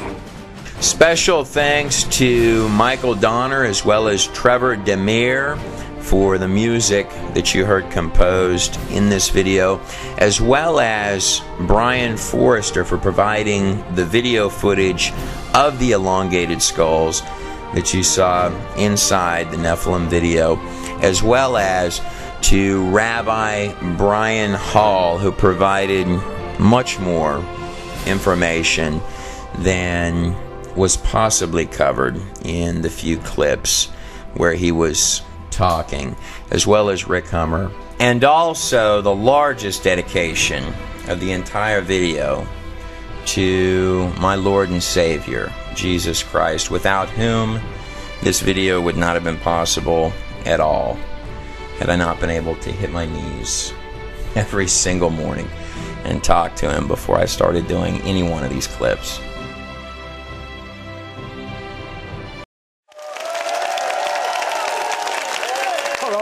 Welcome to my world, where it's naturally supernatural. I have got a passion to rescue young people that are caught in the lies of the school system to undermine the validity of the Bible.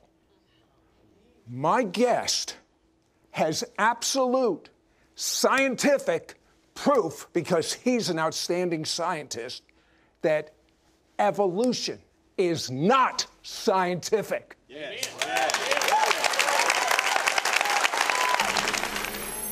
Is there a supernatural dimension? A world beyond the one we know? Is there life after death? Do angels exist? Can our dreams contain messages from heaven? Can we tap into ancient secrets of the supernatural? Are healing miracles real? Sid Roth has spent over 35 years researching the strange world of the supernatural. Join Sid for this edition of It's Supernatural.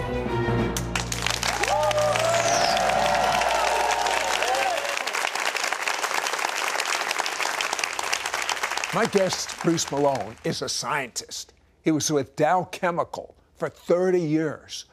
He was one of the top 100 inventors. He had 18 inventions that raised millions of dollars. But take you back when you were in college. You told me God was irrelevant to you,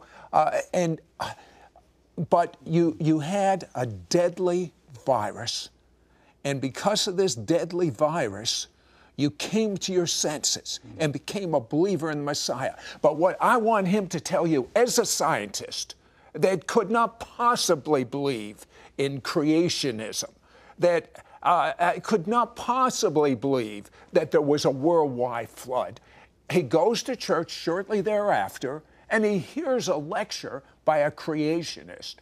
What effect did it have on you? Well, it shook my entire view of reality. I mean, everything I'd been taught said this earth is billions of years old, and yet this speaker was showing how fossils could not possibly be billions of years old.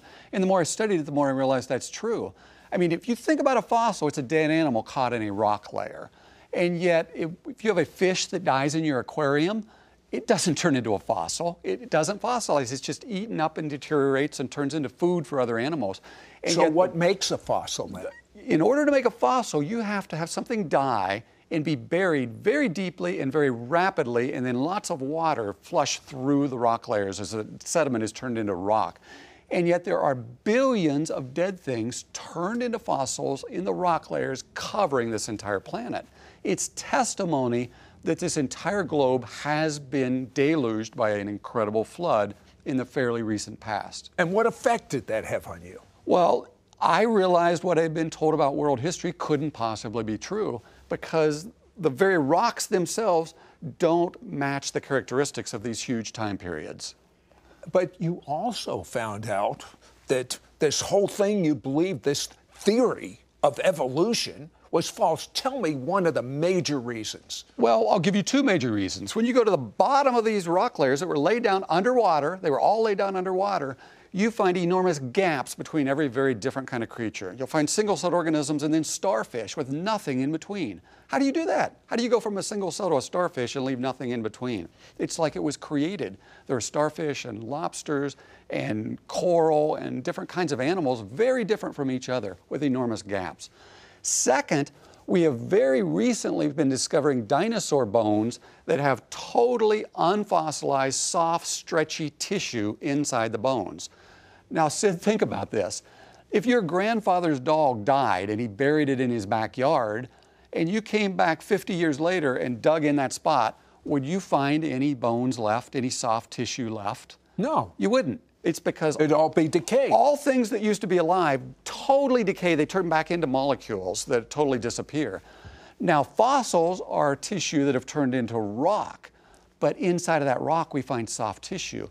It can't be there unless those bones were buried very recently. And we have found dozens of these dinosaur bones with soft tissue in Montana, in Siberia, over in Europe, around the world, still with soft tissue inside of them. So where did we get the Earth is a billion years old or whatever? Well, you have to realize what's going on in science. There are only two possibilities to explain everything. I mean, pretend the entire Earth is represented by this puzzle, this box. Okay. Either the puzzle made itself, either all the pieces, which are like the animals we find all over the Earth, made themselves, or something outside of this box made the box.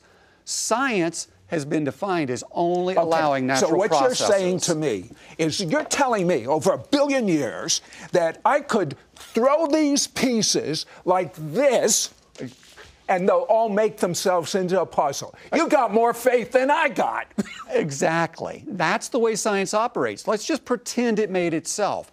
But I'm telling you, the laws of science show us it couldn't have made itself. And the evidence from the rock layers say they were laid down rapidly. I'm going to tell you something. The evidence that he has, it's irrefutable. I want you to think for yourself. We're going to come back and you're going to find out something that is as ridiculous as these pieces of puzzle making themselves. Yes. We'll be right back to It's Supernatural. Call right now to get Bruce Malone's easy-to-understand must-read book, Censored Science, and his one-year daily devotional, Inspired Evidence, plus his powerful DVD, Explosive Geological Evidence for Creation. Yours for a donation of $40. Shipping and handling is included. Ask for offer number 9204. Through Bruce Malone's beautiful hardcover book, Censored Science, you will learn of the many true scientific discoveries that actually increase your confidence that the Bible gives the only accurate record of the creation of planet Earth. Explore the amazing evidence from geological sciences that show the reality of a global flood approximately 4,500 years ago in the days of Noah. Learn the facts and reasons why evolution is wrong in stating that the Earth is millions of years old when it is actually a more recent creation. You also get Bruce Malone's book, Inspired Evidence, which is a one-year daily devotional that is jam-packed with fascinating and amazing scientific facts. And through his revealing DVD, you will realize the explosive geological evidence, which proves once and for all that biblical creation is true. Don't miss out on getting Bruce Malone's 2 books, Censored Science, and his one-year daily devotional, Inspired Evidence, plus his powerful DVD. Yours for a donation of $40. Shipping and handling is included. Ask for offer number 9204. Call or you can send your check to Sid Roth. It's Supernatural. P.O. Box 39222, Charlotte, North Carolina 28278. Please specify offer number 9204 or log on to sidroth.org. Call or write today. We now return to It's Supernatural. Okay. Now, the Earth, according to many scientists, is billions of years old. We have scientific inventions that help us date how old the Earth is. What do you say about the book called the Bible that says the Earth is a little over 6,000 years old? Well, what you're not hearing about, Sid, is that the vast majority of dating methods indicate a very recent creation. But to explain life without God, you've got to have enormous periods of time. So they only pick the methods that seem to indicate, well, maybe there has been a lot of time.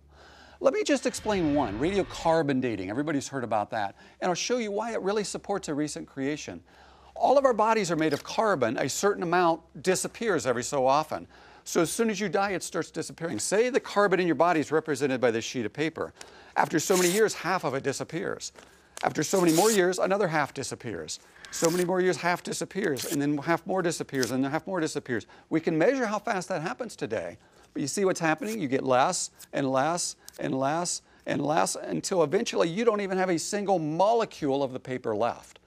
So scientists measure how much something has died, they dig it up out of the ground, they measure how much radiocarbon is left, and they calculate, well, then it must have been alive thousands of years ago because there's hardly any left. This is what you're not told. This is what students aren't told. We can dig up dinosaur bones or coal that was supposedly buried hundreds of millions of years ago. There shouldn't be a single atom of radiocarbon left, just like you can't keep dividing the paper over and over again. And yet we find like this much radiocarbon left in those things. It says those dinosaur bones, those coal seams, couldn't possibly be as old as we're told because there's enormous amounts of this radiocarbon left in them. So could it be what the Bible says, a little over 6,000 years old? See, that's what I explain to people when I go out and I teach in churches and in schools. The vast majority of the evidence indicates those things are very young, exactly as the Bible indicates. Okay, another subject. Is there any proof that a creature has turned into another creature, or the whole evolutionary cycle? There is absolutely no proof for that. What you get is variations within a kind of creature. It's like, you look at all the different kind of dogs we have. We have Chihuahuas and we have Great Danes, but they all came from the information God put within the first wolf-type creature. And then you get lots of variation. But a dog has never turned into a cow, and it's never been shown how it could happen. Now, what evolutionists will do, they'll line things up. This is what you'll see in the museums and in the textbooks. Oh, speaking of lining things up, the American Museum of Natural History has an exhibition of horses. Tell me about that. Well, things it's up. a classic example, and you see it in the textbooks in the museums. They'll line up creatures that had 3 toes, and then creatures that have 2 toes, and then creatures that had a single hoof, and it'll be a small creature, and then a medium-sized creature, and then a big creature, and they'll say, see, that proves the horse evolved from a different creature. But once again, remember, you're not being told the whole story. We have, since that became very popular, shown all those creatures have been found in the same layer of rocks. So how could one turn into another? Wait. All right, now you're talking science to me. You're talking scientific fact. That blows that exhibit out of the water. Blows it out of the water. Why is it still there? Because you've got to try to pretend that it happened. So Well, they'll leave it there. Why do you have to pretend? Because the only alternative is that God made horses. One moment there wasn't a horse, the next moment there was. And they have lots of variety. Some of these horses have since went extinct, but they were simply horses with lots of variety, just like we have dogs with lots of variety. All right, but what about we hear from time to time these missing links, these these apes that really look like they're almost human? It's storytelling, Sid. No, they find bones. Evolution is... But wait, they find bones. I could find a tricycle and a bicycle and a motorcycle and a car buried in the ground, and I could line them up and say, see, that proves that that tricycle turned into that automobile all by itself. That's the same thing with the bones. That's how you have to think about them. It's a story to try to explain things as if God hasn't done it. It's just bones that are lined up. Doesn't mean one has turned into another. As a scientist, I want you to help me out. This is what doesn't make sense to me. They say, you know, a monkey became an ape, became a human. This is taught as science. So therefore, if that be true, why aren't there some half apes and half men walking around? Because half of something doesn't work. A half of a feather can't fly. You can't have a reptile scale fraying and turning into a feather and have both animals be useful in some way. It just wouldn't work. Tell me about the bees and the pollination of flowers. Well, remember, if you're not going to believe God created different kind of creatures, you got to believe that something turned into something else, that turned into something else, that turned into something else. So they'll line them up like the tricycle to the car, except they do it with bones. They find flowers and plants in different rock layers, and they give them certain ages. They pick a dating method that supports their belief system. It's a belief system. They believe flowering plants developed about 100 million years ago. It's a fictitious time frame. It isn't true. But they find other animals like bees that didn't appear till 20, 30 million years later. How could you have plants being pollinated and surviving for 30 million years when there's nothing around to pollinate them? It doesn't make sense. It's one of the many problems with evolution that's just not shown to students. And I don't know why, but I have to tell you, your story about the frogs in Africa blow me out of the water. Well, there's just, God created things to wake us up, so we know He did it. There's a certain kind of frog, and it's actually in South America, where it lays its eggs and then it swallows the eggs. So then it shuts down its stomach acid. The frog goes... Well, how do you stop your stomach acid? Good question. How do you do that? Evolution cannot explain this. How could a creature learn to do this? Then the frog goes through its whole development where it loses its tail, it becomes a tadpole, grows arms and legs, turns into little baby frogs. About 6 weeks later, the mother opens its mouth and fully grown little frogs crawl out of its stomach. It turned its stomach into a nursery to nurture its young and protect them. This begs the question. How does a frog know not to eat the babies as they're coming out? I mean, how did it just... How? See, creation is not non-scientific. It means the frog was made with those abilities. It was given those instincts. It was so that we would be astounded at the creativity of God.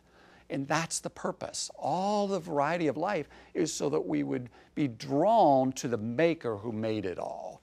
And yet we pretend it all made itself. But why didn't you see this as a scientist that said God was irrelevant? Why didn't you see these things? Because if you can take young children, and from when they're small children watching shows about dinosaurs, pour into them this idea of billions of years have always been around, and then line up things and pretend that it all made itself, and it's all they ever hear, we could become blinded to any other possibility. That's what's so dangerous about our American education. It's become indoctrination.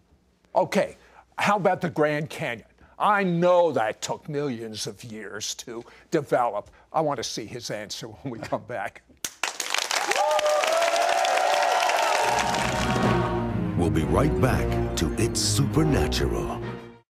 Many viewers report testimonies of miracles, signs and wonders, and healings as a result of watching It's Supernatural. I have suffered as a result of a back injury for over 34 years. I was watching episodes of It's Supernatural about healing, and instantly my back was healed. Thank you, Jesus. If you've been touched through watching It's Supernatural, share your testimony at sidroth.org/praise. We now return to It's Supernatural. You know, my wife is so fascinated by what you're teaching.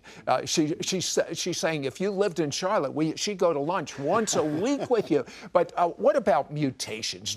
Isn't that a way of creating new types of species and things? Well, everybody hears about mutations, but mutations destroy information. The DNA, what creates our body is this code, and it's like randomly changing the letters in a book. It destroys the information. It won't create a better book. It destroys information. Let me give you an example. All right. For about 100 years, we've taken fruit flies, we put them in a chamber, and we add like radiation to them, X-rays, and they mutate. And then the next generation has mutations. So we would think by doing this with millions of fruit flies. What kind of mutations? It's changing the information on their DNA code. But what you get are fruit flies with different colors, fruit flies with twisted wings, fruit flies with different numbers of bristles, fruit flies with legs hanging out where their eyeballs ought to be. We've never gotten a new creature, we've never gotten a new organ, we've never gotten a new functioning feature, we've never gotten anything that's useful. That experiment shows mutations don't create new kind of creatures. So how come we're taught this on TV? Because if you don't want to believe God did it, you just have to make up a story. You've got to come up with some way to explain where new information comes from, so they grabbed mutations and they ran with it. Okay, Grand Canyon, magnificent, millions of years in the making. You say different. The key event in the Bible to explain the world and the way it looks is the worldwide flood. This flood was real. This entire globe was resurfaced. There would have been rapid movement of the continents. As the continents shoved together, it shoved up the mountain chains almost a year after that flood started. And the water rushed off the surfaces of this newly laid down sediment and rock layers that were filled with fossils. That's where they came from. That's how it fits into the Bible. Well, as this water was rushing away, it carved out the Grand Canyon very, very rapidly. Well, give me an example as a scientist of this happening rapidly that you know of. There's a very modern example. In Washington State in 1980, Mount St. Helens blew up. It was a volcano where the whole top of the mountain slid down into the valley. Trillions of pounds of sediment were instantly pulverized and turned into a fluid that flowed down into the valley. Now, when that happened, it laid down a new layers of rock up to 600 foot deep. Later, water backed up. Months later, it flushed through this area of this newly formed rock layer that had flowed as a liquid, and we see these perfectly horizontal seams of sediment that formed in a matter of minutes in this layer. It shows how the layers of the earth formed, not over millions of years, but very rapidly during this world restructuring flood. Okay, you talk about a flood because the Bible talks about a flood, but certainly there would be records of this flood in different cultures all over. Well, and that's exactly what we find.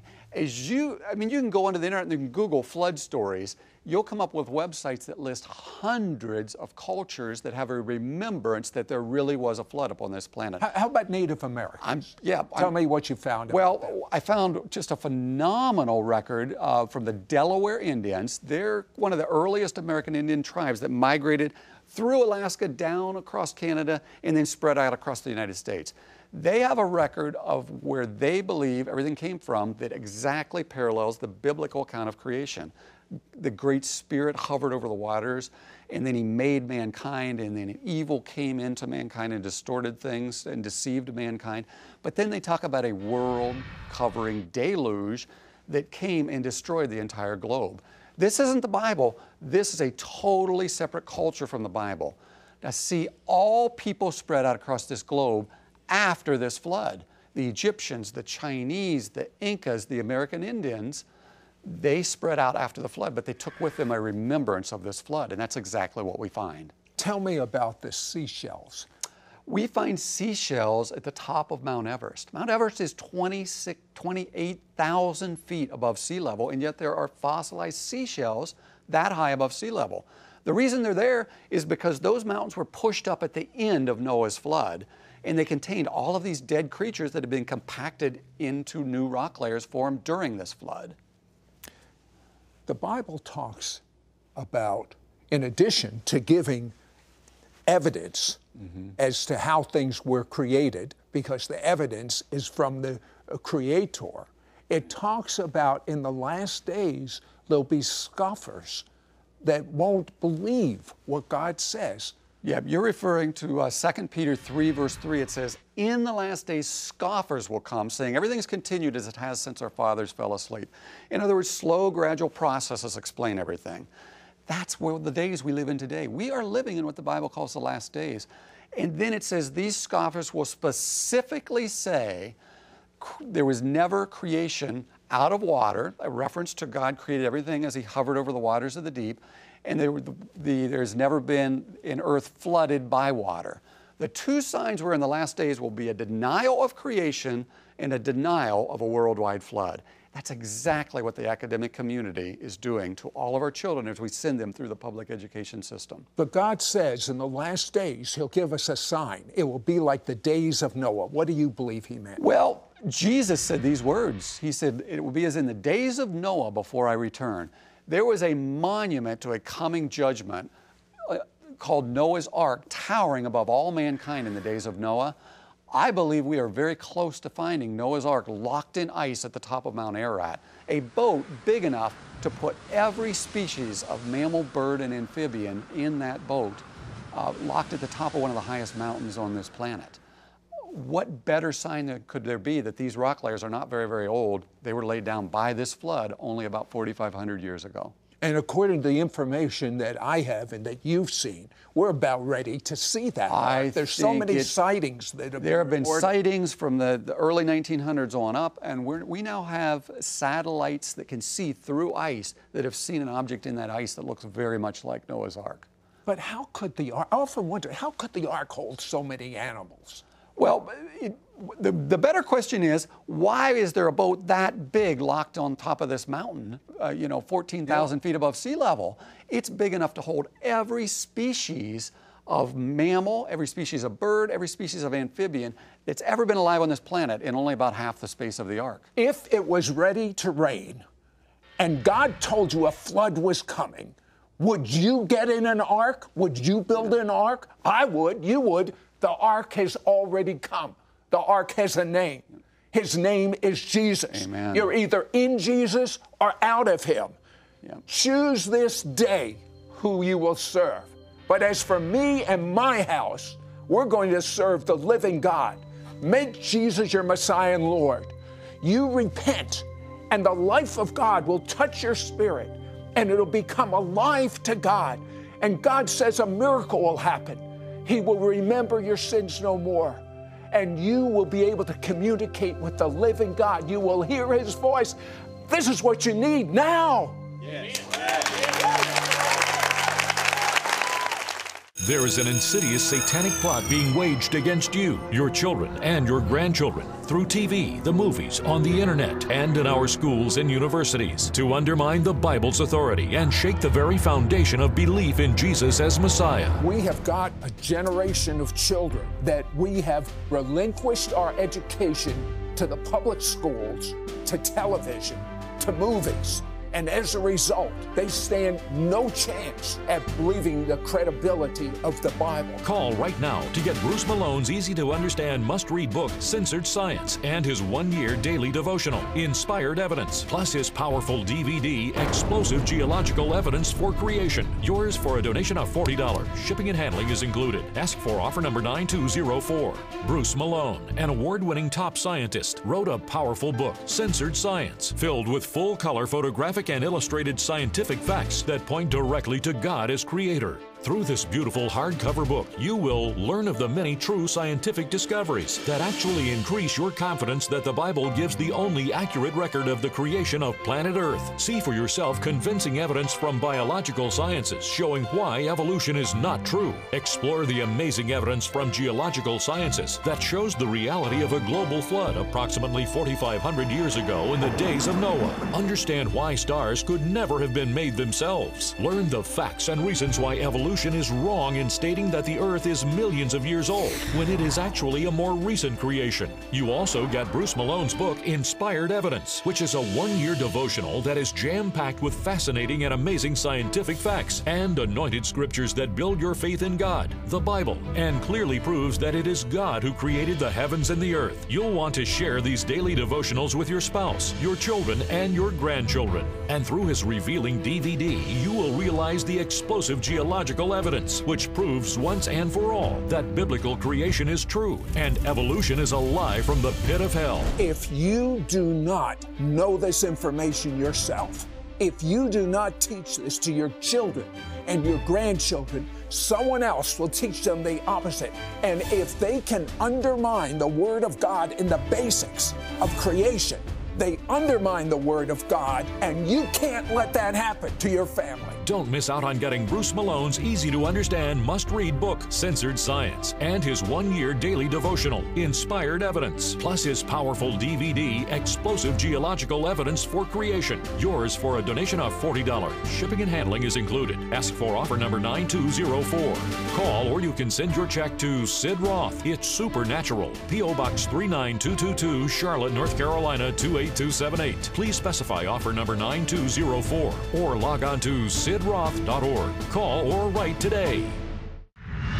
Next week on It's Supernatural, my guest heard from God about the last outpouring of miracles before Jesus comes, and he heard from God that many, if they don't do what God is going to explain to you, will miss this great outpouring of miracles.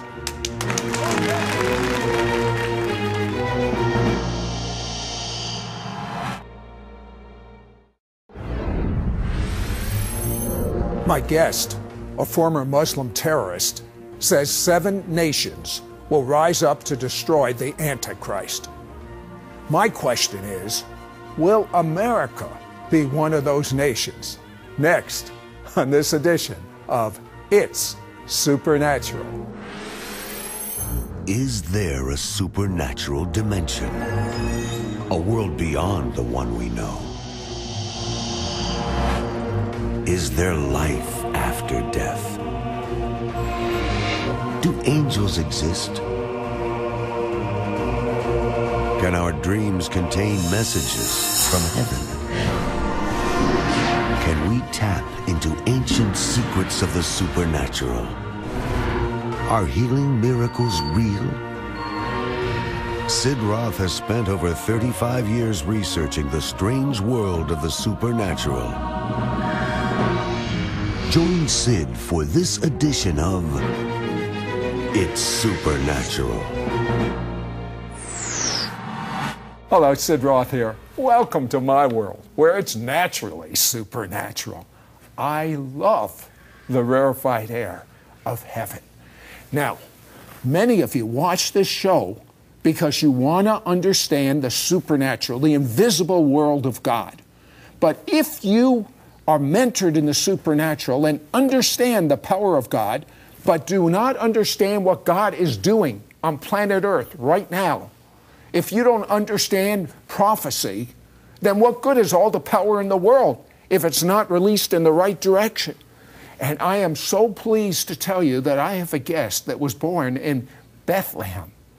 This guest, because he was born in the East, and because he's such a student of the Scriptures, has got a paradigm for the end times that is so sound and so solid, but it's different than anything you've heard before, and it's not new.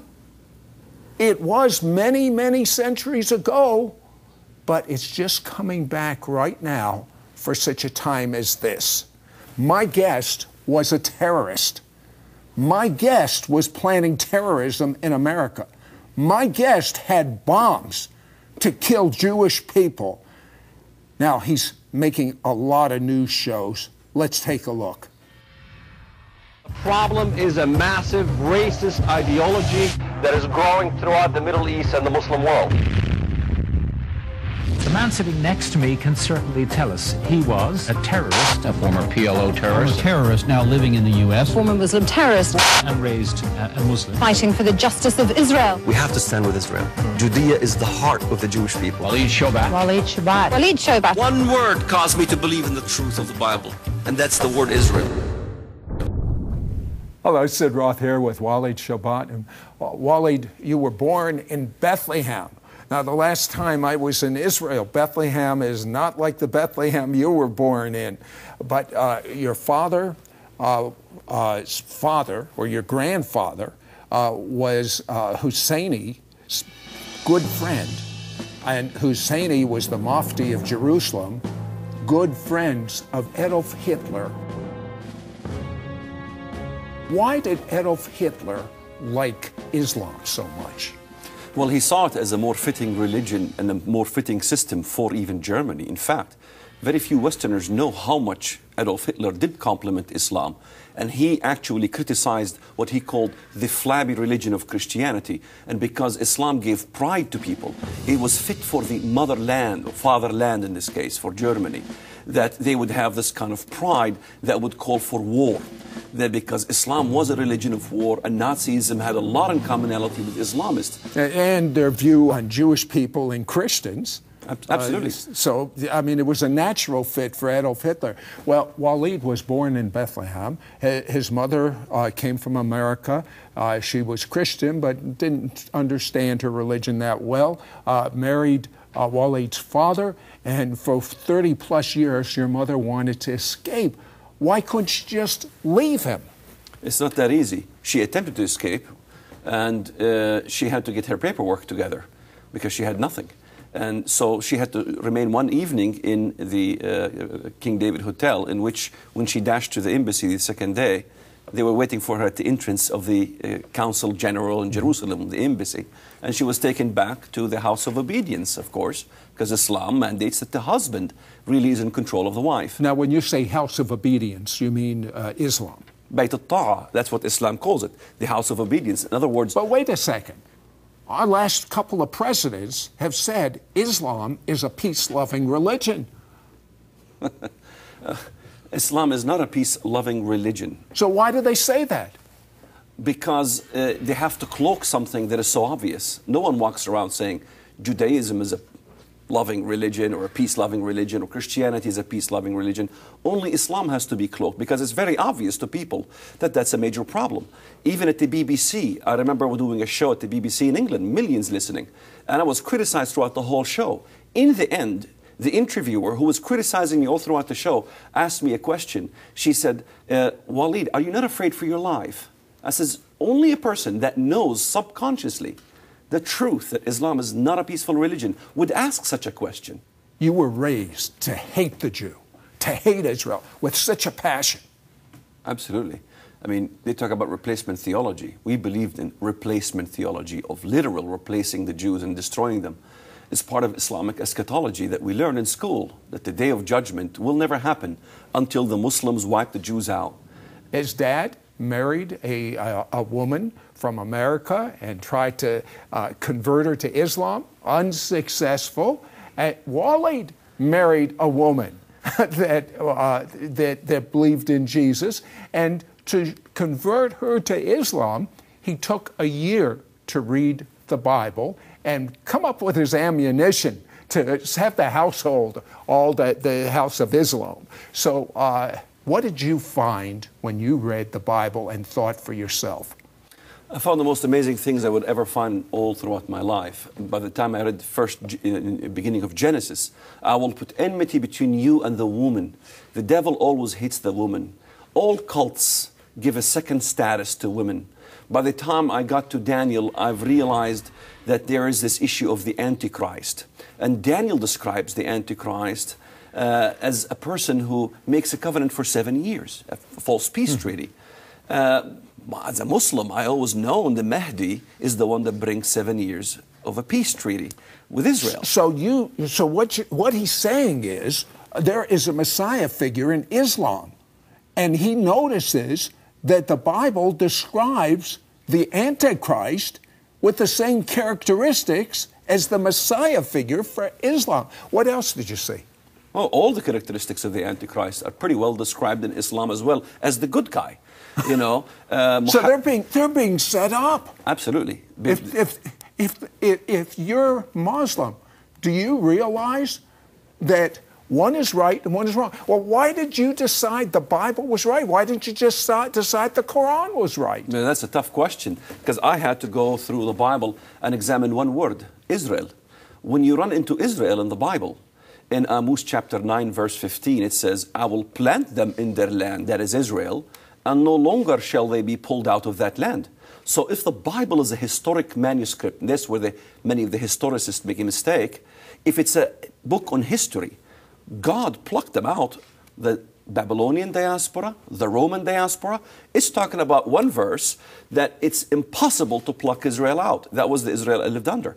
And by the time I reach Isaiah chapter 63, we talk about Isaiah 53. How often do we talk about 63? 63 talks about the battle of the Messiah when he treads the winepress of a place called Edom. And then he explains something. He talks about how God became Israel's savior. So he, God, became their savior. In all their afflictions, he was afflicted. So he tells us how he became Israel's savior.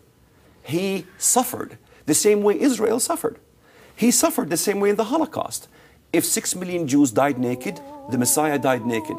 If 6 million Jews starved, he also was hungry. If 6 million Jews were in the ghettos, he was also imprisoned. If 6 million Jews were silent, we will never find a footage. And I watched hundreds of hours of footage in the Holocaust when I was Palestinian back in Israel. Never could find a footage where a Jew made a peep when he died going through the ovens. It was amazing. And people say that you're going too far with this interpretation. Jesus rose on the third day. Are you saying Israel rises on the third day? Absolutely yes. When I read Hosea 6, I was shocked. Hosea 6, after 2 days he will revive us. 2,000 years he will revive us so we may live in his presence. Everything parallels the Messiah, parallels Israel. Well, what did you find out about Lucifer? Well, that's very interesting, because by the time you reach Isaiah 14, it talks about this person who is the king of Babylon, who comes as the Antichrist in this case, as explained other places in the Bible. He's called Hilal ibn Sahar. I went to the Hebrew.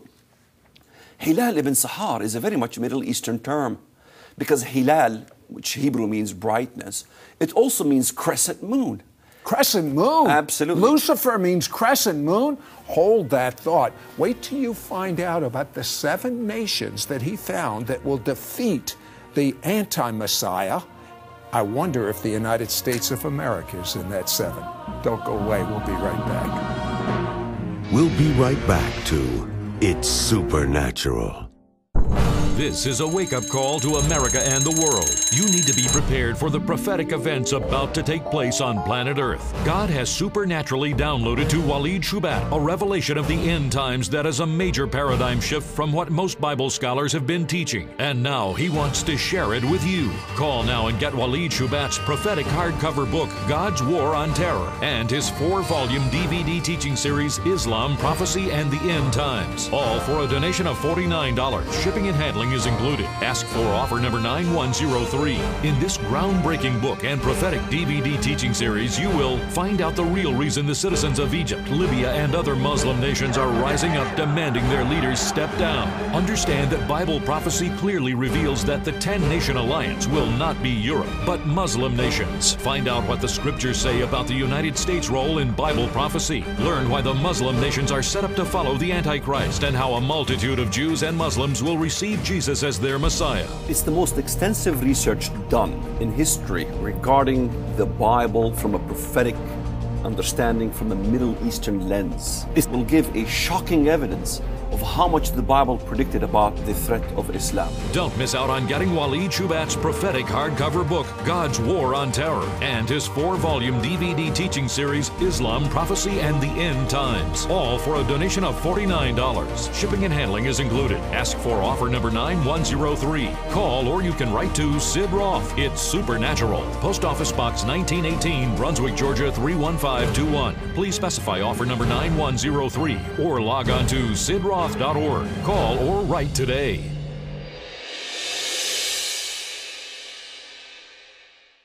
We now return to It's Supernatural.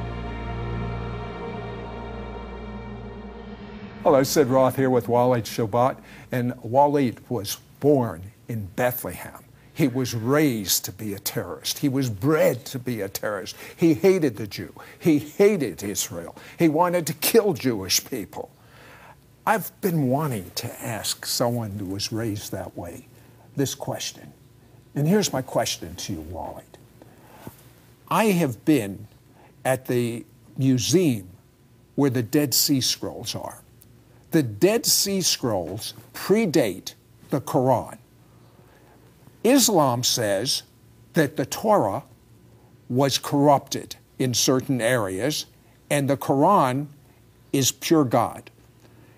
If the Dead Sea Scrolls are word for word the Torah and they predate the Quran, which one was corrupted?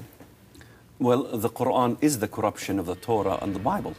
While we accused the Bible of being corrupted, when I read the Bible, I realized the Quran was simply borrowing things from the Bible and borrowing apocryphal manuscripts from. But it mixed up a lot of things that were in the Bible, which the Dead Sea Scrolls that predate the Quran prove who did the mixing. Beyond shadow of a doubt. I mean, as a matter of fact, I went to the Israel Museum as a teenager, and I was wondering, I was looking at the Isaiah scroll. It's the most amazing, fascinating archaeological relic they have. And I always wondered, like, why does it speak Hebrew? It's in Hebrew.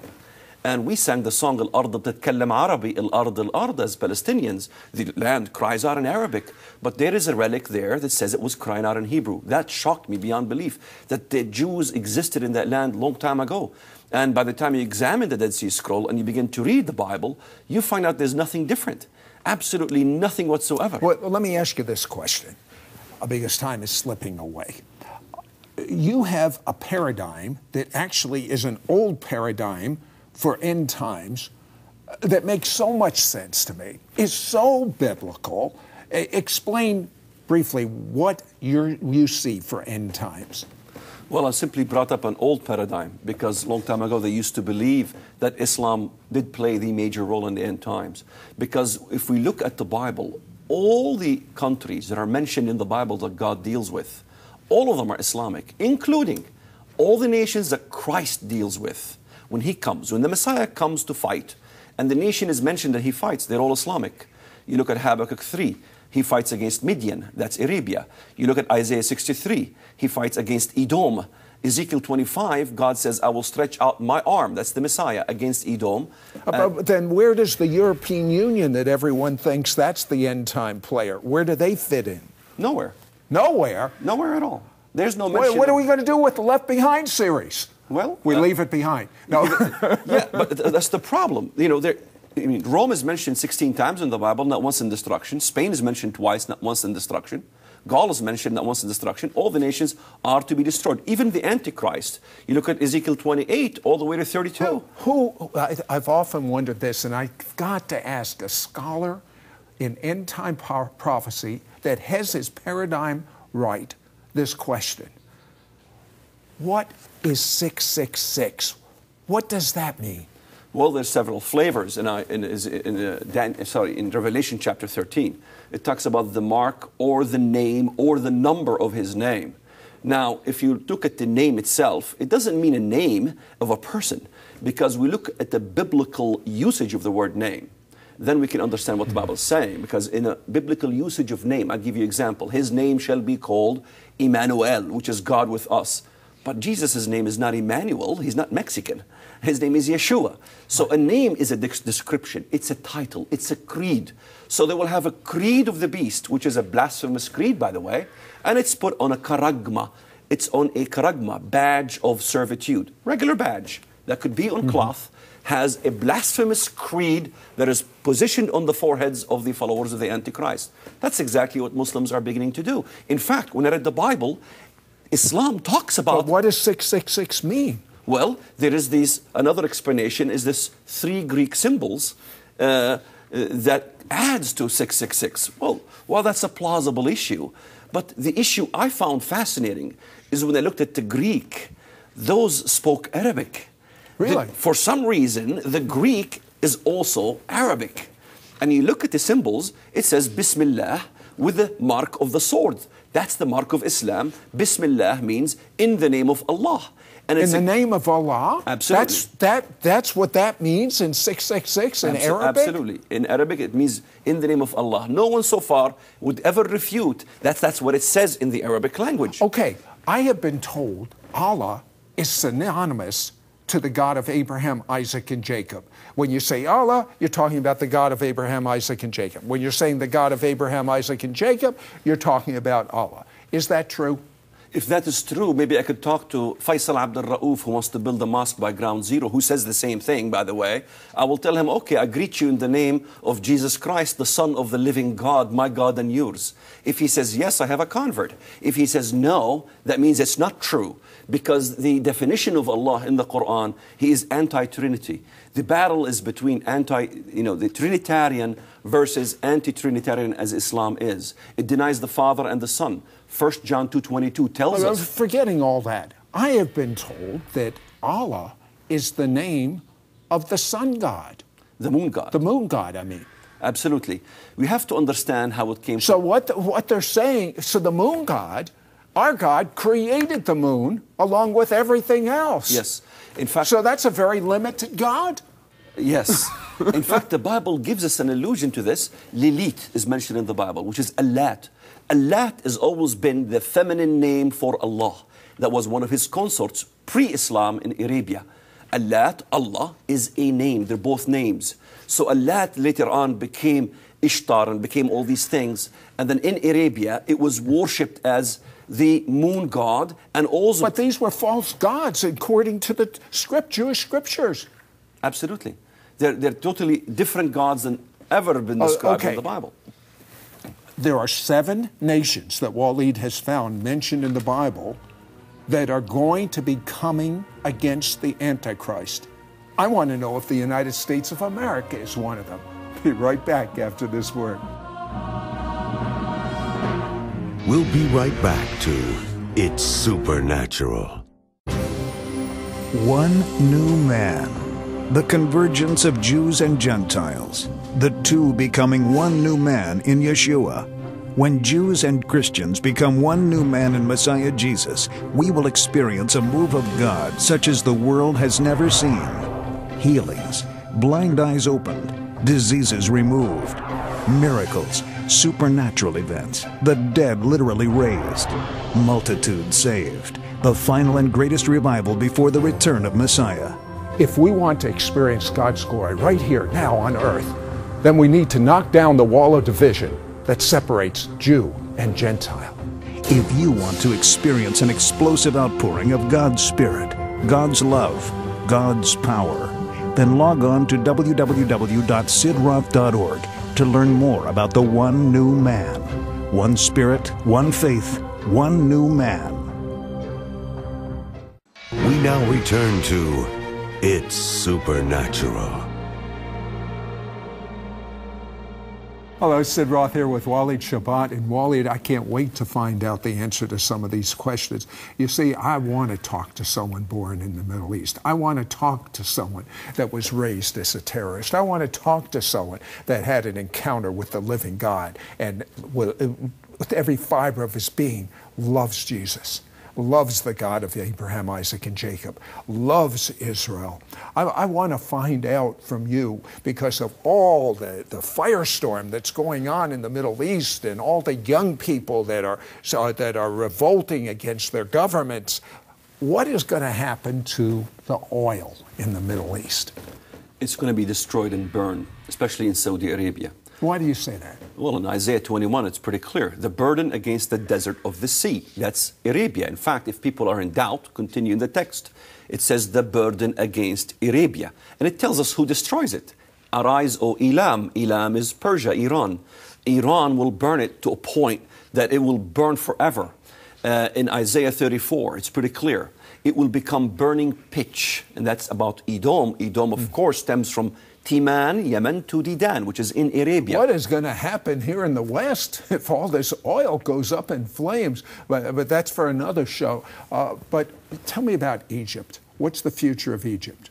Egypt will have a civil war, Isaiah 19. In fact, the question people should ask is why in Isaiah 19, verse 1, the Lord comes riding on a swift cloud and is coming into Egypt. When was the last time they taught here in the Sunday schools, let's talk about Jesus Christ coming down to Egypt, fighting Muslim Egypt? It's impossible, doesn't even exist in the West. Yet he fights Egypt. And before he comes, there will be a civil war. Egyptian will go against Egyptian. And then the believers in Egypt, in fact, they will cry for the Lord to send them a Savior. And the Lord will send them the Savior. And the mighty one, who is the Savior? The Messiah. He will come to fight Egypt because of the persecution of the Coptic Christians, which we see already happening. I got so many other nations I want to ask Waleed about, but we just don't have the time. So I have to ask this question. Where did you come up with that there's 7 nations that are going to fight the Antichrist? Where'd that come from? Well, most people read Micah 5. If you ask a Westerner, where's Jesus born? They give you Micah 5. He's born in Bethlehem. But they never continue in the text. The text is pretty clear that there is this Assyrian figure who is the Antichrist, will come against Israel. Then God says, we will raise against him, the Assyrian, 7 shepherds and 8 princely men. Who are the 7 shepherds? In fact, the Bible tells us it's the 7 shepherds that will destroy the Assyrian, the Antichrist. 7 allied world leaders will get together and will stand with Israel. Okay, the million-dollar question. Where's the U.S. in this equation? Are we one of the 7, do you believe?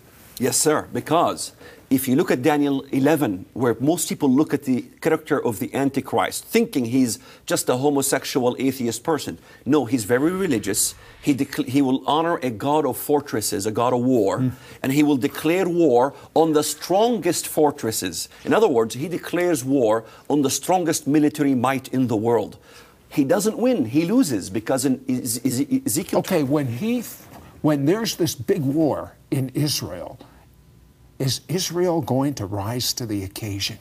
Absolutely. Half the city of Jerusalem will be invaded by these troops that comes against Israel. And there will be a rape epidemic in the Arab section against Jewish women.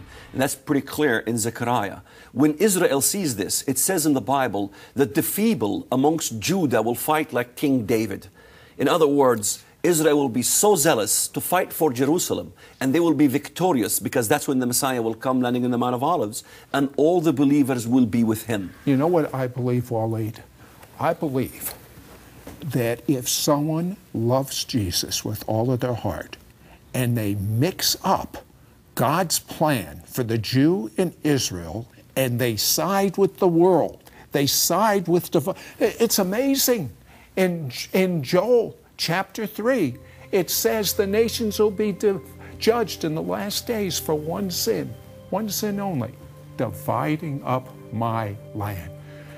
So what do you do with all this turmoil? First thing you do is you repent of your sins, and you make Jesus your Lord, and come live inside of me, Jesus. Say it with your mouth. Read the Bible like Waleed did, and think for yourself. It's time.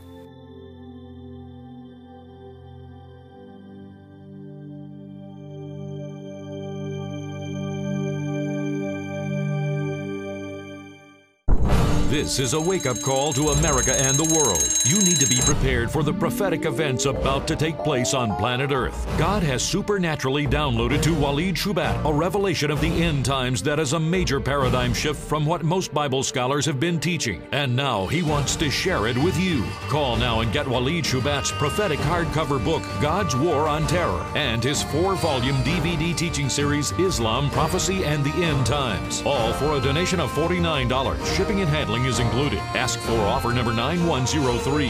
In this groundbreaking book and prophetic DVD teaching series, you will find out the real reason the citizens of Egypt, Libya, and other Muslim nations are rising up demanding their leaders step down. Understand that Bible prophecy clearly reveals that the 10-nation alliance will not be Europe, but Muslim nations. Find out what the scriptures say about the United States' role in Bible prophecy. Learn why the Muslim nations are set up to follow the Antichrist and how a multitude of Jews and Muslims will receive Jesus as their Messiah. It's the most extensive research done in history regarding the Bible from a prophetic understanding from a Middle Eastern lens. It will give a shocking evidence of how much the Bible predicted about the threat of Islam. Don't miss out on getting Waleed Shubat's prophetic hardcover book, God's War on Terror, and his 4-volume DVD teaching series, Islam, Prophecy, and the End Times, all for a donation of $49. Shipping and handling is included. Ask for offer number 9103. Call or you can write to Sid Roth. It's Supernatural. Post Office Box 1918, Brunswick, Georgia 31521. Please specify offer number 9103 or log on to sidroth.org.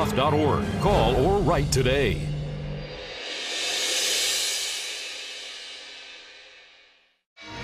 Next week on It's Supernatural, my guest has been taught by God how to supernaturally travel through time.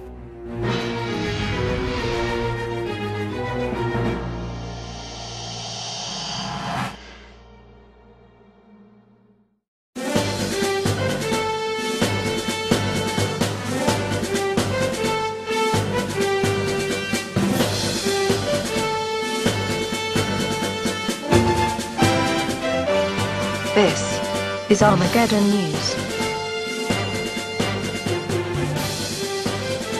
On the agenda today, we discuss the mark of the beast, its connection to worship and trade, what the consequences are of taking it, and its startling links to Islamic scripture. Good day. A former Islamic terrorist named Waleed Shubat, who has become a born-again Christian, has discovered a connection between the name of Allah and the 666. He explains that the Greek letters XES, which John wrote in Greek, are actually the Arabic phrase Bismillah, which means, in the name of Allah. He says that what John saw were actually Arabic letters, which John could not read, but which bore a resemblance to the Greek alphabet in which John wrote. It would have been pointless to write symbols of another language, which could not be read by the Greek readers of Revelation. So it is very possible that the Arabic Bismillah is indeed what John saw, and recorded in Greek letters. The first symbol of 666 are the Muslim crossed swords, the X character, a symbol of Islam and jihad, which are often used by Muslims on flags and military symbols. Notice the handles on the swords. The middle, E, symbol, is an Islamic symbol called Bismillah, Arabic for Allah, or, in the name of Allah. When you turn the Bismillah on its side and place it in a mirror, it forms the same middle Greek character, as written by John. Notice the line drawn, above Allah, and the hook, on its end. The line, it is part of the word Allah, it is not an underline. Notice the same hook in the line drawn by John. It matches the line, in the name Allah exactly. The third character is the Greek character stigma, which means mark, or badge of servitude. The Greek XES or 666, has been noted not just in the Bismillah, but also in the Shahada, which is the Islamic confession of faith, which is what the Quran states, will be written on the badge of servitude, on the Day of Judgment. The XES has also been noted on an Islamic Chechen flag, which bears the crossed swords and the name Allahu Akbar, meaning God is greater. This flag bears a striking resemblance to the Greek XES, as written by John, even bearing the line, above the letter E, in the name, Allah. It has also been noted that in the Arabic calligraphy form, the name, Allahu Akbar, contains 3 sixes, which can be clearly seen. During Salah, Muslim prayers, the name, Allahu Akbar, is repeated constantly and is recited, exactly 111 times per day, for 6 days. which equals 666. And during Friday prayer, Muslims recite Allahu Akbar only 98 times. Therefore a direct connection between the name Allahu Akbar and the number 666 can be perceived. The Bible speaks about taking the mark on the forehead or right hand. It has been pointed out that Muslims are already wearing marks on their foreheads and arms as Islamic banners of protest and jihad.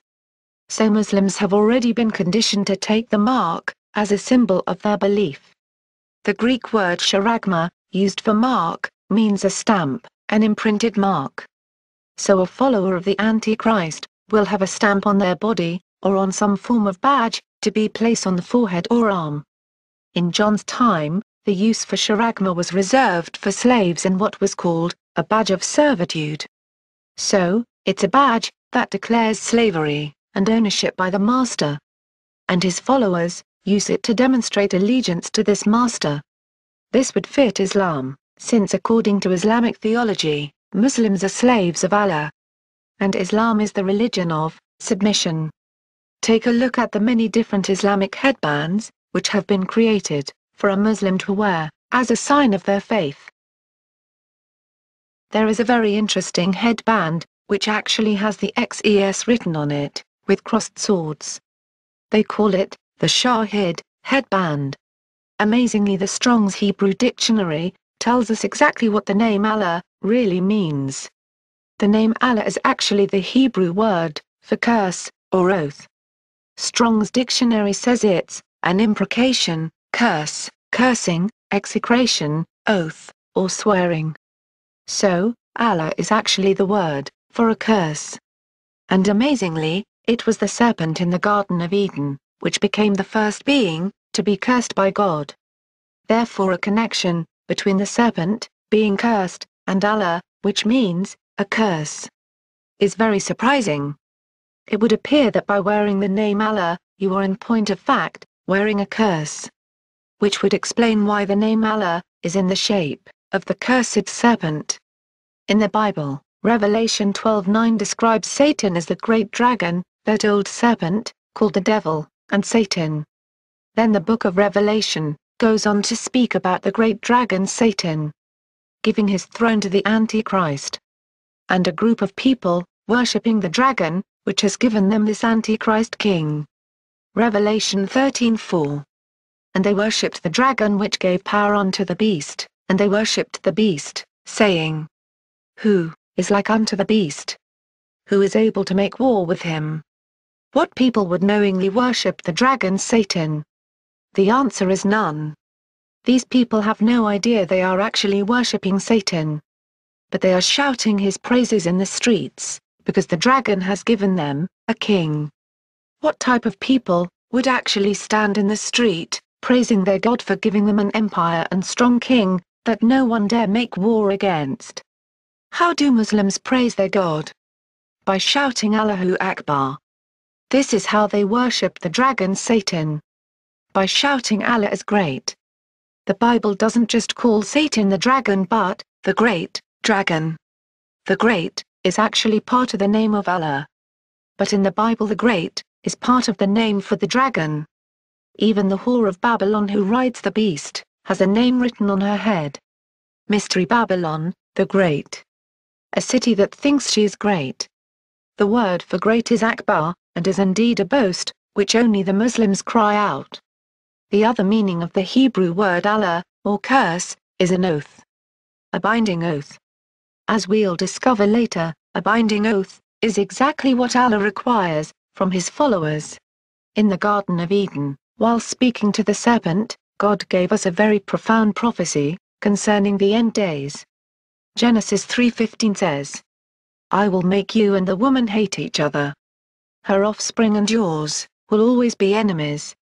Her offspring will crush your head, and you will bite her offspring's heel. God spoke of hatred between the serpent Satan and the woman Israel. Then he speaks about two seeds. The seed of the woman, and the seed of the serpent. The seed of the woman, whose heel was bitten by the serpent, was the promised Messiah, Jesus Christ, which was crucified having nails driven through his feet, which left him with 2 puncture marks, as if he had been bitten by a serpent. But who is the seed of the serpent? I believe it is speaking about the promised son of the serpent, a false Messiah. To find out who these 2 opposing races are, we don't have to look very far. We know that the woman is Israel, which gave birth to the Messiah. We only need now look for the race of people, which according to this verse hates Israel, like the serpent does. This race is none other than the Muslims. But wait, God is describing that a seed will come from the serpents. This seed of the serpent is describing the Antichrist, which will come from the people, which Satan has chosen, because of their hatred for Israel. Just like Jesus was the promised seed of the woman, Israel. So Islam is also waiting for Allah to send them a promised Messiah, called the Imam Mahdi, Islam's 12th Imam. This Mahdi is the seed of the serpent, Allah. And this Mahdi will become the Caliph and King of Islam, uniting all the divided Islamic lands, which were given a deadly head wound when the Caliph of the Ottoman Empire was dissolved, causing their empire to break up. This Caliph will unite the Islamic lands, which the Bible describes as the head wound being healed, when the dragon gives him his power and seat, and great authority. And all the Islamic world will wander after the beast. He will also be the one to wage war against Jesus Christ in the Battle of Armageddon. A startling connection between the mark of the beast and Islamic belief about the last days has been discovered. Amazingly, and in keeping perfectly with what the Bible predicted so long ago, regarding the beast and his mark, the badge of servitude, is in fact an Islamic commandment from Muhammad himself, who said, Allah will save a man from my nation, above all creation on Judgment Day. In front of him will be laid 99 registers, for his sins. Every register is as long as the eye can see. Then he is asked, do you deny any of these? Then he says, no, O Lord. Then he is asked, do you have any excuse? He responds, no Lord. Then he is told, you have but one good deed, and there will be no condemnation for you today. A badge is brought forth. Scrolled across it are the words, no God but Allah, and Muhammad is his messenger. Then he asked to bring forth his deeds. He asks, O Lord, what is this badge that is with these registers? He is told, you will receive no condemnation. The deeds are put on one hand, and the badge in the other. Then the registers will float, and the badge will outweigh the registers. Timothy 26:39. The badge of servitude is the Islamic counterfeit of Jesus Christ, which Muhammad claimed would pardon the wearer of all their sins on Judgment Day. To sum it up, the name of the beast, along with variations of the name of Allah, will be made compulsory as a sign of submission on the right arm or forehead. Islam is submission and allegiance to a foreign god. The badge being spoken of by Muhammad is the Shahada, which is blasphemous, and is worn by Muslims as a badge on the foreheads. The Shahada is the Muslim declaration of belief. It states, there is no God but Allah, and Muhammad is the messenger of Allah. If this Shahada is part of the mark of the beast, those who take it will be forever denying Jesus as the Son of God, and sealing themselves to Islam, which is the only religion which actually denies Jesus was the Son of God in its scriptures. The Bible mentions this as one of the prerequisites of the Antichrist and his followers, that he will deny Jesus as the Son of God. 1 John 2:22 says, who is the liar, but he who denies that Jesus is the Christ? He is the Antichrist, who denies the Father and the Son. Denying that Jesus is the Son of Father God is a Muslim belief. They state it is blasphemous that God could have had a son. So wearing any mark or badge of Islam would be to officially deny Jesus Christ, the only hope of salvation. These things meet the biblical requirements for the mark of the beast. Even the part of the Bible that predicted the beast will mark the foreheads is in the Quran and the Hadith. Al-Ad, literally the beast of the earth, is an Islamic version of the account of the beast of the earth in Revelation 13:11. But unlike the Bible, in which the beast is evil, the Quran gives him a holy mission to revive Islam and mark the foreheads of all true Muslim believers. According to Islamic tradition, the beast emerges in the last days. The Quran states, "And when the word is fulfilled concerning them, we shall bring forth a beast of the earth to speak unto them." Because mankind had not faith in our revelations, Quran 27:82. The Prophet of Islam declared, "The first signs that will come is the rising of the sun from the place of his setting, and emergence of the beast upon the people. Whichever of these two occurs before the other, then the other is right behind it." Why do Muslims mark their foreheads with badges of submission to Allah? It comes from their belief that the end days are near. Their Quran states, "The task of the beast will be to distinguish the believers from the non-believers." With Prophet Moses' staff, the beast will draw a line on the forehead of every Muslim believer, whereby his face will become bright and luminous, and with a ring of Solomon. It will seal the nose of every non-believer, whereby his whole face will become black. Thus there will be complete distinction between the Muslim and non-Muslim, so that if many parties sit at a dinner table, the Muslim and non-Muslim will be distinguished. Please see Part 2, which links the worship of the beast to the Islamic Pledge of Allegiance.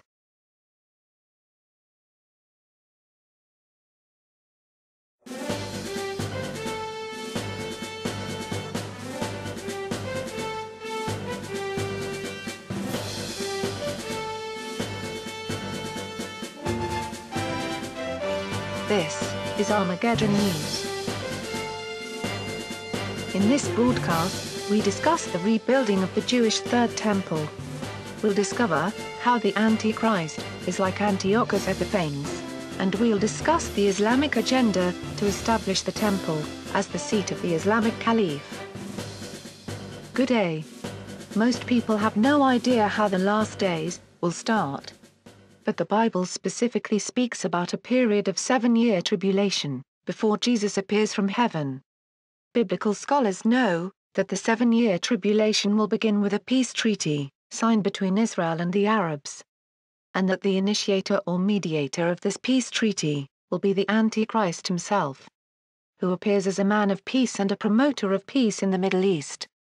But in truth, he is a man of war, who will use peace as the Trojan horse, by promising Israel safety and security for 7 years. Most people miss the fact that the Bible says, "This covenant will be with many," not just Israel. Daniel 9:27 says, "That ruler will have a firm agreement with many people for 7 years." Many people is not just Israel and Palestine. This agreement must include other nations as well. Most likely, the Arab nations, which surround Israel. These are possibly the many people being spoken of here. Part of the peace treaty may even be the recognition of Israel as a nation. And the Antichrist will be the one who confirms this agreement between these many nations and Israel. Some scholars believe that one of the main points of this peace treaty will be that the Arabs allow the Jews to rebuild Solomon's temple on Mount Moriah. The only problem preventing the Third Temple's construction is the fact that it is currently being occupied by the Islamic Dome of the Rock, built over what Jews believe to be the stone altar of Abraham. According to some biblical scholars, the Third Temple could be built right next to the Dome of the Rock. This is based on the theory of Dr. Asher Kaufman regarding the location of the Eastern Gate. That the Muslim Dome of the Rock was actually built on what the Bible refers to as the Court of the Gentiles. This belief is based on Revelation 11:1, which states that the rebuilding of the Third Temple is not to include the section of the Temple Mount known as the Court of the Gentiles. Therefore, they believe that the Third Temple and the Dome of the Rock could stand side by side. The Bible is very clear that a Third Temple will be standing on Mount Moriah in the last days. And the only way that this could possibly occur is if the Arabs granted Israel permission to begin construction. But this has not stopped the Temple Institute from preparing the vessels and blueprints for the Third Temple's construction. Here are some of the vessels which have already been prepared. They include many types of gold, silver and copper vessels. These are vessels which the Jewish priests require to perform the daily rituals and offerings made to God. Silver trumpets, for the announcement of Jewish feast days. And even a reconstruction of David's harp. The 7-candle menorah. And the golden crown, prepared for the high priest, has also been made ready. Inscribed with the words, Holy unto the Lord. According to Exodus 28:36. Surprisingly, there has been a recent increase in the call from prominent Muslims to see Solomon's temple rebuilt. This is quite a shocking statement, seeing that the majority of Muslims are against Jews even setting a foot on the Temple Mount. At first glance it appears as a gesture of good faith on the part of these Muslims. But, the Bible reveals a sinister agenda behind their call to see Solomon's temple rebuilt. If given the opportunity and Islamic approval, the Jews may very well opt to build their temple right beside the Dome of the Rock. And this will probably be the most likely scenario. That we will see the Dome and the Third Temple stand side by side on the Temple Mount. But at the cost of initiating the 7-year tribulation. Once the Jews have finished rebuilding their Third Temple, they will once again instate the Jewish animal sacrifices. 1 Thessalonians 5:3, for when they shall say, peace and safety, then sudden destruction comes upon them, as travail upon a woman with child. And they shall not escape. The Bible tells us that Israel will say to themselves, finally we have peace and safety. But this peace, as with all treaties signed with Arabs, will not last. For Muslims are taught by the Quran itself, to lie to infidels and create false treaties, all for the purpose of eventually getting the upper hand. It's called taqiyya and hudna. This concept is foreign to the West, who have no idea that the Quran teaches Muslims to lie, and to never honor treaties with infidels. Now it makes perfect sense why the Antichrist breaks his 7-year treaty, after just 3.5 years, and attacks and conquers Jerusalem. Because he is Islamic. But let's give more proof to our assertion that the Antichrist is Muslim. The King James Bible says the Antichrist covers the Third Temple with abominations. Daniel 9:27. And for the overspreading of abominations, he shall make it desolate. Abominations in the Bible were always connected to religion. Abominations to God are idols, symbols of another god. Remember Antiochus Epiphanes. Many biblical scholars see him as a forerunner of the little horn Antichrist, mentioned in the book of Daniel. After Antiochus conquered Egypt, he then surprise attacked and conquered Jerusalem, declaring himself to be God made manifest. He also put a statue of his god Zeus in the temple, and rededicated the temple to Zeus, outlawing Jewish religious rites and traditions, and ordering that Zeus be worshipped as the supreme god. But back to my point about abominations. Most people have been taught that the Antichrist's army will come from Europe or America. But what religious symbols, or abomination, could an EU or American army desolate the Jewish temple with? They don't have any, because their armies are not religious. Look again at the next verse and recognize there is a religion to this invading army. Because they take away the Jewish sacrifice, because of what? Transgression. And a host was given him against the daily sacrifice by reason of transgression. And it cast down the truth to the ground. And it practiced, and prospered. Daniel 8:12. The Bible makes it plain that the Jewish sacrifice is a transgression or offense to this invading army. But transgression against who? Against their God, Allah. Muslims limit Jewish access to the Temple Mount, in case a Jew prays there. And many Jews have tried to sacrifice there, which has caused terrible backlash by the Muslims. Look at why this army has assembled. The Bible says they attack Jerusalem, because they are against the daily sacrifice. And an host was given him against the daily sacrifice. Why would the EU or America care about the daily sacrifice? They don't. So who is against the Jews sacrificing on the Temple Mount? The Muslims. The Muslims assemble their armies against the daily sacrifice, because the Muslims claim that the Temple Mount is holy to them.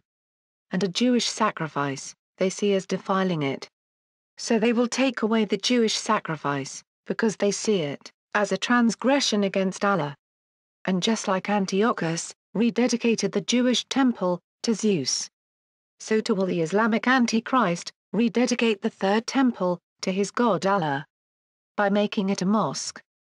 And he will place on its pinnacle the well-known symbol of Allah, by which all mosques are identified. This is the religious abomination of which Daniel spoke. The awful horror, or abomination which causes desolation, will be placed on the highest point of the temple, and will remain there until the one who put it there meets the end which God has prepared for him. The Bible tells those in Judea exactly what to do when this Islamic army attacks Jerusalem and enters the third temple. Mark 13:14. But when you see the abomination of desolation standing where it should not be, let the reader understand. Then those in Judea must flee to the mountains. The one on the roof must not come down or go inside to take anything out of his house. The one in the field must not turn back to get his cloak. Woe to those who are pregnant, and to those who are nursing their babies in those days. Pray that it may not be in winter. For in those days there will be suffering, unlike anything that has happened from the beginning of the creation that God created until now, or ever will happen. And if the Lord had not cut short those days, no one would be saved. But because of the elect, whom he chose, he has cut them short. The book of Daniel tells us that God will only allow the Islamic Antichrist to rule 1,290 days. From the time he sets up the abomination. When Antiochus conquered Jerusalem, he declared himself Zeus made manifest.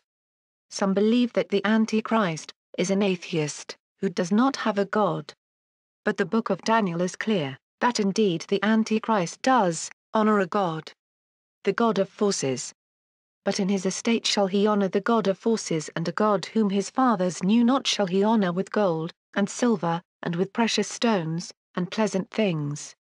Other translations render it the god of fortresses. The Antichrist honors the god of fortresses, and war. A god who defends fortresses, and armies.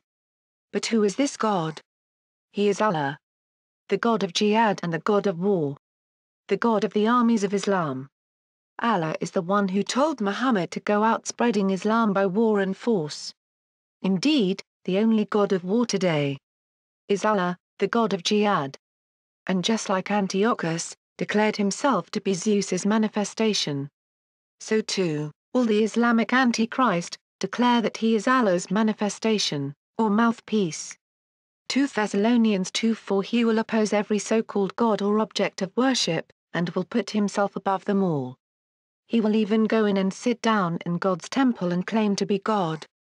Muslims believe in one they call the Imam Mahdi, the Islamic Messiah, who will rule the world from the Temple Mount. When the Islamic Antichrist takes his seat in God's temple and proclaims he is God, this will be a sign to Muslims that this man is the Mahdi, whom they have been waiting for. And his coming will be attended by signs and wonders, to deceive the Muslims into believing he is the Islamic Messiah. At that point, Jesus warned that false prophets would appear, trying to deceive God's people.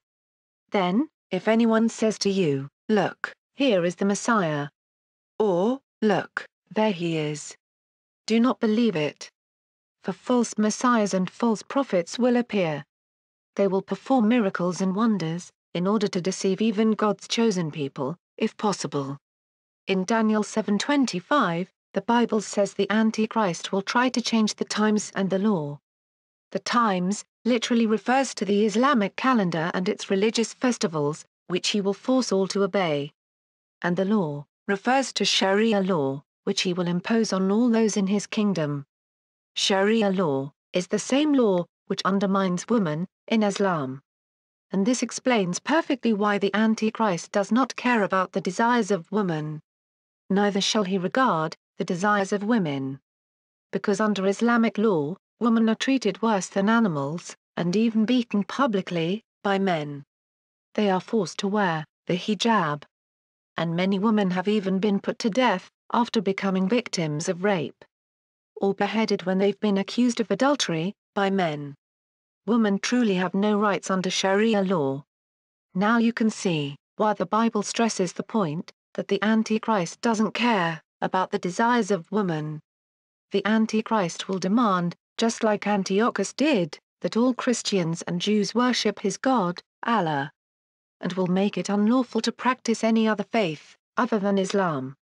And Christians will be forbidden from attending churches on Sunday. And the false prophet will force all to bow down and show allegiance to the Caliph and his revived Islamic empire.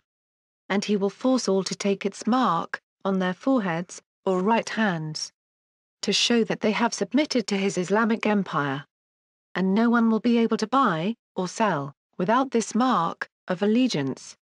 The Bible is very clear that people will only receive the mark once they have bowed down in worship before the beast or his image. The Bible warns us, saying, "Whoever worships the beast and its image, and receives a mark on his forehead or his hand, will drink the wine of God's wrath, which has been poured unmixed into the cup of his anger. He will be tortured with fire and sulfur in the presence of the holy angels and the Lamb. The smoke from their torture goes up forever and ever. There is no rest day or night for those who worship the beast and its image, or for anyone who receives the mark of its name. The mark may take the form of a stamp on forehead or hand, or even a badge to be worn on forehead or right arm. But one thing is certain, it will be linked to the revived Islamic Caliphate. And those who show allegiance to the beast and his Islamic empire, which demands jihad against Christians and Jews, will suffer eternally in the lake of fire, together with the Islamic Antichrist. So to recap, do not bow down to the Caliph, nor swear any oaths of allegiance to him. Do not take the mark of his name as a stamp on your forehead or hand, or wear his mark as a badge on your forehead or right arm. And do not worship the image which he sets up, even though it speaks, and you may be put to death or imprisoned because of your refusal to bow to it. Rather believe in God's only begotten Son, Jesus Christ, who died on the cross for your sins. Call upon his name, and you shall be saved. Only Jesus has the power to save. His name is the only one in all the world that can save anyone. For the original name of Jesus, in Hebrew, is Yeshua, which means Yahweh saves. And salvation is found in no other. So cry out to God today. Ask him to forgive you of all your sins. And believe in what he did for you on the cross, and you shall be saved. John 3:16. For God so loved the world, that he gave his only begotten Son, that whosoever believes in him should not perish, but have everlasting life. Please pray this prayer today. Father God, I believe that you sent your Son, Jesus Christ, to die on the cross for my sins. I believe that he died and was resurrected and is coming back to judge the living and the dead. Father, I repent. Please forgive me of all my sins. Come into my heart and make me your child. In the name of your Son, Jesus Christ. Amen. If you have said this prayer and decided to turn from your life of sin and follow Jesus Christ, then you have become a child of God. Please go and find a born-again Christian church where you can have fellowship with other believers.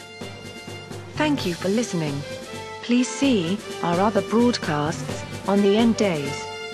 This program has no copyright and may be distributed freely.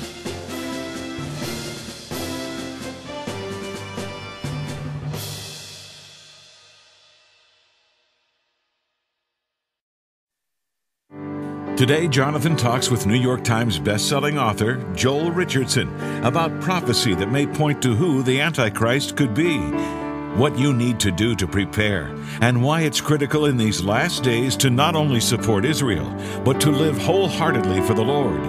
The identity of the Antichrist, today on Jewish Voice.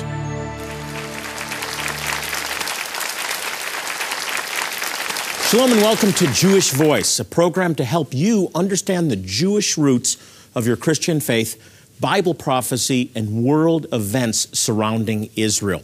My guest today says the spirit of the Antichrist is already at work around us and that he will be a Muslim whose empire will rise out of the Middle East. Here to explain all this is New York Times best-selling author Joel Richardson. Joel, welcome. Great to have you, brother. Thanks for having me on. Hey, thanks for writing a great book. Very, very compelling. I want to start off, before we get into the Antichrist, I want to talk about Jerusalem, and I want to talk about Israel, because one of the purposes for this program is to stand in support of Israel and the Jewish people. And I see this slipping. I see it slipping in our nation. I see replacement theology growing again. Talk about the centrality of Israel, Jerusalem, in the Middle East, and why you feel this is a key to Bible prophecy.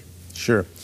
Well, first of all, when we simply look at the long redemptive program of God to redeem humanity, much of the Christian church fails to recognize the fact that even it is very Israel-centric. It's all ultimately about Israel. It's about bringing Israel to that place where He promised that they would be righteous. He would make them righteous. And even bringing in the Gentiles is all about provoking Israel to jealousy. So even the program of redemption is very Israel-centric, yet much of the church misses that. How much more so biblical prophecy, the story of which completely revolves, this is very simple, around Jerusalem, Israel, and the Middle East. And as I always tell my audiences, biblical prophecy does not revolve around the United States. Do you think that without thinking about it, we spiritualize away the role of Israel? We immediately apply it to us. And so we take things literally except when it comes to the context, which is Israel. Exactly, and that's the whole basis of my eschatology, is simply coming to understand the context of the Bible, which is thoroughly, it's a Jewish book, it's a Jerusalem-centric book, it's an Israel-centric, Middle Eastern book. And so, again, everywhere I go, people always ask me the question, Joel, where is the United States in biblical prophecy? And I was recently in Australia. They didn't ask me where is Australia in biblical prophecy.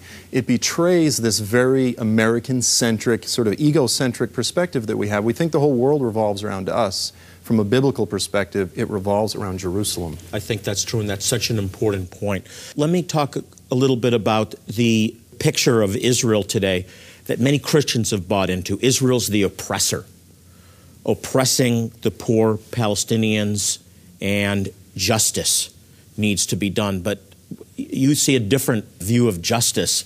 You talk about the day of the Lord a lot, and I want you to talk about that in context, justice, and Israel's the oppressor. Yeah, and this is essential because I think Jesus sees it differently.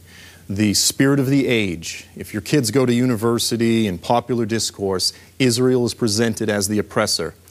The culmination of all of redemptive history, every prophet, Jesus himself, the apostles, they're all pointing to the day of the Lord, the day when He returns, and the essence of that day is the day of justice, when the poor, the oppressed, the marginalized, the needy, the forgotten, the prophets are always speaking about the time when they will be healed and lifted up and beautified, and the arrogant, proud, and lofty will be cast down. And most Christians go along with that. But in context, when it talks about the poor, the needy, the afflicted, the marginalized throughout the prophets, it is Israel, the poor, the needy, the afflicted, the hated.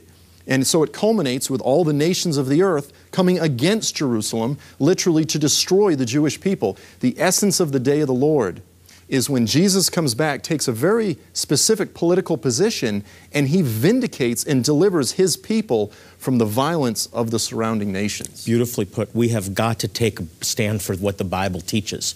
Plain and simple. We have to take a break. When we come back, Joel and I are going to talk about the identity of the Antichrist. And I'm going to ask the question, is he on the earth today? We'll be right back.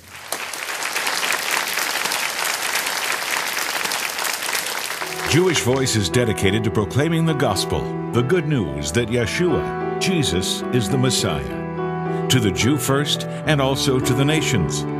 One way we do this is by helping some of the most impoverished and needy Jewish people in the world. People who often die from medical conditions that here in the West could be easily treated.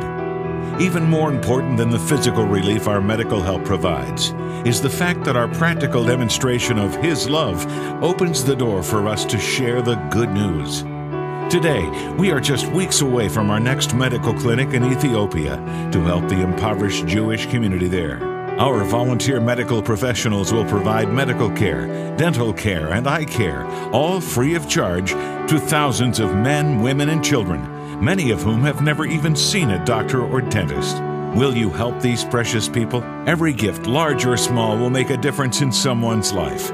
As you respond with a gift of $40 or more, we will send you the New York Times best-selling author Joel Richardson's book, Mideast Beast, The Scriptural Case for a Mideast Antichrist. With this book, you'll discover how current events in the Middle East may be fulfilling last days prophecy, which nations are singled out for judgment after Jesus' return. Will the Antichrist come out of a revived Roman Empire or an emerging Islamic empire? And what events are yet to occur before Jesus can return? In addition, we'll also send you a book by Rabbi Jonathan Bernis called Is Peace Possible? Understanding the Current Middle East Crisis. This insightful commentary is a simple guide that will help you understand what is happening in Israel and the Middle East and how this ties into the Bible. Jonathan addresses rapidly unfolding political, economic, and military events and how you, as a believer, should respond to these events. Please call, click, or write now. And please be as generous as possible. When you respond, you will be providing life-saving medical help to very needy Jewish people, and most importantly, bring them the gospel. Mideast Beast, along with Is Peace Possible, will not only bless you, they'll be a constant reminder of your partnership with us to demonstrate His love. Thank you.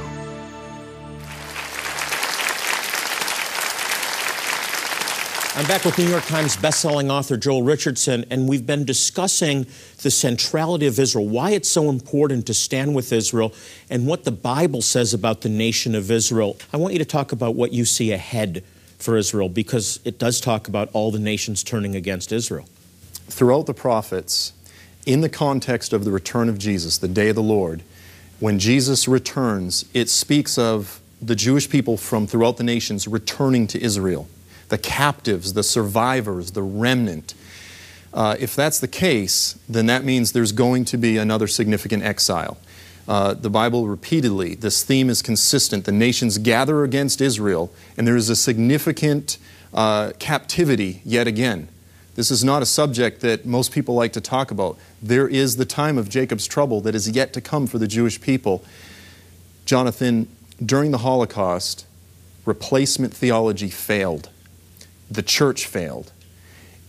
If we don't get this right, if we don't get Jacob's trouble right, we're going to fail again. And if we are to be shepherds and pastors, we need to prepare the people for what's ahead. We need to raise up an army of Corrie ten Booms that are going to stand with the Jewish people in the days ahead. I need to have you define something for those that don't understand it. You said replacement theology failed. I'm not sure everybody watching understands what replacement theology is, so I want you just to elaborate on it. Replacement theology is when people look at the mention of Israel throughout the Old Testament, they say, that's us. We are the new Israel, the new people of God, the spiritual Israel, and we have usurped the promises that God gave to that people, the ongoing, irrevocable calling and election, and we're trying to apply it to ourselves. Now, ironically, what replacement theologians do is when they see the negative passages of judgment, they say, well, that still belongs to Israel. But all of the promises of blessing, they apply to themselves. Just this random spiritualization. Thank you for explaining that. Let's go back to Israel, time of Jacob's trouble, and I want to talk about the Arab Spring. How do you see all this fitting into Bible prophecy? Daniel chapter 11, which is the culmination of this incredibly prophetic book, speaks of the time when there would be a revived kingdom of the north and a revived kingdom of the south.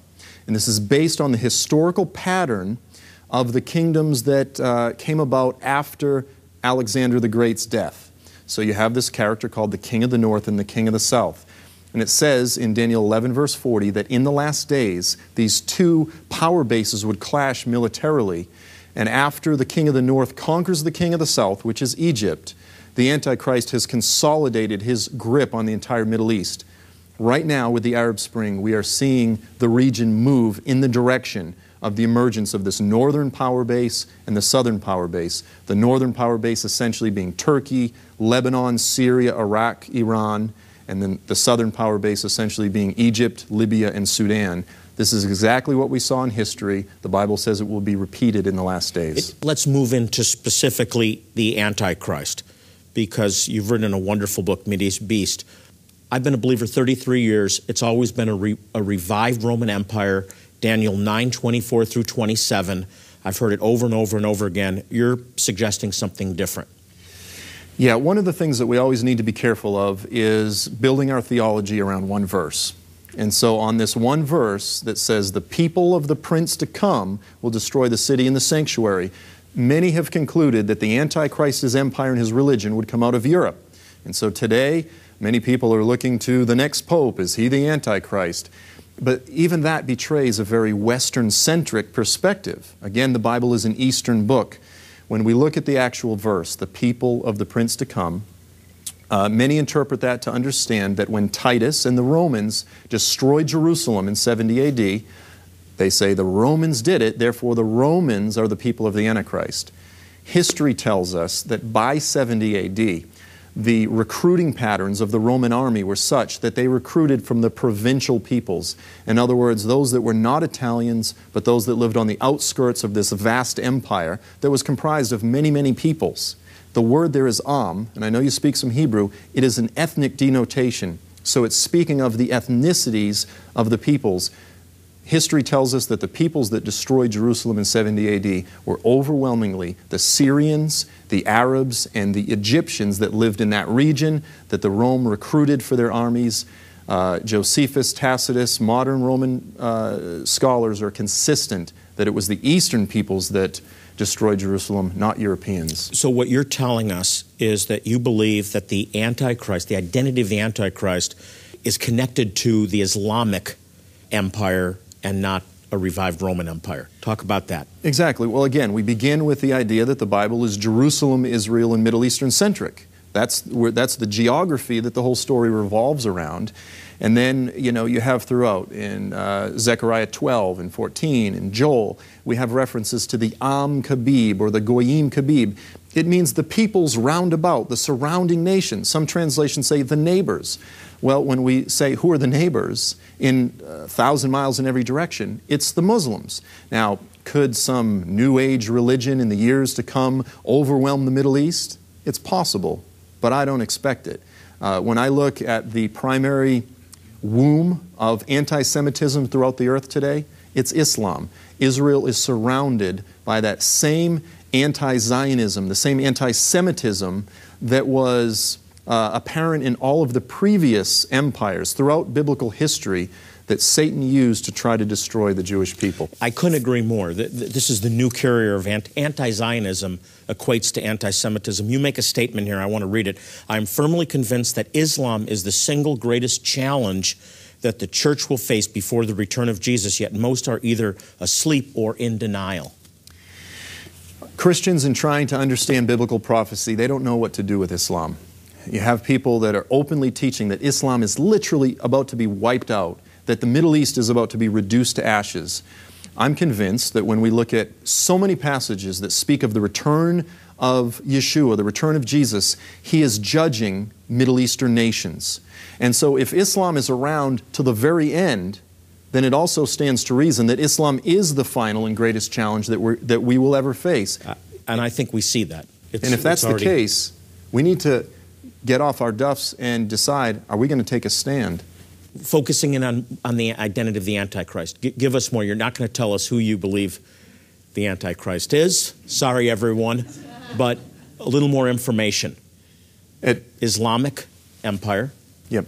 The greatest, most significant historical type of the Antichrist in the Bible is a man named Antiochus Epiphanes. He was a ruler of, again, the Seleucid dynasty, or the Seleucid dynasty, which essentially in modern terms is Turkey, Lebanon, Syria, Iraq, Iran.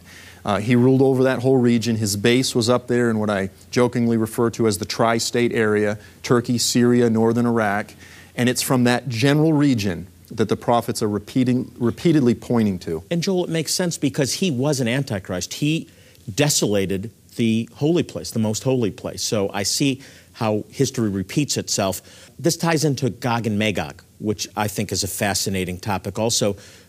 Talk about that in the Jewish understanding of Gog and Magog. Yeah, the Jewish understanding has always been that Gog Magog is the final enemy of the people of Israel that the Messiah returns to destroy. Now, because when you look at the nations listed in Ezekiel 38-39, this is the battle of Gog of Magog, they're primarily Middle Eastern nations. And because everyone's convinced that Islam is going to be destroyed, they go, this must be a different evil end-time bad guy, a different invasion other than the Antichrist. Ezekiel is simply telling the same story that all of the prophets are telling. And in fact, God, in the passage, says to Gog, he says, listen, you're the same guy. Are you not the one that all of the prophets have been speaking about for many years? They said that I would bring you against my people Israel in the last days. Gog Magog is simply another passage describing the Antichrist and his armies. One last thought. We just have a minute left. Our duty towards Muslims, and just a final thought on how we should respond to all this as believers. I was recently chatting with a leader of the underground church in Iran. And I asked him, among these underground churches, are there any that are praying for Israel? Former Muslims, now believers, are they praying for Israel? And he lit up. He said, I was just talking to a church leader, and that they're giving themselves to praying for Israel. And they asked me, how can we send missionaries to Israel? The greatest revival in the world right now is taking place in Iran. If you want to bless the nation of Israel, then lead some Muslims to faith. Yes. And they are some of the most hungry, God-seeking people in the earth. And we are the stewards of the only message that can give them life. It's the only answer. Joel, thanks for being with us today. Joel Richardson.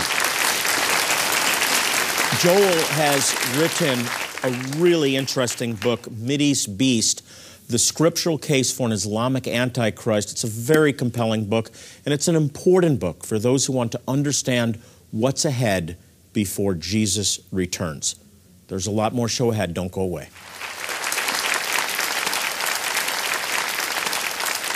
Jewish Voice is dedicated to proclaiming the gospel, the good news that Yeshua, Jesus, is the Messiah, to the Jew first and also to the nations. One way we do this is by helping some of the most impoverished and needy Jewish people in the world, people who often die from medical conditions that here in the West could be easily treated.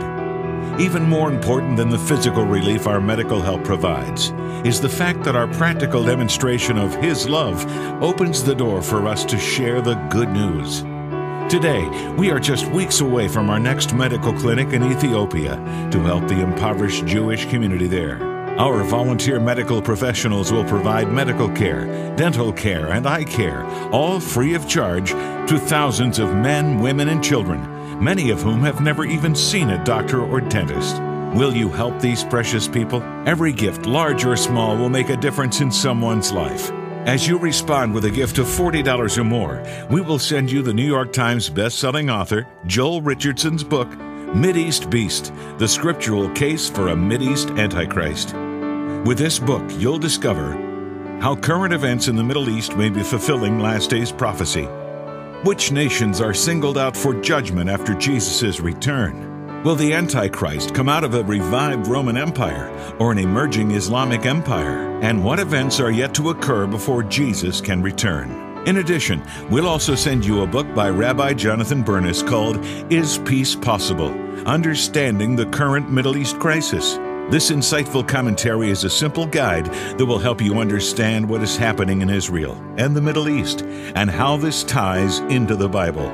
Jonathan addresses rapidly unfolding political, economic, and military events and how you, as a believer, should respond to these events. Please call, click, or write now. And please be as generous as possible. When you respond, You will be providing life-saving medical help to very needy Jewish people, and most importantly, bring them the gospel. Mideast Beast, along with Is Peace Possible, will not only bless you, they'll be a constant reminder of your partnership with us to demonstrate His love. Thank you. He is coming soon, and that's why we exist as a ministry, to tell Jewish people and all people that Jesus is the Messiah. One Jewish community that we're proclaiming the message to are the Beta Israel, the House of Israel in Ethiopia. Jewish Voice now holds 3 outreaches there every year to provide medical care, dental care, and eye care, all completely free of charge. But most importantly, we tell them about Yeshua. Here's a closer look at the Beta Israel in Gondar, Ethiopia. Dr. Eugene, this is your first clinic. What's your impression so far? Oh, I love it. It's been a remarkable experience for us. It's my second mission trip to do. And when we came down to Ethiopia, we've had a really remarkable time. It's been very, very fulfilling. I'm pretty settled in my career, but I always felt that there was still something missing. And I am a big giver. And so I felt that this was the next step to use the skill that God has given me to help mankind. I'm so happy to be here. I was here 3 years ago, and I've been dying to come back ever since. It's hard to find words to describe what it's like to actually be here. You know, you see things on TV, you hear about it from your friends, but when you're actually here, it's a whole nother ball field. When you look outside of the clinic at the masses of humanity, thousands of people waiting to get in, it truly is about helping a multitude. But for our volunteers, it's that one life that was transformed, that touched their heart. Imagine a life of hardship, hunger, and despair, teetering on a knife-edge existence with no promise of tomorrow. Your health has been on the decline for years, and there exists no state or county clinic to help you. You're on your own. As an Ethiopian Jew, part of the Beta Israel community, you are an outcast, marginalized by society, and despised by neighbors. This is the harsh reality for so many here. This is the life of Wagaya Getty. Today, she's making the difficult journey over the hilly and dusty roads of Gondar, dodging cars, goat herds, and crowds of people. A hike that will take her an hour and a half on blistered feet. But she's heard about the clinic, and it's a once-in-a-lifetime chance to get the medical attention she desperately needs, having endured abdominal pain brought on by complications during pregnancy. This will be the very first time she sees a physician. Dr. Lawrence is an emergency room doctor from Dallas. He wants to check her heart and lung functions to assess her overall health. Now treating her for her pain, but she's going to need to go to the GYN for a continued workup. Dr. Fajardo from Columbia is a specialist at the clinic and was able to give her an ultrasound on site to aid in her diagnosis. It's the very first medical treatment of such she has ever received, and she is most likely unaware of the important role it plays in her health care. I just found out that this was the first time that she had seen a doctor, and if that problem keeps going, they will need to be repaired surgically. If you do all the prevention before, she will prevent surgery, she will prevent a lot of problems in the long run. Here in the prayer tent, she meets with volunteers who administer much-needed prayer for her health and family, as well as encouragement in hopes of lifting her spirit that is understandably downtrodden, offering a chance to unload the tremendous burden she shoulders each day.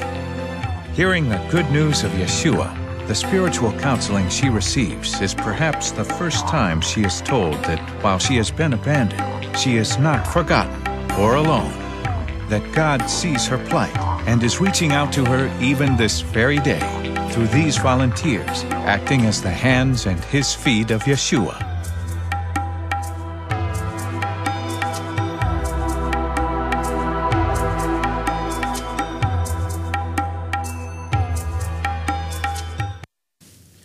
We need you to come with us. God has a place for you. To find out how you can volunteer for an outreach, send an email to us at outreach@jvmi.org. Again, that's outreach@jvmi.org. We'll be right back. Jewish Voice is going twice this year to Zimbabwe to bring life-saving medical care and the good news of Yeshua to the impoverished Lemba tribe, descendants of one of the ancient lost tribes of Israel. This summer and fall, we are bringing partners like you to Maposi, Zimbabwe from August 22nd to September 2nd, and then to Buhara, Zimbabwe from October 24th to November 4th. Be a part of and witness God moving among these people. Please come with us. We need medical, dental, and eye care professionals, and we also need prayer room partners. Wherever there is a need, you can help. There are so many who are hurting and need the message and care that we have, that you can bring. I can't tell you enough. We need people like you to come with us to be His hands and His feet, to be the letter of God's love to the world. So please join us in Maposi and Buhara, Zimbabwe. Since 1967, Jewish Voice has been dedicated to proclaiming the good news that Yeshua, Jesus, is Messiah and Savior to the Jew first and also to the nations. Now, one way that we do this is by helping some of the most impoverished and needy Jewish people in the world. We've been able to demonstrate God's love by providing these people with medical care, dental care, eye care, even eye surgery, all completely free of charge. But most importantly, the gospel. And it's through your faithful support that we're able to make a difference in their lives. As our way of saying thank you today, I'd like to send you Joel Richardson's book called Mideast Beast, The Scriptural Case for an Islamic Antichrist. This book delves into the scripture that, according to Joel, presents a biblical case for an Islamic Antichrist whose empire will rise out of the Middle East. Now, in addition, I also want to send you a short book I wrote on Israel and the Middle East crisis called Is Peace Possible? Understanding the Middle East Conflict. I wanted to make it a very simple, easy to understand presentation because you hear so much about Israel, the Palestinians, Hamas, Hezbollah on the news, and this is really just a down-to-earth explanation of the Middle East crisis. And it's important that you know this because this will shape the future and it can change your life. It really can. What's going on in the Middle East affects us all. So I discuss how we as believers should respond to what's happening in Israel. Hey, by the way, we're on Facebook. You can check us out by going to facebook.com/Jewish Voice. That's facebook.com/Jewish Voice. Well, we're out of time again. As I leave you today, I want to remind you, as I always do in every program, to pray for the peace of Jerusalem. The Bible says, they shall prosper that love thee. This is Jonathan Bernis saying shalom, and God bless you.